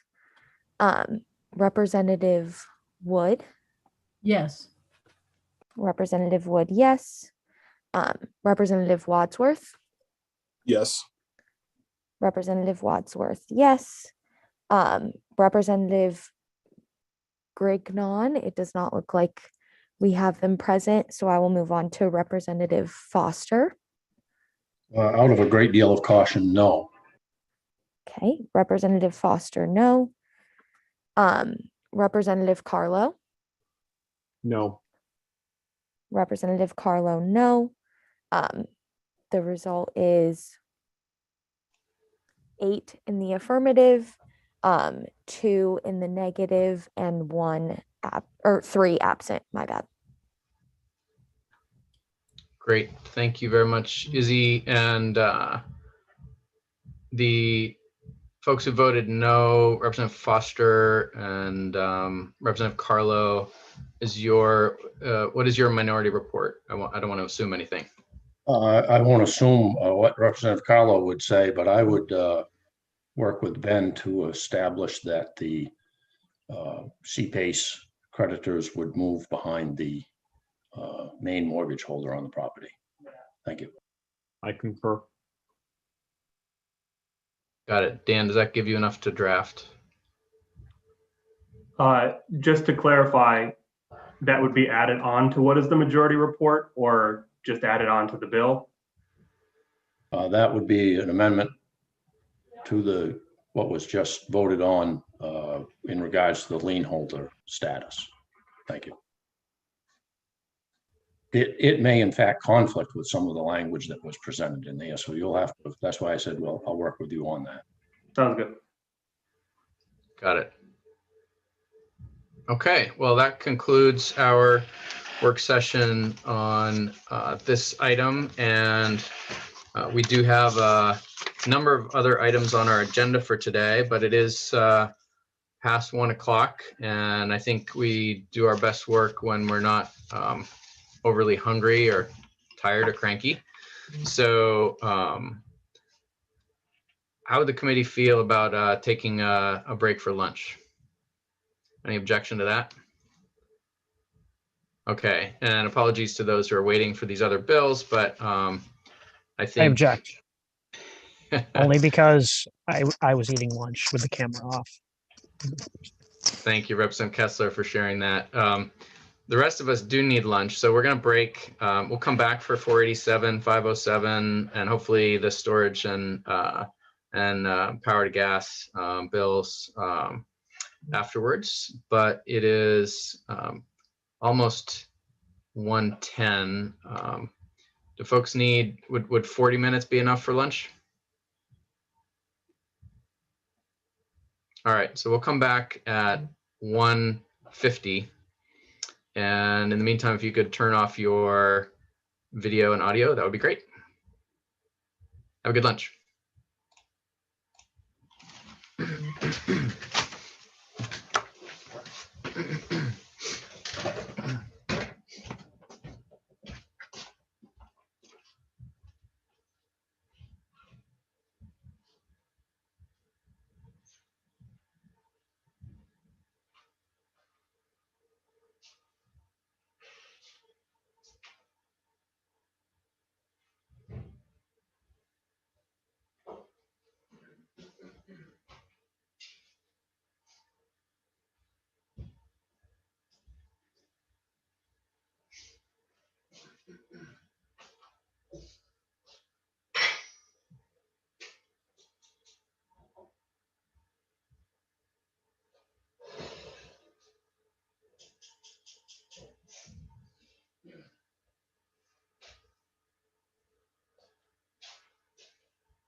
Okay, it's 1:51 by my clock, so folks could go ahead and turn their video back on. That would be great. Kind of get a sense of who's still truly with us or back with us. And Dan, I just emailed you. You can disregard it, but correct me if I'm wrong. This will be our first work session since the public hearing on LD 487. Is that correct? Yes, it hasn't been worked yet. Great.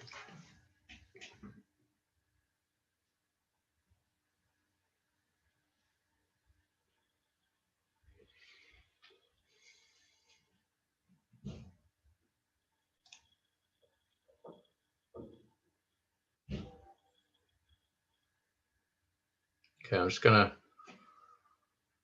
ask again if folks could turn their video back on. Make sure we have a critical mass. Just want to point out that the only two people here on time are merchant mariners. I bet there's something to that.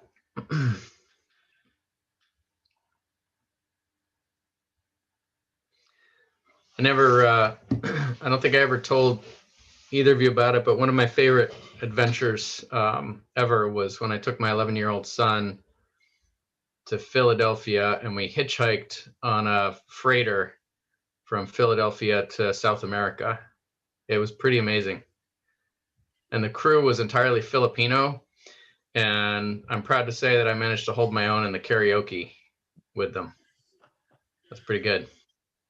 They were good though. I wasn't as good as them. I just managed to win most of their tepid approval. That's all. Was that a bulk freighter, or what was the type of cargo they were carrying? It was a banana boat basically. It ran between South America and Philadelphia, delivering bananas to Philly and going back with cardboard boxes basically. Those were some pretty boats in their time. Really nice looking ships. Yeah, I can't remember where the flag was, in the Bahamas or someplace like that. Nassau maybe. But Panama maybe. Yeah, but it was an all Filipino crew. I had several of my classmates that really enjoyed that banana boat life. When they were down there, they were usually in port for several more days than most of the other types of shipping were. Right. Takes a while to load up. I won't go on with that. Okay. We don't need to, especially on YouTube. Well, it looks like we have enough members to start. We don't technically need a quorum to begin a work session, although we do need it to proceed to a vote. So it's 1:54. I'm going to go ahead and get us started and ask our analyst to walk us through this bill. We are now taking up in work session LD 487, which regards positions at the Office of the Public Advocate. And I'll turn it over to Dan to begin, and I think we'll probably have questions for the Public Advocate who's with us as well. Go ahead, Dan. Thank you. Sure. So this is LD 487, an act regarding certain employees of and to allow supplemental funding for the Public Advocate. This is a bill submitted by the Office of the Public Advocate. It changes the title of the Business Services Manager position to Senior Assistant to the Public Advocate to clarify that a person in the position may perform duties aside from business-related duties. The bill also clarifies that the Public Advocate may legally accept funds from sources other than an assessment on utilities for the purpose of carrying out its statutory duties. Provided a little additional background here, the OPA is primarily funded through an assessment on utilities and qualified telecommunications providers under 35A MRSA section 116. I've noted there's also a special assessment here that supports the activities of OPA's non-wires alternative coordinator. But the section 116.8 assessment is based on each utility and qualified telecommunications provider's intrastate gross operating revenues and is designed to produce sufficient revenue for the OPA's expenditures as authorized by the legislature. As described during the hearing by the public advocate as part of a recent proposed settlement considered by the Public Utilities Commission, the OPA would have been provided with $150,000 to conduct a customer education program. In its final order, however, the PUC rejected that portion of the proposed settlement upon a finding that the OPA lacked statutory authority to accept such funds. According to the OPA, there have been other instances in the past where the PUC has instead approved similar funding for OPA as part of proposed stipulations. A primary purpose of this bill, as described by the public advocate, is to explicitly clarify in law whether the OPA can accept similar amounts included in a settlement or stipulation, as well as grants or other funds. There were a number of people who testified on the bill or entities. I've noted here that Section 2 of the bill, which provides for the renaming of an existing statutorily established position within the OPA, received no opposition to or any real significant discussion during the hearing. The focus was instead on Section 1, which had to do with the acceptance of settlements or grants or other funding. The IECG in testimony expressed concern about authorizing the OPA to accept grants or other funds from outside sources, believing that doing so could introduce doubt about the positions OPA takes on matters it's involved in. I will note here that the IECG supported the part of Section 1 that authorized the OPA acceptance of settlement funds. The Public Utilities Commission expressed opposition to Section 1 of the bill, arguing that authorizing the OPA to accept funding from settlements or stipulations would create the perception of a conflict of interest or result in a lack of confidence in the independence of the OPA or its perceived motivations in agreeing to a settlement or stipulation. The PUC also raised concerns about the proposal's authorization to allow the OPA to administer and expend any such outside funds at its discretion, noting that if the OPA requires additional resources to perform its functions, the legislature should consider that need by appropriation instead of this proposal. I've noted here that additional information and comments were provided by the PUC to the committee yesterday, and I included those in the email I just sent. That document included a suggestion that if the committee believes the OPA requires additional funding, the committee may want to consider extending certain statutory filing fee provisions under Title 35A Section 708, which deals with reorganizations, and a filing fee provision under Section 3132, which deals with CPCNs, Certificates of Public Convenience and Necessity, to include the OPA. Right now, they're set up to only include the PUC. No fiscal information is available. Happy to answer any questions, and I'll stop my share now so you can all see everyone. Great. Any questions for Dan?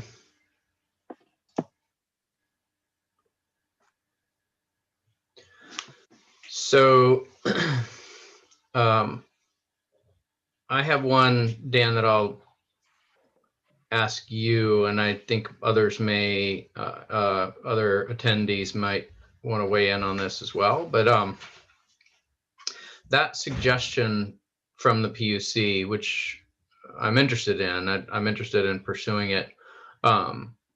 It may have some overlap with another bill before this committee. And I think Deirdre Schneider is our analyst for that bill, but it's LD 251,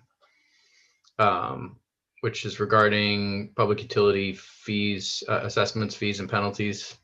So I just wanted to flag that as an area of possible overlap that I want to be conscious of as we work these two bills. There may be no conflict whatsoever, but I think if we go in that direction that the PUC is suggesting, that we might want to just, keep the two bills in mind together to the extent that we can. So not seeing any comment from Dan on that. I think he doesn't disagree. Is that fair to say? Yeah, that is a bill that Deirdre's working on. She just messaged me to let me know that it's being worked on Thursday. So I wasn't familiar with that bill or aware of its status. But, right. Noted. Right. Great. Thank you. Anything else for our analyst? Okay, and again, for those who are either listening in without video or here with video, we do have that analysis and also the PUC information from Dan in his email sent at 1:51 today. So should be fresh on the top of your inbox. All right, not seeing any other questions or concerns for Dan. We do have some folks in the attendee list who we might want to hear from. I'm going to give the committee first dibs on who you want to hear from.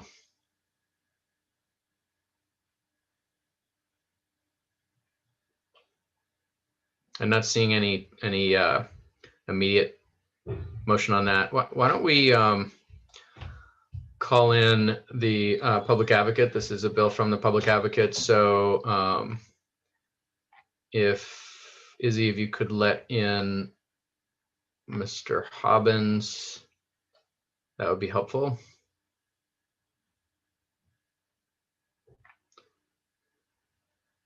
And why don't we ask Mr. Corbin to come in as well, because I think we may have some questions for him regarding that follow-up memo from the PUC. And my question for you, Mr. Hobbins, and welcome back, is have you had a chance to review the follow-up information provided by the public advocate, or excuse me, by the PUC, or not? And if you have any particular response to those comments? Well, thank you, Mr. Chair, members of the committee. I'm just, I guess I've been thrown an olive branch, maybe to try to appease me or something, and I appreciate that. I do appreciate that. My concern was one of principle, and to be honest with you, I was very disappointed at the inferences that were made by the Public Utilities Commission in their order and in denying the stipulation. As I said before, I'm not in this to have a turf fight with the Public Utilities Commission. We should be on the same page. My concern is that they said that we needed legislative authority to do something like that. When I've given you two examples of situations where one of them is $50 million in a stipulation which was approved unanimously by the Public Utilities Commission, that essentially says the public advocate, with only advice of the governor in the Efficiency Main Trust, will make the determination where $50 million goes.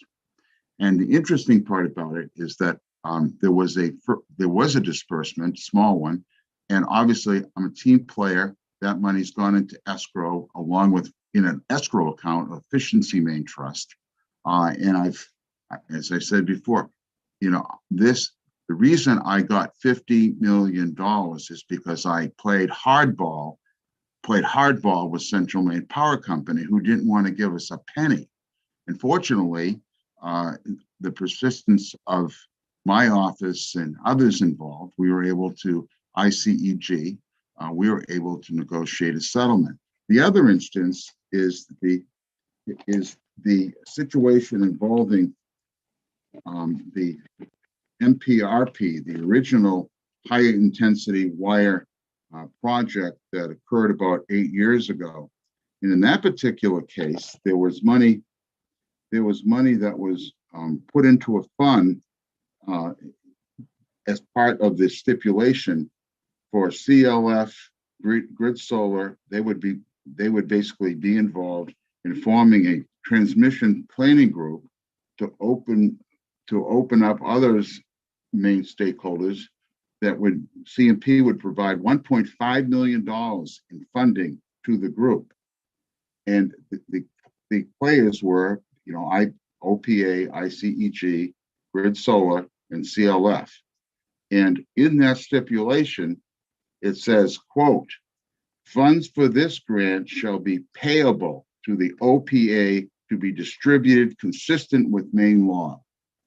And so my disappointment is that there was an is that I was disappointed they would infer anything from it when in fact the Public Utilities Commission on 2 occasions, one for $50 million and 1.5 million.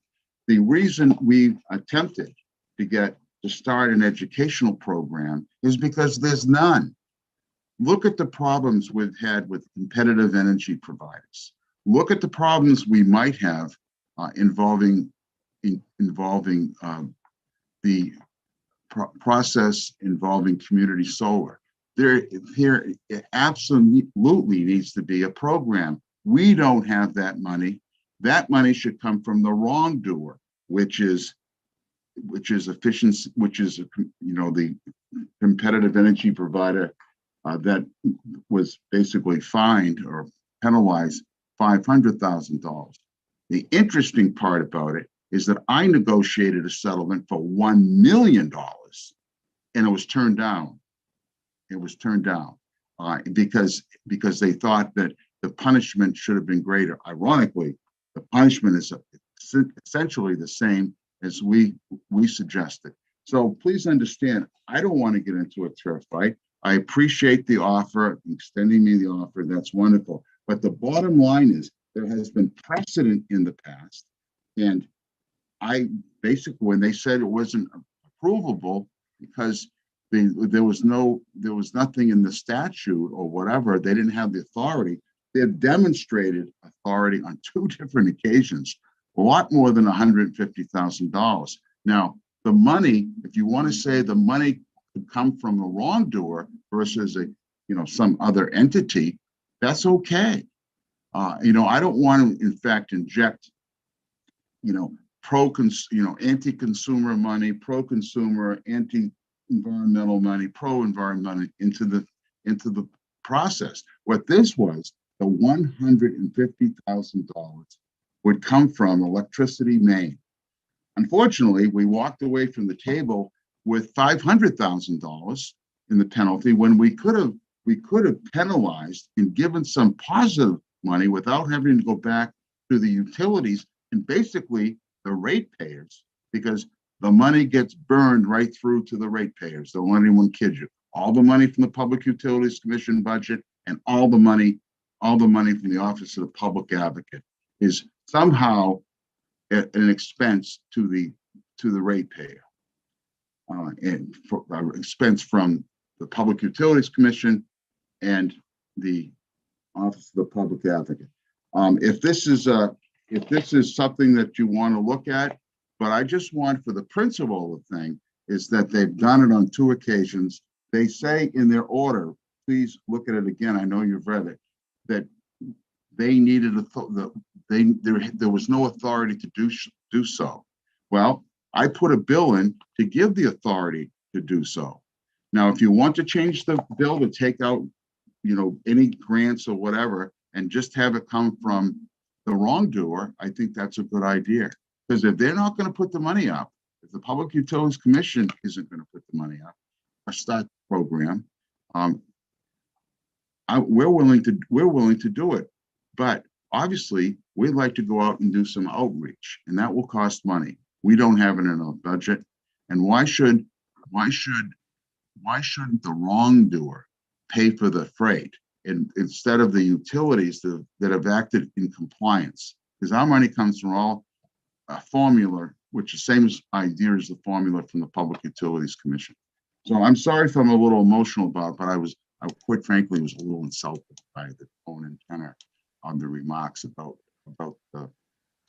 my office and about me. It reflects badly in the inference that I'm trying to build an empire. It's not the case. I'm trying to have an effective office. I'm trying to have a proactive office, because my office, good people in the past, I respect them greatly, but it wasn't a proactive office that went aggressively after people like Central Maine Power electricity main, and those who have wronged the system. So I'm sorry if I'm a little emotional, but if that's what you would like me to do, quite frankly, what they're asking you to think about doing should have been done a long time ago. But unfortunately, probably one of the reasons was it probably wasn't asked by the public by my office. If you look, last legislative session did increase the percentages, and I asked for the increase, and this legislature and the governor approved it.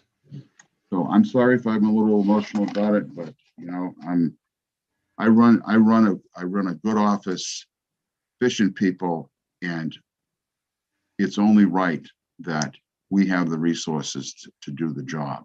I wish you could go to a public utilities rate hearing, and they're having one right now. You're going to see 2 or 3 people from the Office of the Public Advocate, 1/3 of the number of people we have. And if you looked at the people that are on the other side who are asking for millions of dollars, you'll see a dozen of them from the utilities sitting there before the hearing examiners or the commissioners. But obviously, I'm having a hard time getting one more position, which was already approved by the legislature from funding. And in this particular situation, I'll keep my mouth shut, just to take their suggestion, and there'll be another day.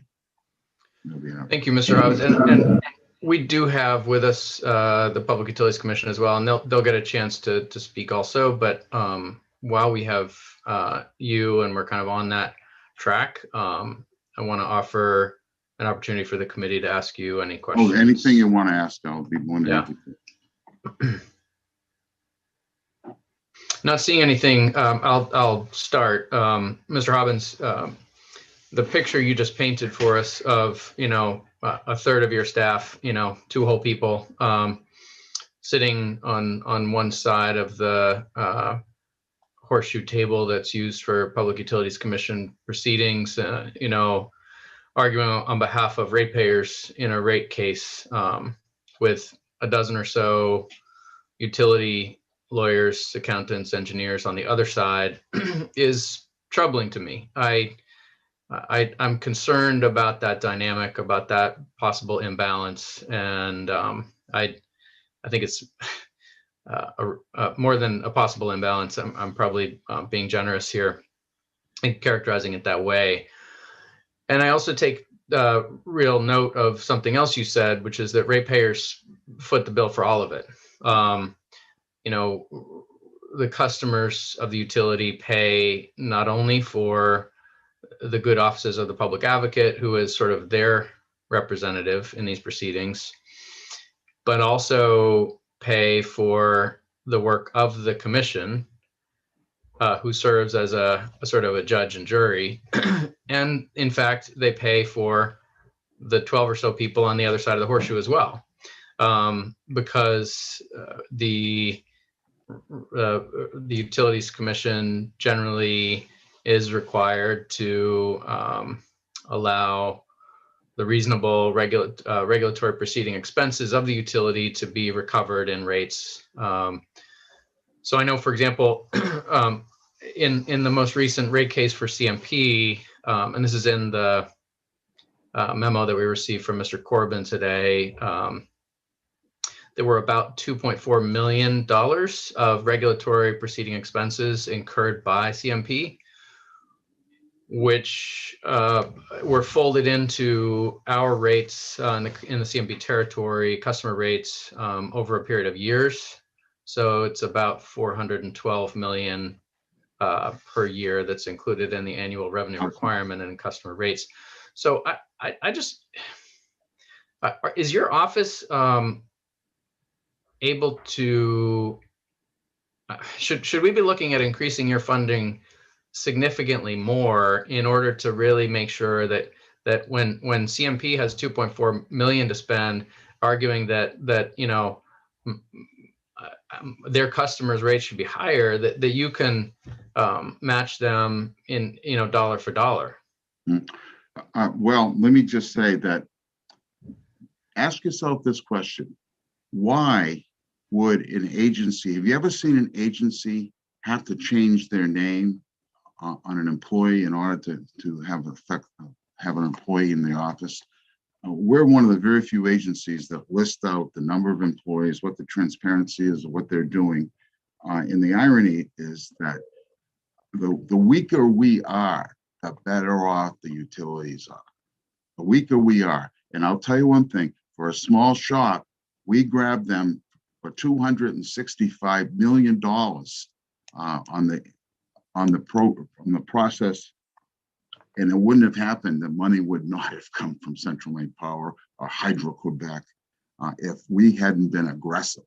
We'd have never got the $50 million, and because we were aggressive. And did we have any more staff? No, we did not have any more staff. We just, you know, I'm pretty tenacious when I have to be. But I'm just trying to tell you, long term, past when I'll be the public advocate, for sure, there has to be a look to see about whether or not there's an adequate amount of money to hire good expert witnesses. We are limited by the type of expert witnesses that we can hire because we don't have the resources. And I had to go back to the legislature last time for $300,000 because of the situation involving the billing, the billing metering system and the whole process, which in the end, the PUC clipped Central Maine Power Company for $10 million of imprudence. But I can tell you that $300,000 again came from the ratepayer to basically fund an expert so we could at least compete with them. And quite frankly, we did a pretty good job of competing with them on the rate case, Central Maine Power Company, and the NECEC Hydro-Quebec situation. So if you're asking me, in the long run, I think there should be a look at it. And whoever the public advocate is or whatever, the public advocate in Indiana has 57 people on his staff, 57. But I can go through all the states. We are up until maybe South Dakota has less than North Dakota. I know they have less because they've got the utilities kind of control the operation in some of those states, the fossil fuel utilities anyway. But I just wanted you to know that we have a good staff, very capable, match them against anyone, and we work hard, and that's fine. And I don't want to pat in the back. That's the job. We all knew what it was when we took the job. But I do think there should be a review of a couple things. One of them is, should the ratepayer pay for the way in operation of a regulated utility when in fact they might have not acted within the norms of prudence. So there's a lot to look at. And one of the reasons why there aren't many employees is because I think that the utilities obviously don't want a lot of employees in the process, because we'll be better watchdogs if we had more of a staff. But I'm not complaining. We got 9 people. I wanted another person, and I was disappointed that it might be in the final budget. I hope it is, but that's here and there. That went through a public policy process. It passed unanimously by this committee of last session. And unfortunately, because of the pandemic, the money wasn't funded, and we lost the position. But I just want you to know is that I'm not complaining. I'm just saying in this particular case, I'll take what they're offering. I don't want to turn that down. But think about what I said is that they basically told you and told us that they didn't have the authority to do what they wanted to do. And they wanted the authority come from the legislature. And it seems to me that we should not just foreclose the opportunity to rewrite that situation, take out the agents and all of that other stuff, but let our office at least at least get some of the resources from the wrongdoer. In this particular case, we got $500,000. We could have had 650 coming from electricity main. We got 500,000. Really, when you think that if you saw how many people got wronged, it wasn't, they just got dinged for one incident. They didn't get dinged for 70 of them. Read our brief. We asked for $7 million. We could have justified it. Great, thank you. Any other questions for the public advocate? Okay, what's the pleasure of the committee? Would you like to proceed to hearing from the PUC? I see a couple nodding heads. So Chair Bartlett, welcome. And thanks for the memo that you did provide. It's been characterized as an olive branch from the by the public advocate. I'll take that as a good thing.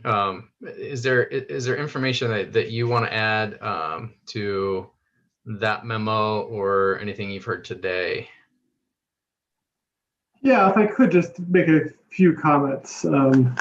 First, I want to be clear that testimony before position on this bill is in no way intended to be disrespectful or to cast aspersions on this public advocate or any other.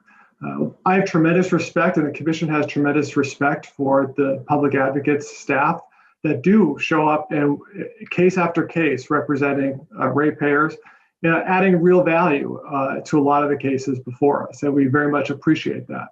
We also agree that the public advocate needs to have sufficient funding to hire the experts it needs and to have the staff it needs to engage in these proceedings. That is critically important.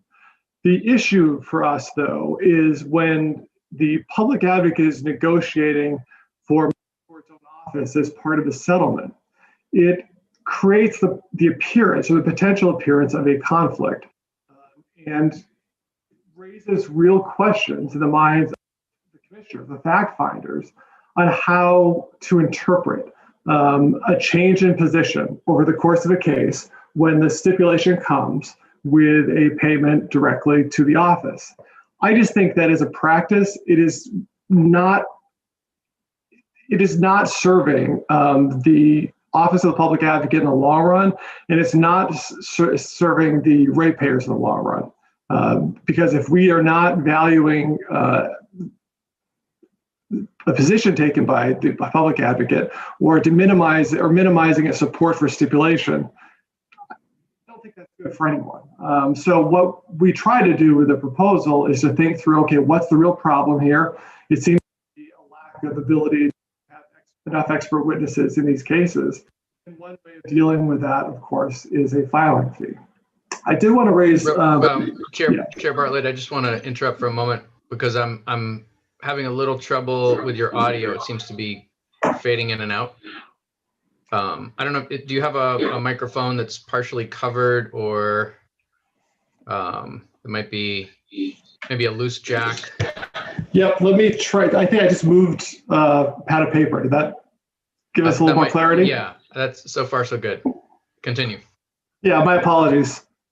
A point I just wanted to raise, the electricity main settlement is an interesting one, a stipulation. That's an enforcement procedure that was brought by the commission, and there's a maximum fine of $500,000 under the statute. The stipulation that came before us included this additional $150,000 for a public service campaign. That could still have been part of the stipulation had it been allocated differently. That is one where the narrow issue was whether that money should go or could go directly to the public advocate's office to be used for a fund that it was administering on its own, or whether that should be handled differently. Clearly, they could have negotiated for either electricity main paying a higher penalty with a portion of it being used for the public service campaign. It could have come into our regulatory fund and then be used from there to fund a public service campaign. And you could have, stipulation could have had the public advocate presenting to us a proposal for that. We do agree with the public advocate that there's a lot of confusion around the whole supply issues and the it is just how the billing works and how to interact with CEPs. And we are intending to use a significant portion of that $500,000 penalty for that express purpose, as we mentioned in our order. So we are currently working on an RFP to do some analysis to figure out how best to spend that money. So again, that's a place where the public advocate raised a very important issue. We're taking it to heart, and that could have been structured with that additional money. The final point I wanted to make just on the rate case expense, I want to be clear that when a utility is reimbursed for rate case expenses, that is related for outside counsel and outside experts. It's not for the utility staff that are in the room. So while there is likely to be outside counsel in the room as well, the 12 people you tend to see in a rate case, a number of those are utility employees and are not, that is not being recovered separately. So let me just follow up on that point, Chair Bartlett. You said not recovered separately, but if the work that is being done by the utility employees in the course of the rate making proceeding is in the course of their regular duties, is that generally recoverable anyway from rates? Yes, that's part of their operating expense. Absolutely. So in other words, the 2.4 million that was recovered from the last rate making proceeding was really not the whole expense incurred by the utility. If I'm hearing you correctly, there was actually more involvement by regular staff that would have been recovered through O&M.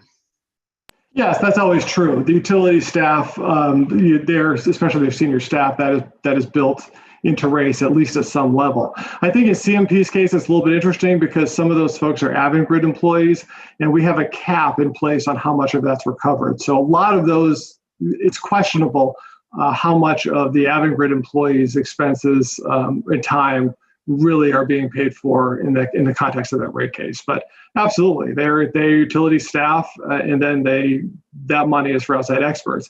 And I think that's why the filing fee concept makes sense.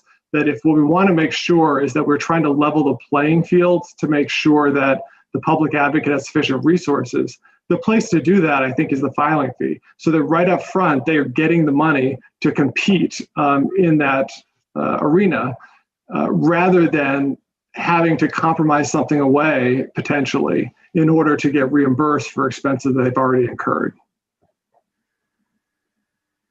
Thank you. Any other questions from the committee for either Chair Bartlett or Public Advocate Hobbins? I want to turn back to you, Mr. Hobbins, and just ask, and I suspect you don't have this at your fingertips, but maybe you could help us to figure it out. If the last CMP rate making proceeding, just to take an example, one example of a very important proceeding, there was 2.4 million in recoverable expenses that the utility incurred, plus, it sounds like maybe, even more than that amount in regular staffing. What was your expenditure in that case? I mean, if you were tracking your staff time, do you think you spent $5 million in that case, or what did you have to work with? I think you're muted. Sorry about that. It was just what's in our budget, and we're limited as far as the number of employees. We're limited. We don't have any. We basically have a budget we present, and that's what it is. No matter what happens, we did have to go back because of the imprudence of Central Maine Power Company and handling the billing and the metering and everything else. We had to assist in the litigation. I will say the Public Utilities Commission, I believe, under Chairman Bartlett's leadership, whacked Central Maine Power Company, I think, for the most they've ever been hit by. That was $10 million. And that comes from the shareholders and not the ratepayers. So I commend them on that. But please understand is that there is still a legal issue about whether or not 500, that when you have enormous amount of mistakes and intentional actions by a utility, I don't believe, especially when the utility was sent a letter, a warning letter, you should not do this, cease and desist letter. And guess what? The utility continued to do that type of activity. It seems to me that is more, there's those incidents that occurred before they were warned and after. And you know, for $500,000, that's not a lot of money, considering they disrespected the commission, they disrespected the ratepayers. And they walked away paying $500,000. And ironically, I will give you a copy of our brief that we submitted when we took all of the complaints. We put them together and we said, if you use the formula, it would have been about $7 million. Obviously, the way the statute's written, it's been interpreted by the Public Utilities Commission to be $500,000. That's it. And that's too bad. But that's been litigated. It's water over the dam. I'm not going to sit back and complain. What I don't want to happen is to ever happen again. That's all.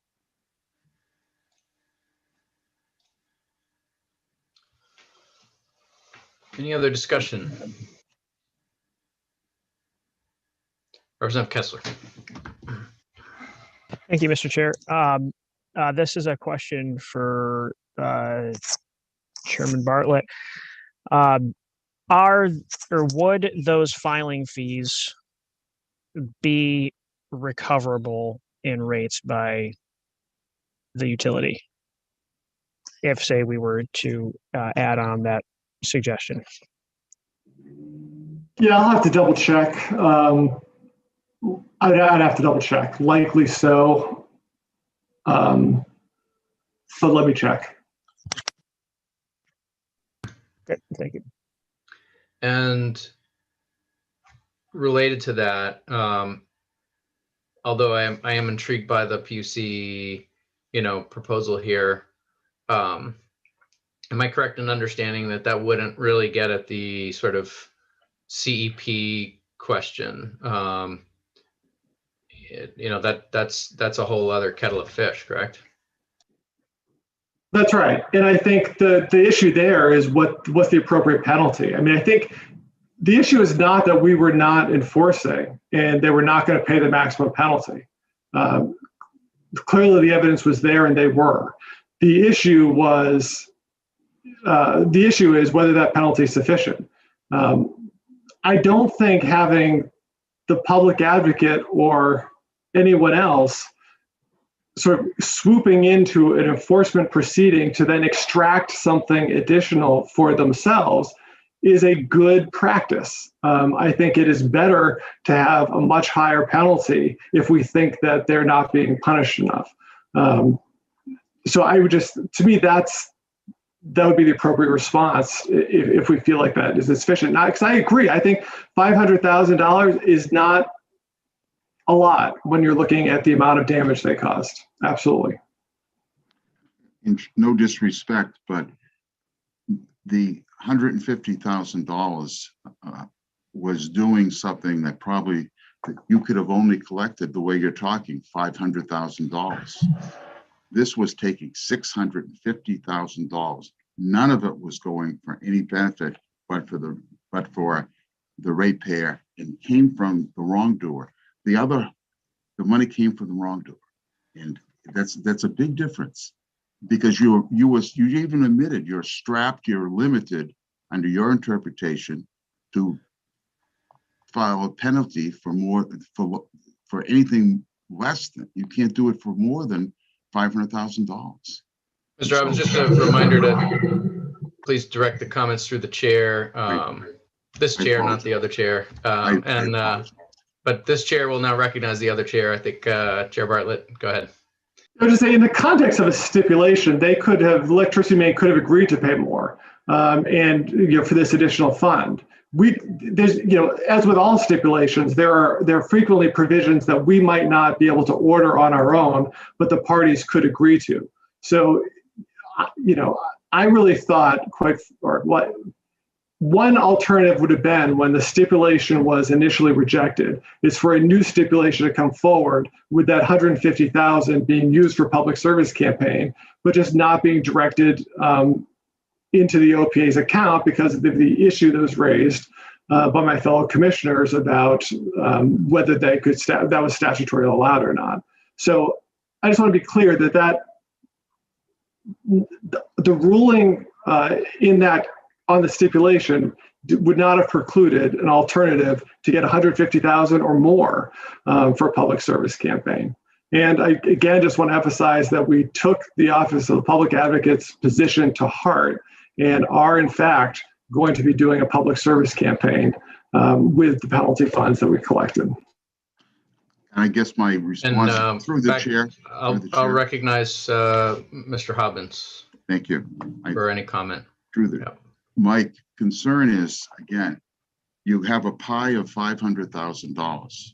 Now, if you're going to, and that's all you can, if that's the story, it's all you can collect, then $350,000, you would do that campaign. $350,000 would come from the wrongdoer, and $150,000 from the wrongdoer to a fund or to a program that you were going to have.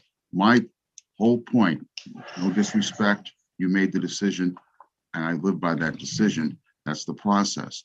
But there's a big difference in math between $650,000 against the wrongdoer than $500,000. And with 650, you get an educational component. And the way we're going to have it now, if you have an RFP that comes back at 150, 200, whatever it is, it would diminish the money that would go to your separate account, and it wouldn't cost them any more money. 650 minus 500,000 is 150,000 that they're not going to have to pay. All right, so just to avoid the back and forth, keeping it to committee members, I want to just turn to the committee and ask if you have additional questions for, or any discussion, frankly, but in particular questions for the public advocate or the PUC. Okay. Thank you. Representative Kessler, go ahead. Thank you, Mr. Chair. One thing that's not clear to me is trying to think of this in the frame of mind of addressing that same problem that Commissioner Bartlett was saying is how do we get your office the resources that you need to adequately stand up for ratepayers? And the proposal of having a filing fee and a proposal of also having them pay more if there is a case that requires a penalty.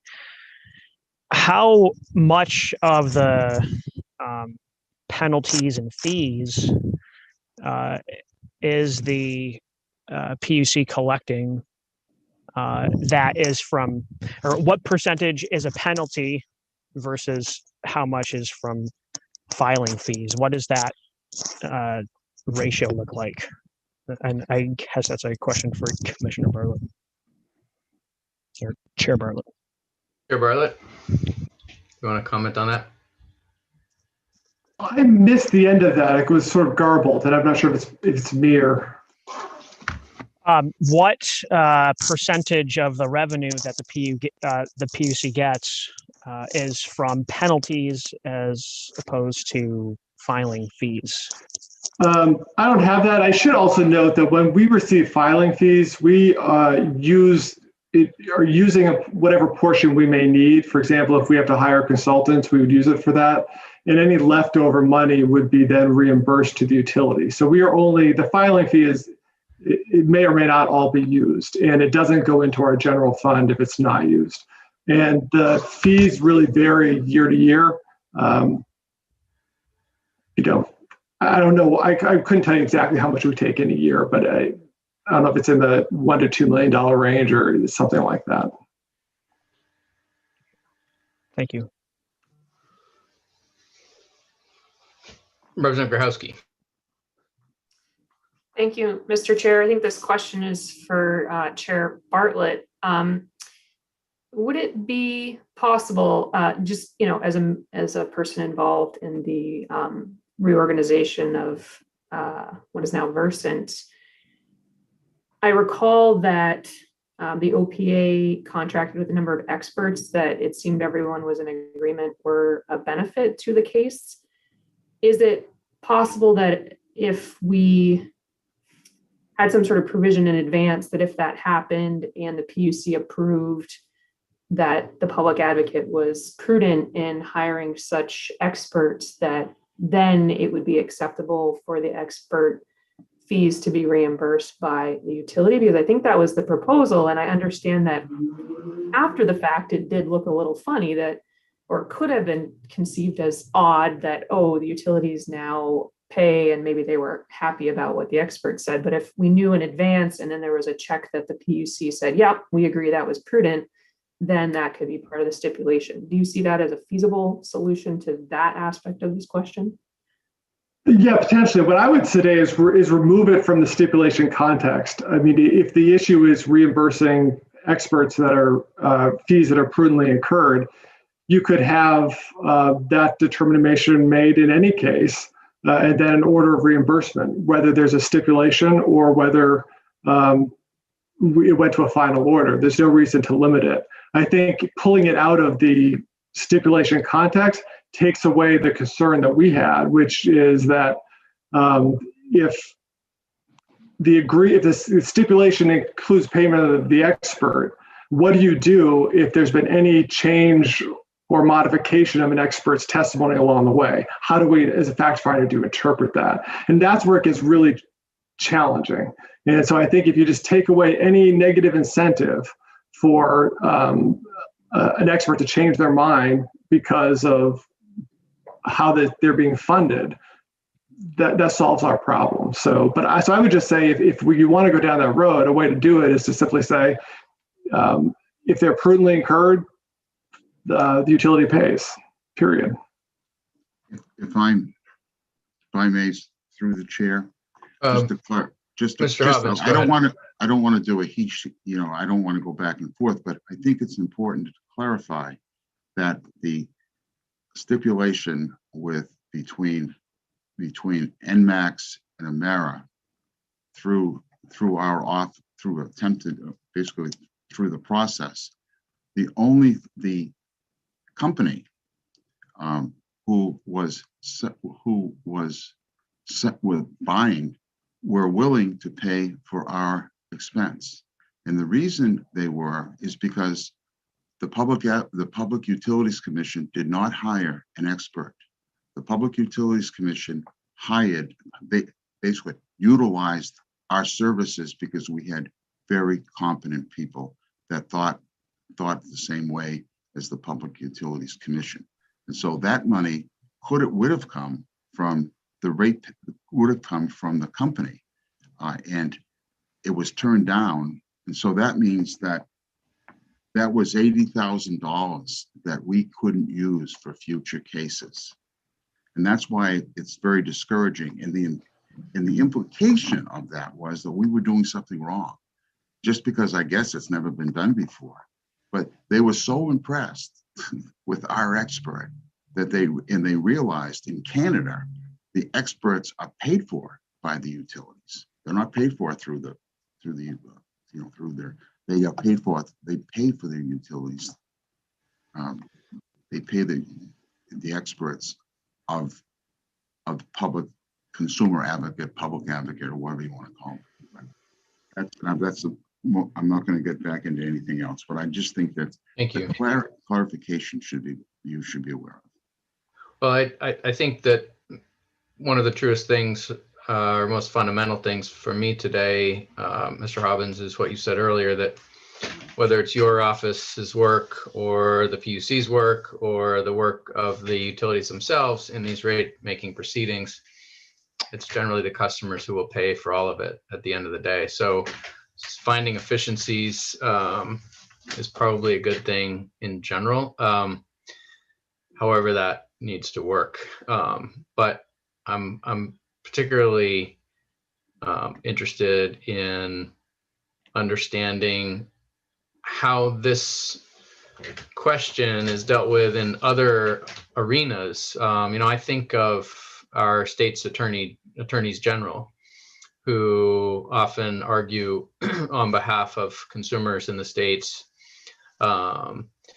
in cases that go all the way up to the Supreme Court. And sometimes there are settlement agreements that result from those cases where the attorneys general are then charged with dispersing, I don't know, for example, 17 million from, Volkswagen for a settlement in a case regarding emissions. I mean, it isn't the public advocate, and I know the answer to this question, but I just want to pose it for everyone. Isn't the public advocate the attorney general for utility work, for protection of utility consumers? And since the answer to that is yes, doesn't it sort of make sense that stipulations, which are a kind of settlement agreement, if you will, can be administered by the public advocate? And I see Chair Bartlett shaking his head, but at the risk of going around in circles, let me end my own comment there. It's a thought experiment as much as anything, but I'll turn to Representative Grochowski next. Thank you. I do appreciate a good thought experiment and extended metaphors. It strikes me that there's sort of, we've got a sentence in this legislation which has a lot of components in it, and they maybe have different levels of merit, grants, settlements. I think a rate case is quite different than a reorganization, for instance. I think rate cases are sort of required to happen so that the utilities get what they are expecting to get, just and reasonable rates, et cetera, whereas a reorganization is something that they're doing for their own business reasons that the ratepayers don't care about.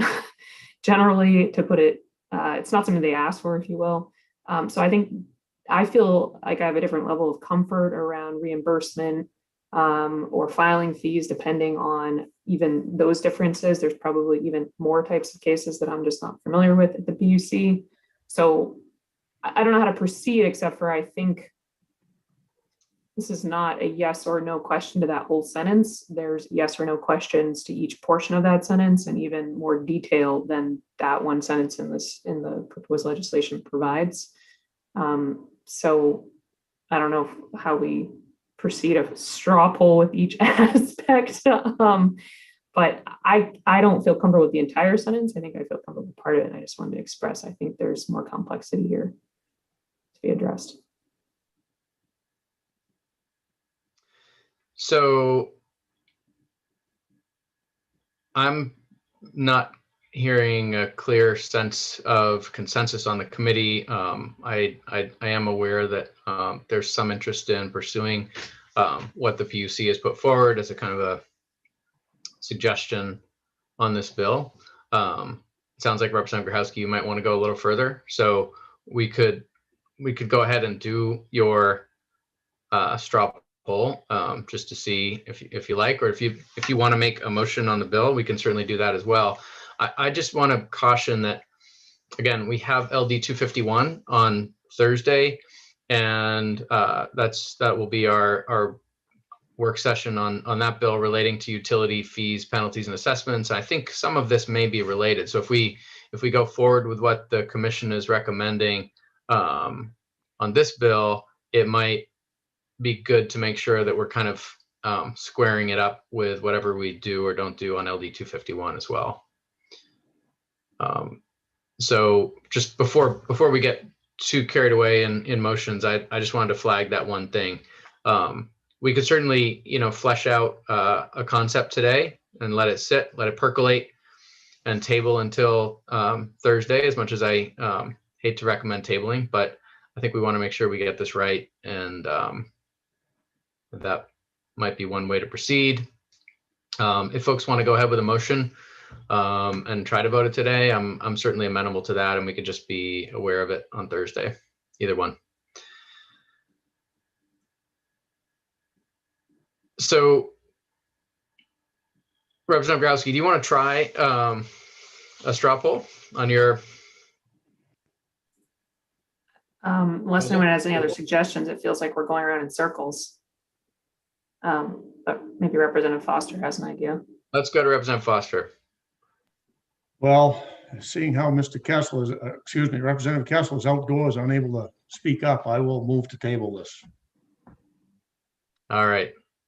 It's been moved to table by Representative Foster with a second by Representative Kessler, and that is non-debatable. So we'll proceed to a vote. So by a show of hands, all those in favor of tabling at this time? And look at that, we've done something unanimously today. That's great. All right, thank you very much. So we'll come back to it, and I would just encourage folks to dig deep and ask a little more, and ask about this a little more. Think about what you're comfortable with. I sense that the PUC's recommendation may be of interest to folks, and we might be able to do something with that. So, Representative Foster, do you have anything else, or is that just a leftover hand? Okay, excellent.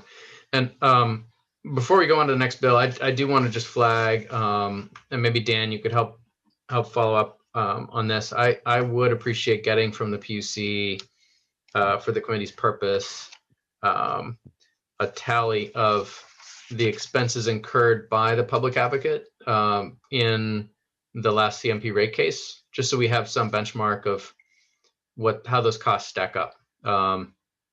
The costs to CMP have already been characterized, at least approximately. So it'd be good to have a sense of scale. And with that, we'll go on to LD 507, which is also a bill from the public advocate. It relates to consumer protections around community solar. And I believe that the OPLA team will be tagging out Dan Tartikoff. Thank you, Dan. And tagging in Deirdre Schneider.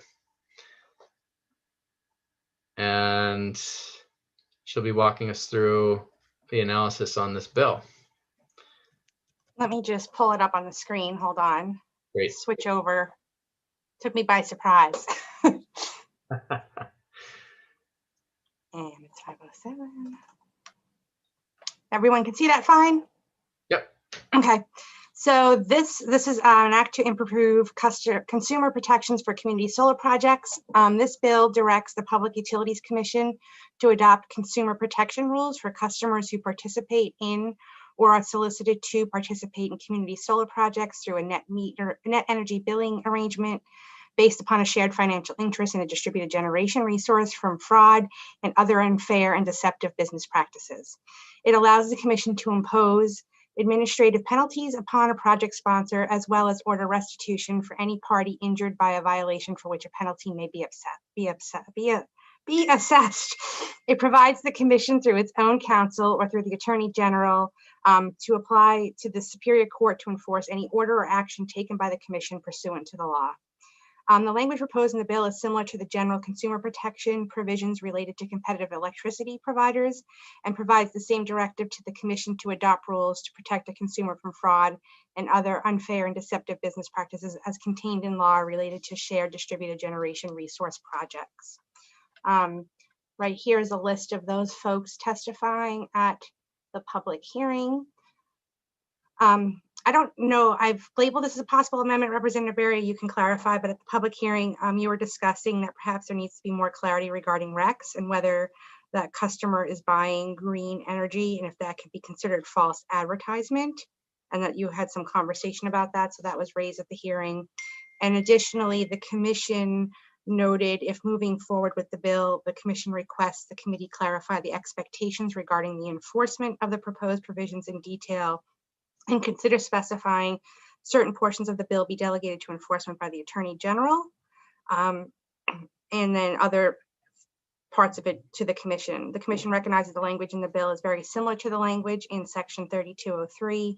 However, notes the difference is that the commission licenses CEPs currently, and where this is an area where shared interest projects are increasing, they're concerned that what the universe of issues can be and whether they are equipped to address issues relating to individual contract disputes, compliance with equal credit requirements, enforcement of federal and state laws, and rules regarding marketing if they arise. And I may have left one of those out too. I need to go back and check. Additionally, just as a note for the committee, Chapter 313 of the Commission's net energy billing rules contain consumer protection provisions. I've attached that part of it to this analysis below, and it applies to project sponsors or representative or agent of the project sponsor and any entity that markets a financial interest to residential or small commercial customers.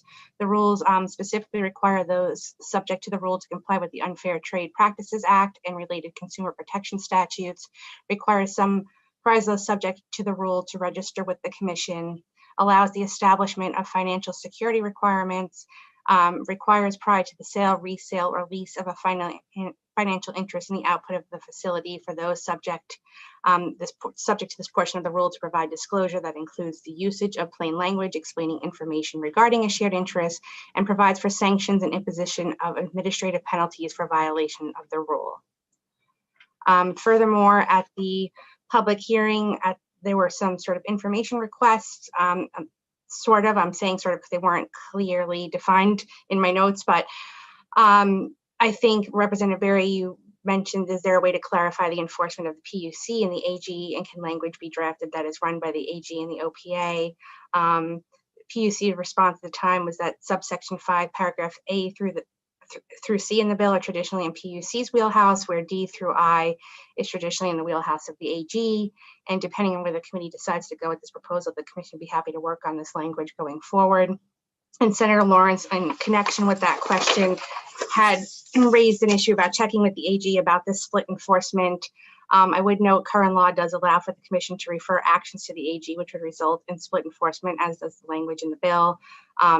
If the committee decides to move forward with language that's more concretely split enforcement, more concretely splits the enforcement function, that language can be sent to the AG for comment and provided to them with a more developed specific question to review. And I spoke to Senator Lawrence about that, and he was fine with that approach if that's the direction the committee goes in, is if you decide to move forward and have specific language, we can run it by the AG at that time to make sure that it works. But 3203, like I mentioned, this section, like I mentioned, they already sort of set up where the commission by their own counsel can bring a case, or the AG can do it. So it's sort of it kind of already envisions that to some degree, just not so specifically split.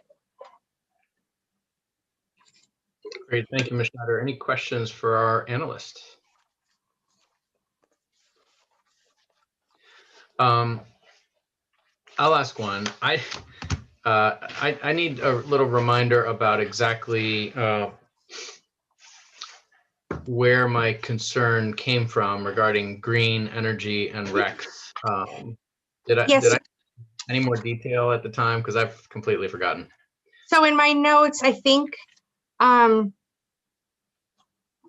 you kind of gave a scenario, like if I subscribe to a provider, I may not receive RECs. If the owner sells the RECs to a third party, I've not really bought something green. And then wrote like, is this false advertisement? So I think you were using it potentially as an example of maybe just the importance of this, that people can be deceived, but it wasn't clear. And I have a star next to it and it in my notes. And so I think you were saying it sort of in that way. So I mentioned it and I have underneath add as an amendment. So I went back and looked, and I'm not sure I was much more clear in reviewing what your point was at that time. So if it's not important and it's your point, then we can just move on. It may not be very important, seeing as how I've forgotten it completely. Exactly.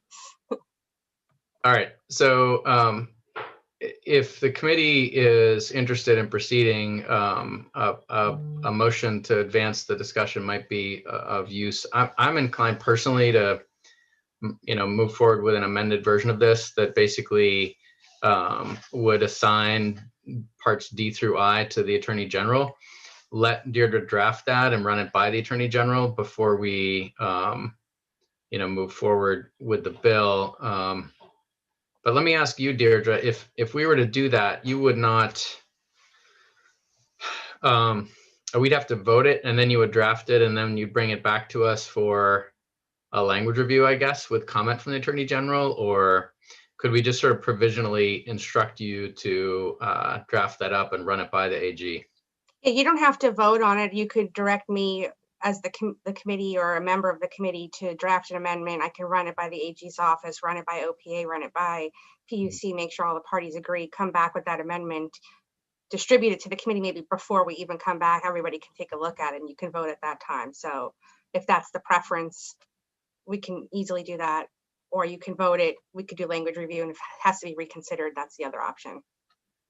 As much as I would like to vote on a bill this afternoon, this may not be the one. It might make the most sense to just proceed as Deirdre just recommended. What do folks think? Are there other, apart from integrating the, AG provisions, assigning some of these responsibilities to the AG, are there other things that the committee would want Deirdre to incorporate in that amendment that you can bring back before us when we next take this up?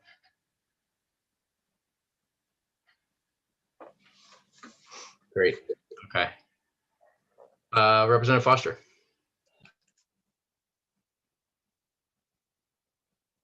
You're both muted. Representative Foster's muted. I was muted. Hard to believe. I'm sorry. Mr. Chair, are you suggesting that you might want to hold on this bill to develop further an amendment to it to bring back to us? Is that what I'm understanding your suggestion is?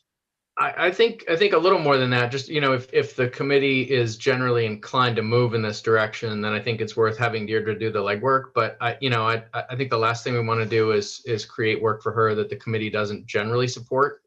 So what I'm really interested in, I think, is just a straw, a sort of a straw vote. Maybe we can even, I'll put it to folks that way. Is there general support for moving forward this legislation around consumer protections for our new booming community solar market that would be assigning some of the responsibilities proposed in the bill to the Attorney General. And again, the concept would be that Deirdre would, if we all put our hands in the air and say, yes, we're generally in support of that, I'm not going to take that as, signing in blood that you'll support it when it comes back to us, but rather that, you believe it's worth having our analysts spend some time on this and draft it, run it by the Attorney General, as she said, the public advocate, and the PUC to bring back at our next work session. So that's really the question I think I'd like to advance to the group. Does that help, Representative? Okay, Representative Kessler.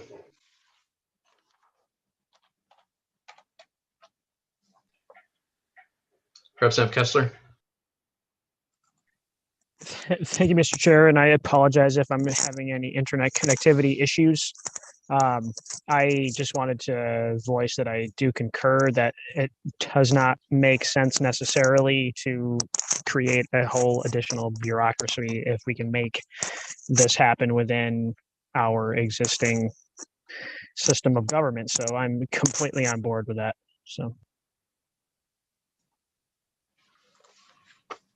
Great. I keep muting myself. It must be the time of day. It's my nap time usually. So any other comments or questions? All right, so I'm just going to put this to a vote. If you could just indicate, by raising your hand, that you're in support of having our analysts go ahead and draft this, run it by those stakeholders in the manner that we've just outlined. That would be very helpful. So who is in favor of going forward at this time in that way?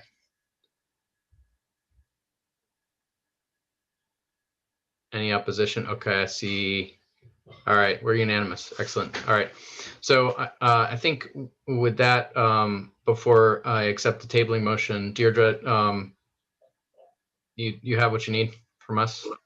Yeah, I think so. The idea would be to split the enforcement with the things that are normally in the wheelhouse of the PUC being under their sort of enforcement authority, those portions under the sort of more of the wheelhouse of the AGs being under their authority, and aligning any other sections to make that work, and then run it by those parties to ensure that it is in fact doable and everyone's okay with it.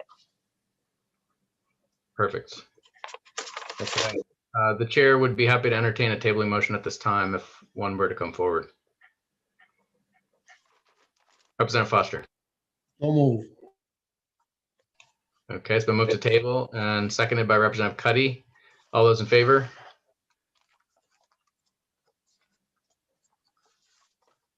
And Representative Kessler, I didn't see your hand. Are you frozen? I think he's frozen. All opposed? All right, we'll take that as a win. It's unanimous, I think, since we lost Representative Kessler. Very good. Well, that brings us to the next bill, LD 526, which is storage. And Deirdre, I think you have we already worked this one once? No, this is the first time, and it's LD 528. Ah, I have it written down wrong. Thank you. LD 528. Let's go ahead and dive in on that one. Okay, hold up a second. And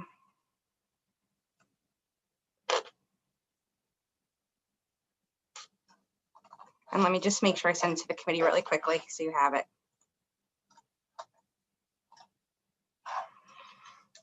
So just as a little backstory, that during the 129th legislature, the commission to study the economic, environmental, and energy benefits of energy storage to the main electricity industry was established. The commission produced, not reduced, a report. That report link is on the analysis that included several recommendations. Several of those recommendations are included in this bill. Specifically, the bill establishes a state goal for energy storage system development of 100 megawatts of installed capacity located within the state by December 31st, 2025. It explicitly includes energy storage systems as a strategy that can be implemented by the Efficiency Main Trust to improve electricity efficiency and reduce greenhouse gas emissions, allows the use of RGGI initiative funds for energy storage systems. It requires the trust to explore and evaluate energy storage measures that reduce peak demand, and to explore alternative methods and tests to measure cost effectiveness, and directs the trust to consider expanding energy storage pilot projects, including bring your own device programs, rebate or funding programs for energy storage paired with renewable energy for all electricity customers, and education initiatives regarding demand management and energy storage, included targeting education to low income and rural populations. And it requires the trust to submit a report by December 1st, 2021. It also directs the PUC to investigate and, where appropriate, implement transmission and distribution utility rate designs that account for variation in the cost components of electricity as the load or demand on the electric system fluctuates. Includes the specific directive that PUC open a docket to investigate opportunities to modernize rate design through time of use or other time differentiated rates. To develop and implement a pilot program to test and evaluate time of use rates in conjunction with energy storage, and develop and implement a schedule for regular review and update of rate designs, and ensure that the review includes considerations of time differentiated rates. At the public hearing, quite a few people testified in support of the bill. That's that list there, opponents, and then neither for nor against. I'm not going to go through each of these because there's quite a lot of amendments offered in testimony. I think it's almost about 2 pages of amendments. So I will just sort of briefly, there were category of stuff that are sort of, they're all related, but maybe they were a little bit different in testimony. So one was sort of the idea of increasing the goal that's in the bill. So right now it's 100 megawatts by 2025. There were quite a few people who said increase that, or also to direct the governor's energy office to conduct a comprehensive study and establish energy goals beyond 2025. And then also along with those energy goals, that the PUC recently opened a docket on distribution system planning to have that set targets based on need and cost effectiveness for 2025 and 2030, and then establish separate goals for behind the meter and front of the meter storage. So there were a bunch of things about the goals itself and different ways of talking about them, or looking at the targets in a different way. A lot of folks talked about consider targeted procurement to achieve energy storage. Also have an adder for energy storage or an incentive. There were options about long-term contracts for storage, property tax exemptions, or pilot rate exemptions for projects. There were also additional comments about the clarification of utility ownership of energy storage, more support for pilot projects, consider amendments that target storage be located in areas where it's needed the most, like remote locations and island communities. There were portions directing some more interaction of PUC with ISO New England and looking at some of this stuff that's in the bill. Some along the line of establishing deadlines for the PUC to explore and draft a plan for time of use rates so that it wasn't open-ended as in sort of the bill. There's like nitty-gritty details here too. It's probably a lot easier for the committee to go through where there was actual offered language. It's from Michael Stoddard regarding the EMT portions of the bill and some of the wording there. So there's that whole section right here. You know, if moving forward, amend the bill to remove the allowance of RGGI funds for energy storage. I keep finding mistakes I've made as I'm reading this. And draft language to exclude energy storage for new wind energy development. In addition, there were information requests or requests for follow-up. Representative Foster had posed a question to James Cody regarding how do we approach T&D utility utilization of power stored or utility ownership of energy storage systems. Representative Foster also to Director Burgess from the Governor's Energy Office. That question was, do we know if there are storage projects built out of state that have been built to capture energy from main generation facilities constructed to meet out of state needs? And what is there for existing storage in Maine?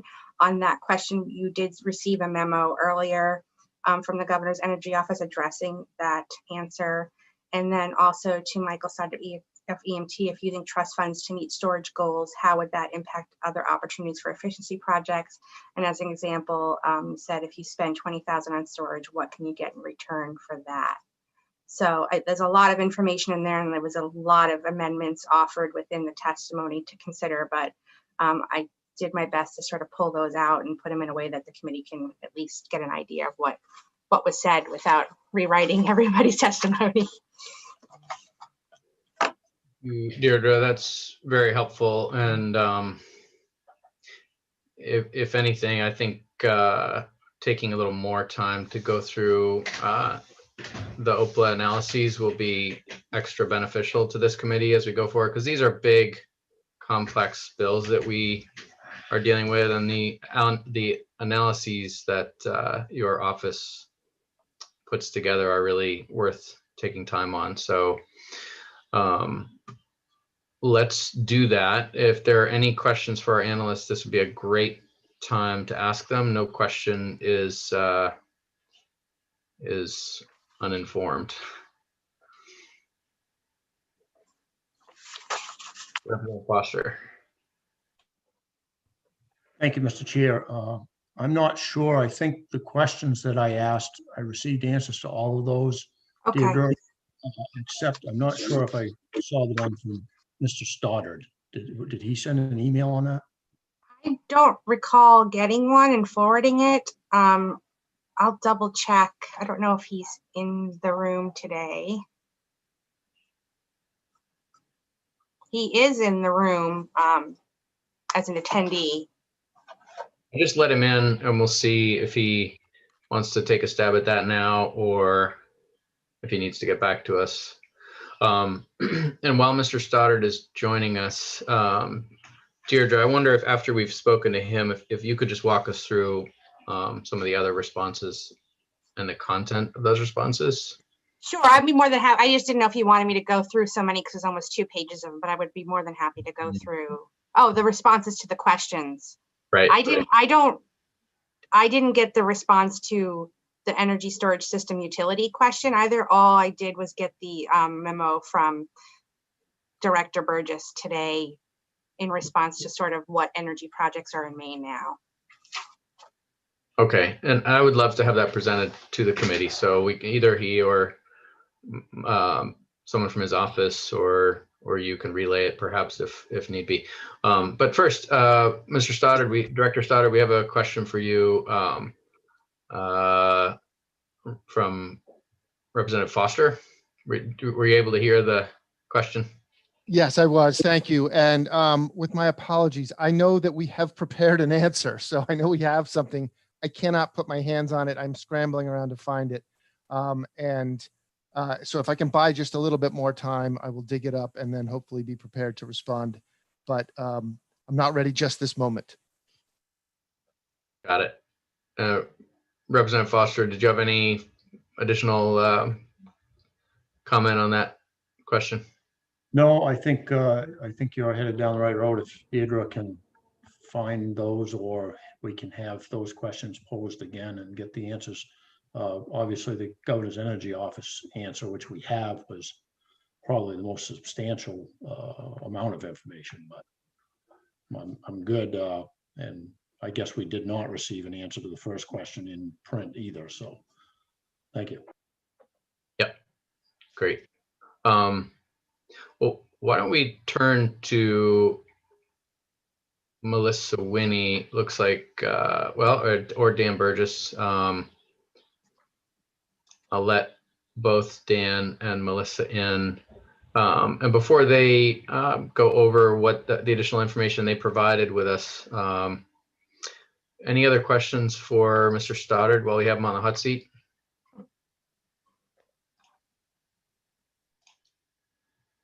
All right, seeing none. Thank you, Director Stoddard. We have Melissa and Dan joining us now. Good to see you. And Director Burgess, are you in a position to walk us through that information a little bit? Because I think we just got it by email today, if I'm not mistaken. Yes, Chair Barry, happy to do so. We sent it along this morning after pulling it together, so happy to do that. Great. So I'm Dan Burgess, Director of the Governor's Energy Office. I've got a baritone voice this morning from the daycare cold that's been going around my house. So if you can't hear me, let me know. This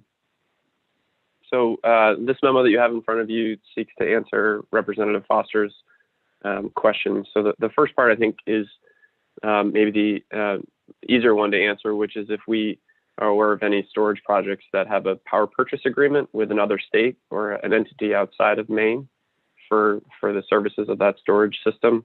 We're not aware of any system that is operating under that agreement. That doesn't mean that it's not happening. We just are not aware of any storage projects in Maine being contracted for by outside entities, such as other states, which I think makes sense given kind of the storage oftentimes has locational value as well that wouldn't be realized by an outside entity if they're replacing a battery in Maine. So if we get any more information on that type of agreement, happy to provide more information on that. The second was around how much storage is there in Maine and kind of what's in the queue. So under subheading 1, there are at least 43 megawatts of storage installed and currently operational in Maine right now. We've provided that through a listing there, and in particular, I've listed publicly available links. I think worth noting that that's 43 megawatts is in megawatts, so that's the maximum amount of energy available at any given moment. And then we've got in some places, at least below where we have it, we have the megawatt hour, which is the total amount of energy that can be provided to the grid for those systems at a given time. But anyway, generally, I think helpful to kind of talk about this in megawatts. So around 43 megawatts installed in Maine. Should note that also doesn't account for you know, a variety of smaller distributed generation projects at the residential level that may you know, someone may have installed a Tesla Powerwall or a Generac system or a Pika Energy system. So these are just kind of your larger projects and does not account for the smaller projects. When it comes to number 2, the planned facilities in Maine, we've listed just 2 there, another 4.99 megawatt project in Rumford, and then the 175 megawatt project in Gorham that was recently announced by Plus Power. And kind of when those are expected to reach operation. This is not the full pipeline of potential storage projects in Maine, but are at least the publicly announced ones that we felt comfortable listing. Section 3 talks about what's in the queue. So there are 2 different queues to be aware of. One is the ISO New England interconnection queue, and the other is what is in the utilities and energy billing queues. So taking the interconnection queue first, if you look at what is in that queue for Maine, there are about 680 megawatts of potential projects that could be sited in Maine. I think it's really difficult to say, you know, to any certainty what the likelihood of those being developed are. And I think it's also important to note that projects like the Yarmouth project, the one that's in Yarmouth, or even the Plus Power project, 175 megawatts, are I'm pretty certain almost likely to be included in that 680 number. So the actual number of new projects in the queue could be closer to that, you know, 400-ish range. And we can run that down a little bit. But our understanding of the queue right now, how it works in the ISO system, is that those, when a system goes online, they don't necessarily get dropped off of this queue list. And that's the way ISO is managing that now. And just the final queues just to be aware of that are the what is in the net energy billing interconnection queue. Actually, I'm sorry, before I go on, the ISO queue doesn't necessarily just represent storage. If a project is with, let's say, a solar project and it's 10 megawatts of solar and 2 megawatts of a battery, it'll show up in this list as 12 megawatts. So that the list of what's in the queue could be lower for ISO New England. And we'll work to get a little bit more detail there if it's available, but that's how we understand the queue right now. And for Central Maine Power, there's roughly 230 megawatts in their NEB queue. In Central Maine Power's 232 megawatts, and then in Versant, 22 megawatts. Those are the projects that are seeking interconnection requests, and what we've seen is that projects will oftentimes start with storage and then potentially drop off. They're allowed to pull the storage off of the solar project if they decide not to move forward. I think especially early on, projects plan to include storage, and because there wasn't an adder provided and it wasn't financially feasible, they then drop those off. So I wouldn't bank on these roughly 250 megawatts of projects actually moving forward, but at least as a sign of interest in the state market for these net energy billing projects, or these 5 megawatt and less projects. So we've broken it down by county and have the summary chart there. I think importantly, the PUC has directed the utilities to begin reporting solar storage along with these distributed projects. And so I think we'll get more information in the coming months from our utilities, but that's the queue and the numbers in Maine as we understand that. I'm happy to take further questions. Great. Thank you, Director Burgess. Representative Foster. Thank you, Mr. Chair. First of all, I would apologize. I have to leave in a few minutes, and I have several questions, but I will ask 2 very quickly, if I may, of Mr. Burgess. One is, of all of these systems, none are currently subsidized except for their benefit through the net metering monies that they receive because of the extra cost or value, if you will, of the electricity that the batteries would offer during peak times. Is that the case? In other words, there's no efficiency main or other monies that may be federal or something, but state monies that are involved? Thanks for the question, Representative. To my awareness, I think that is generally correct. I will say that the last Congress and prior president at the end of the last calendar year did sign, or I think some clarity was provided that some of these solar plus storage projects would qualify for the federal tax credit. And so I think there would be federal tax credits available to some of these. And I guess I wouldn't want to misspeak. There could be some, other projects that were supported in another way by grant funding or others, but no kind of energy storage program is necessarily coming to mind that overarching touches all of these, if that's helpful. Representative Foster. Yes, thank you, Mr. Burgess. Also, another question that during the hearing, I believe we received some testimony, and I think we're also from other information aware that some of the storage capacity with batteries is actually installed behind the meter for smaller solar installations, which of course benefits from the net metering added price, if you will, when they expend that electricity. I'm wondering how that we will know how much capacity there is behind the meter going forward. In other words, I think this bill is intended to help subsidize behind the meter storage as well as other. So I'm wondering if you could address how do we look at that going forward, where now we really don't know what there is out there.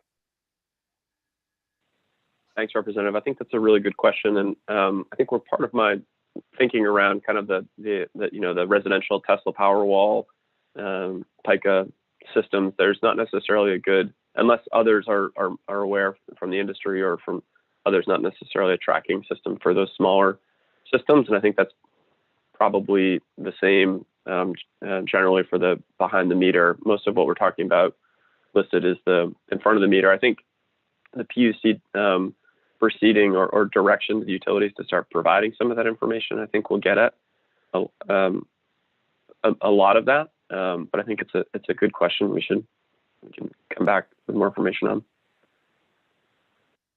Anything else, Representative Foster? No, Mr. Chair, I'm sorry I have to leave, but I'll go back and listen to the rest of this when I get home later tonight. Thank you. Great. Have a good evening. Director Burgess, the behind the meter storage that is already out there, is the commission confident? Are you confident that the utilities have that data? Is that pretty clearly available? It's just that it hasn't been reported. And thanks for the question, Chair Barry. I guess I'm not sure is the answer, and I think I don't want to misspeak, but I think that there's, if you're installing a power wall or a system on your house, I don't think that there's necessarily a requirement to report that, and I think it's worth thinking about, do we want that reported, right? There could be instances where if we want to aggregate those storage devices to participate in a EMT BYOD program, bring your own device program, as it's done in other states, then yes. But you can also see a reason for a homeowner or business not wanting to necessarily report a storage system that's purely being used for backup behind the meter. And so I don't think the utilities have or would have a full list of every single power wall that's been installed, and we should think about what might be helpful there and what might be appropriate for tracking that. And it may be just that if you want to participate, you need to register, and if not, then we should think about if required reporting there is something that we want to pursue. Great, thank you. Other questions for Director Burgess?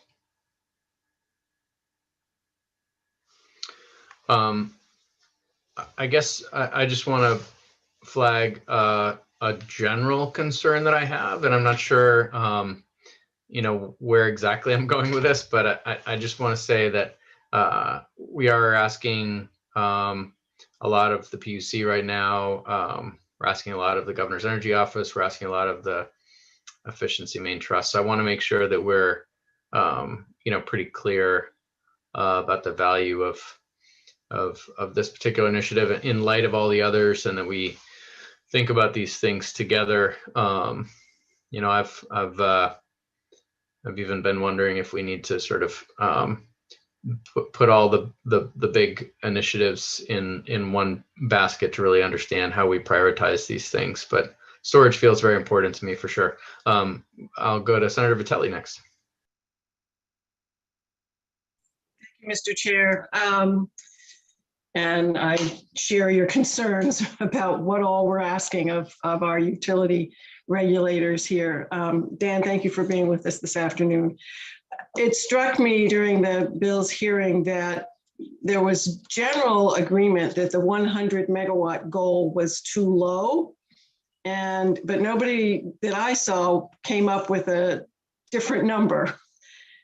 So I'm wondering, given the report you just went through listing what is out there already, have you come up with a number in your own mind that might be more of a aspiring goal for us to set for the state in terms of storage? And then also there were some ideas about how we could benchmark to get there and create incentives so that we would in fact get there. So I'm a big believer in setting goals and knowing where you're going as a way to ensure that in fact you get where you want to go. Which is why I think for this bill, that was the first thing listed, but it certainly is a much more complicated issue in this regard than in, say, where you want to go on vacation. So I just wondering if you could talk a little bit where you think the goal setting and the goal reaching stands in your mind at this point. Thanks for the question, Senator. I certainly have vacation goals and targets in mind when thinking about the future. So we can talk about those too. I don't have a specific number in mind today, but have given this exercise and some discussions I've had with the industry and others interested parties, and definitely want to further that conversation. I agree that we already have 43 potentially. When you add up the DG, maybe 45, but a lot more behind it in the queue. I think what's interesting is this big 175 megawatt project is really, that's emblematic of what can happen when a new project comes online and makes the prior goal seem less ambitious. So I think I agree with you on the need to set ambitious but achievable targets and then figure out how to get there. I think. So I guess the answer is I don't have a target in mind for today, but I'm happy to come, work with you and others on thinking about what that could be. We've given it some thought, but just don't have a final number right now. I just think it's also worth noting, if I may, that the 175 megawatt project is hoping to achieve, or is planning to achieve, operation by 2024. And that is a ways away. And so as we think about storage installations and what's possible, there are some out years for development. That's because they're in they've cleared the capacity market, which is a 3-year market. So they're looking 3 years out. But all to say, happy to work with you and others more on that number, what that could be. I would appreciate that. And I recognize that there are benchmarks along a time frame that can also be part of the answer here. So happy to have that in consideration as well. Thank you. Great. Representative Kessler. Thank you, Mr. Chair. This isn't a question for Director Burgess. I just wanted to give some feedback on where I'm at with the bill thus far. Is that okay? Yep. One particular aspect of this bill that, speaking to Representative Berry's comment about maybe looking at a more consolidated package here, is I actually introduced a bill, LD 1191, which is to look at time of use rates. And there were a couple more details in that particular study that may be worth rolling into this bill. But one particular thing that I'm seeing happen out in the public sphere is time of use rates kind of being used as a political weapon. In particular, a post that I saw from Maine People Before Politics saying that this is going to be another one of these Democrat initiatives that are going to harm low to moderate income people. And I just want to be absolutely clear to the public that that is not the intent. And we are very hyper aware of this issue with any policies that we push forward. I definitely want to make sure that in the analysis of time of use rates that we look at the impact that it may have on those households and how we can best mitigate that. So that was one thing that I just wanted to raise awareness about. Another piece is when it comes to residential storage and potential pilot projects in the future. I really would love to see a pilot project where people can opt in where that target audience is in areas that have the highest frequency of outages in order to both meet the need of giving those households backup power, but also giving them the benefit of hopefully lower rates over the course of the year as they use their battery. So that's just another thought that I wanted to get out there, and hoping that that will result from this bill. That's it so far. That's just the feedback I had. Thank you, Representative Kessler. Senator Vitelli, back to you. Thank you, Mr. Chair. And thank you, Representative Kessler. You reminded me of another question I wanted to pose to Dan Burgess. And that is, it partly relates also to efficiency Maine. So I might also want to check with Mike Stoddard at some point. But I'm wondering if you could talk a little bit about what you see as, because I think you included this in your comments, sort of high value, cost effective sightings and pairings of storage. If there were to be pilot projects, for instance, that we would direct Efficiency Maine to do, are there some that make most sense in your mind for them to move forward with that could achieve a multiple number of goals? One being the issue I think that Representative Kessler was talking about, which is making sure that this technology is distributed equitably and where it is most needed. So I wonder if you could just comment a little bit about that. Thanks for the question, Senator. I'm happy to. So I think there are a few areas which I think can make a lot of sense.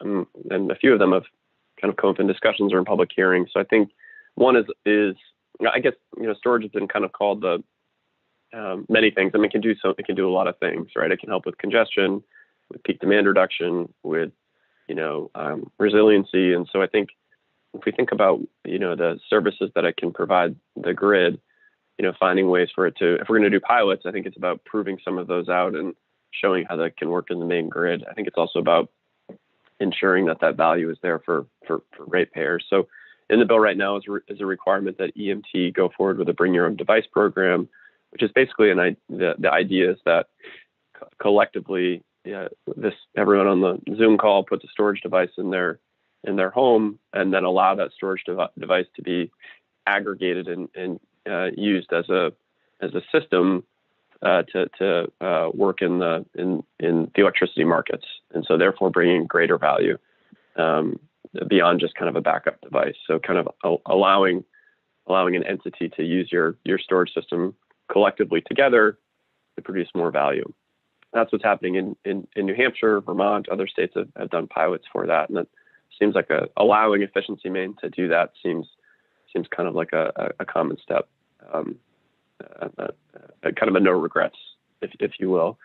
I think in my comments put forward, I think if we're going to be looking at opportunities for storage, I think it's also worth considering, again, as where they're located, the opportunity for emergency response or critical care facilities as a potential pilot program that Efficiency Maine could run or could be done through other means. But looking at, is there an emergency operations center that really is vital to have right now probably has diesel backup generation, but is there an opportunity to prove out the solar plus storage type of system, which is being done in other states?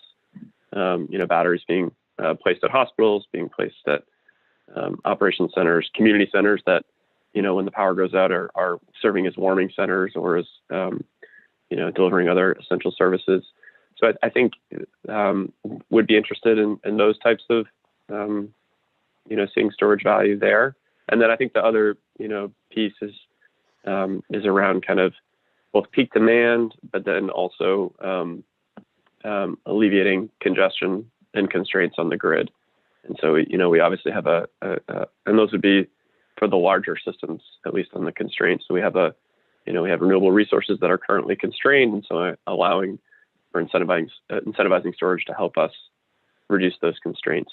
So those are some of the buckets I could see either allowing Efficiency Maine to do, or to, asking the PUC to consider.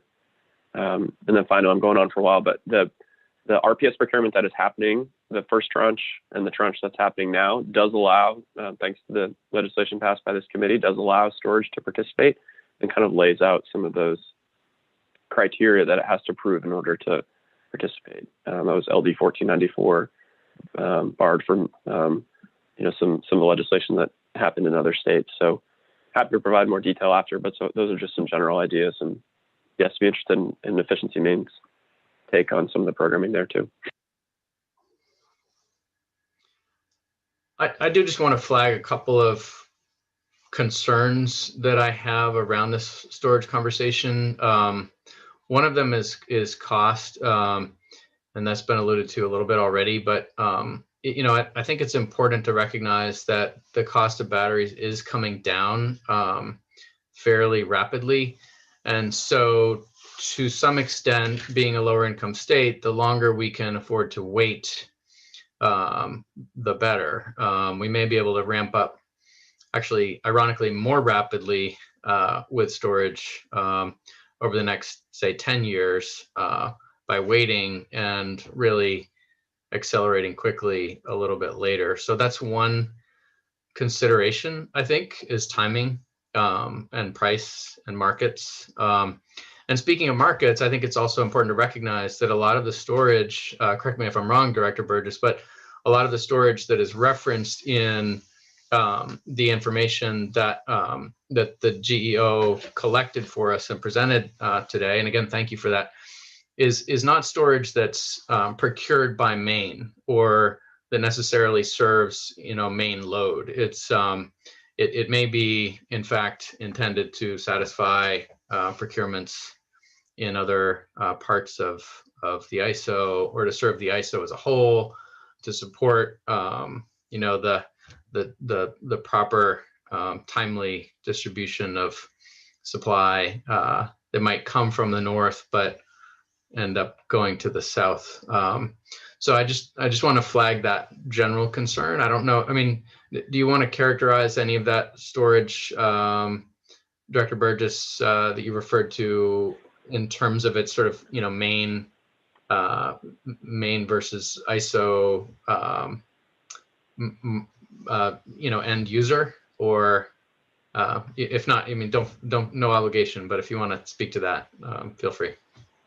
Thanks, Representative Berry. I'm happy to at least opine a little bit. I realize it's getting close to the end of the day, so I won't go for too long. But Yeah, I think if you look at the 5 projects, the larger projects that are installed, I think it's likely that they're, you know, I mean, two in Madison for that COU, the battery in Yarmouth that has, you know, been installed for a while, the new battery in Millinocket, and then the smaller one in Boothbay from the NWA project. Those, I don't know exactly the services that they're providing, you know, to the overall regional grid, but I agree that there is some importance between what Maine contracts for and what the overall system needs. I think worth noting that what's in the NEB queue right now is you know, my assumption is that those projects are hoping to rely on either an adder that would have been provided or are trying to pencil it out to the NEB program. So those would be kind of Maine funded programs. But again, those are, I think it's probably unlikely they get built without any sort of adder or additional support. But just as a follow-on to that, then, in terms of the system impact costs that have been the subject of considerable debate in this committee, Director Burgess, would adding storage in any of those cases help to reduce the system impact? Is there a beneficial aspect to storage in some of those cases, or not? Thanks, Representative. Do you mean for the kind of cases that Senator Vitelli asked me to go through of value, or just kind of broadly, or for the NEB projects? I mean for NEB specifically. Yeah. And it's okay if you don't have that off the top of your head. Yeah, I think Sure. it would depend, and happy to kind of follow up a little bit more on that. Great. I could just chime in, if I may, Mr. Chair. Yeah.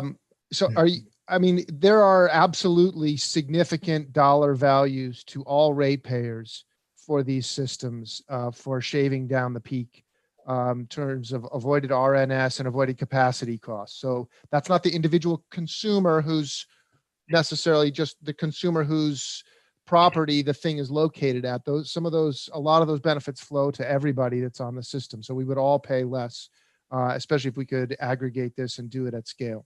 So, Director Burgess, that part I understand very well. What I'm referring to specifically, though, is the system impact studies that the CMP did, in particular, around the community solar installations that have sprouted up in many parts of Maine, and the extent to which storage, coupled with, because it came up earlier, the extent to which storage might help to alleviate that concern. And I'm not clear that it does, but it's just a matter of curiosity for me. But I think the point you just made, Director Stoddard, is the larger point here, and a very good one. All right, so we have Director Stoddard in the room. There are others in attendees. If the committee wants further discussion, that's great. I do sense that we're moving towards a tabling motion. There's not necessarily appetite for a final decision on this bill today, but with that in mind, we can continue to discuss as the committee sees fit. So Senator Vitelli. Thank you again, Senator. Senator Berry, how do you like that? Representative Berry, and thank you, Mr. Stoddard, for being here. I really wanted to say I appreciate the specificity of the input that you provide during your testimony on this bill, and wanted to see if you could elaborate a little bit further on one of the comments you made, which is that in some section it's referred to just battery storage, and you made the point that this is beyond just battery storage. So I'm wondering if you could expand a little bit on that thought, and then also talk a little bit more about what you just started to mention, which is that storage can play more of a role in our overall grid than simply shaving off peaks. So if you could talk a little bit more about that. And the last thing I'll throw out there for you is just to comment on some of what Mr. Burgess talked about in terms of targeting pilot projects to test certain uses, if you will, of storage. So sorry for throwing that all out at you, but it might help us get to a good place in the end. Thanks. There's a bunch in there, and I'll try to quickly just touch on a couple of the high points. The first one is I know we all commonly think naturally of a battery, an electrical battery, but at the end of the day, what we really care about is managing load and keeping the balance on the grid so that it's reliable, and so that we don't have to build it any bigger than necessary. And so while batteries will do that, they are not the only way to do that through energy storage. You can also store things up by making them hot or making them cold and keeping it that way for a long time. We all live in Maine, so we've all used a thermos. We've all tried to keep things hot or cold, depending on the situation. And if you do that at a really big scale, like say a cold storage facility where we have food processing maybe happening or storage, which is something we have in our economy, and other situations where you try to keep things hot for a while. You can also take electricity at off-peak times and use it to either make things hot or make them cold and keep them that way for a while and displace the need to create that heat or electricity later when it's more expensive and more of a strain on the grid. So thermal storage, it can be just as valuable at achieving the same objective. And in some cases, it's quite a bit less expensive because you can partner with an end user, like I referenced a cold storage facility, who's already investing a lot of the money to do that stuff themselves. All you're really doing is piggybacking on that investment they've made to then manage them in real time if they're willing to, and if for maybe some incentive to get them to manage their use. And so that's an example of a very affordable way to use energy storage. And I just was hoping that the language would not preclude us from pursuing those opportunities if they seem to be the cheaper alternative and if they would work just as reliably. The other part of your question is just a little bit of clarification around the term peak. And I'm not sure if the original draft of the bill had a preference one way or another, but most people refer to the peak as the regional system peak, the ISO New England system peak, and that is certain hours of the day. And those are indeed very valuable financially to avoid. So batteries and any other kind of storage are very helpful in that regard, and also in maintaining reliability. But they're not the only hours that matter. And as I was trying to say in my comments, one example is just what the question that was directed to Director Burgess a moment ago from Chair Barry about whether there's a way to mitigate the cost impacts of these new solar projects that are going on the distribution system. And I think theoretically the answer is yes. If you had storage on the distribution system, that what's happening on those circuits up and down our neighborhood streets in real time, those have their own peaks, their own peak times.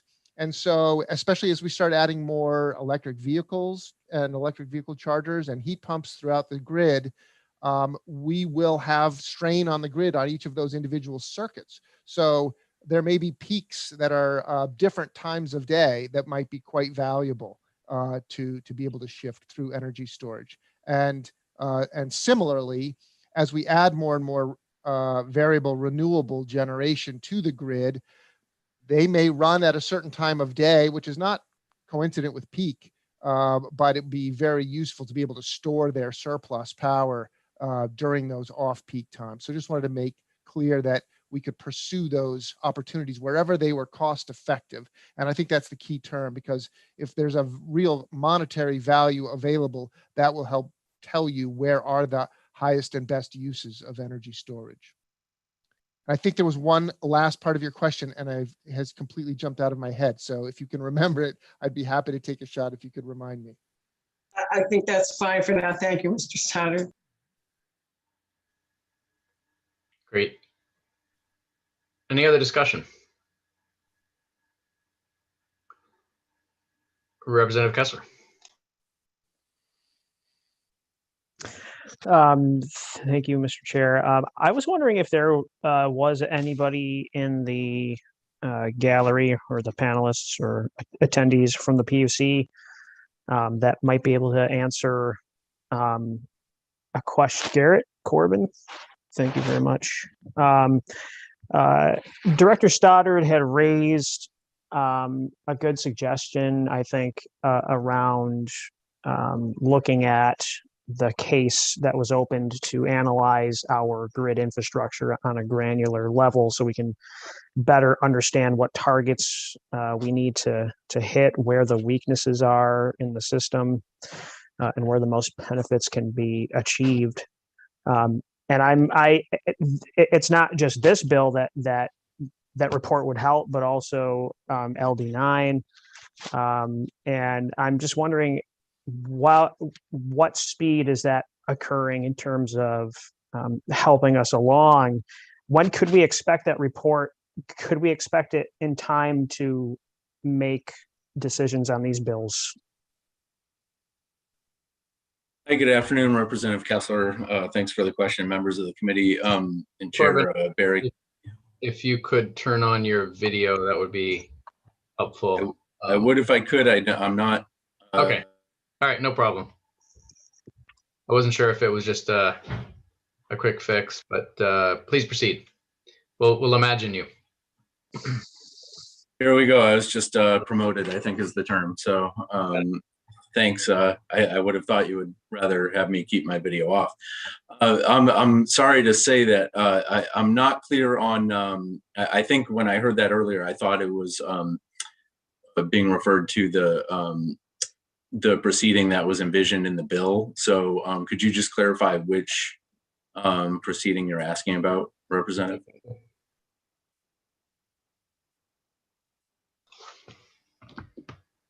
Yep, the case number 00039, the one that was opened in February.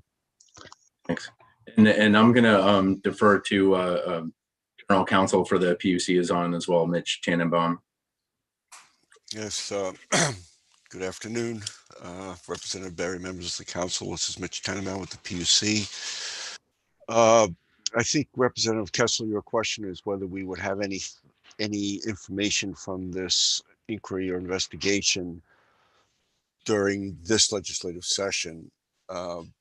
If that's your question, the answer is no. We are in the process of getting some engineering consulting assistance through the state procurement process that will help us analyze the issues with the grid, both at the transmission level and the distribution level, regarding future increases in renewables and solar and the need to modernize the grid. So it's probably, maybe by the end of the year, we would have a good idea where we're going with it, but certainly not this session. Thank you, Mr. Tannenbaum. Any other discussion? All right, in that case, a motion would be welcome at this time. Representative Kessler. Motion to table this bill, please. Okay, there's been a motion to table by Representative Kessler, seconded by Representative Vitelli. And all those in favor, please indicate by raising your hand. Great. Okay, we will schedule this for a later date to be continued. And we do have LD9 on the docket. If the committee wants to continue with it, I would suggest that we give ourselves a 10-minute break before we come back to it. But we also don't need to take it up. We could postpone it to a later date. I'm going to acknowledge Deirdre in a moment. And I'm just checking. Yes, we do have 7 and a senator. Deirdre. So my recollection, I mean, it's completely up to the committee that you scheduled that because you wanted to keep 9 in the conversation with storage on 528. But obviously, if you want to move forward, that's fine. But that's the only reason it's kind of there. That is correct. You are quite right. Thank you for that reminder. And Representative Carlo. Thank you, Mr. Chair. I'd just like to make the committee aware that I will have to be leaving very soon for another commitment. Not sure if that will impact our quorum or not, but I wanted to make you all aware. Thank you. Thank you, Representative Carlo. And that would leave us at the razor's edge. We would still have a quorum, but it would be awfully tight. So, given but what Ms. Schneider has just reminded us of, and what Representative Carlo has said, I'm inclined to not take this bill up for work session at this time.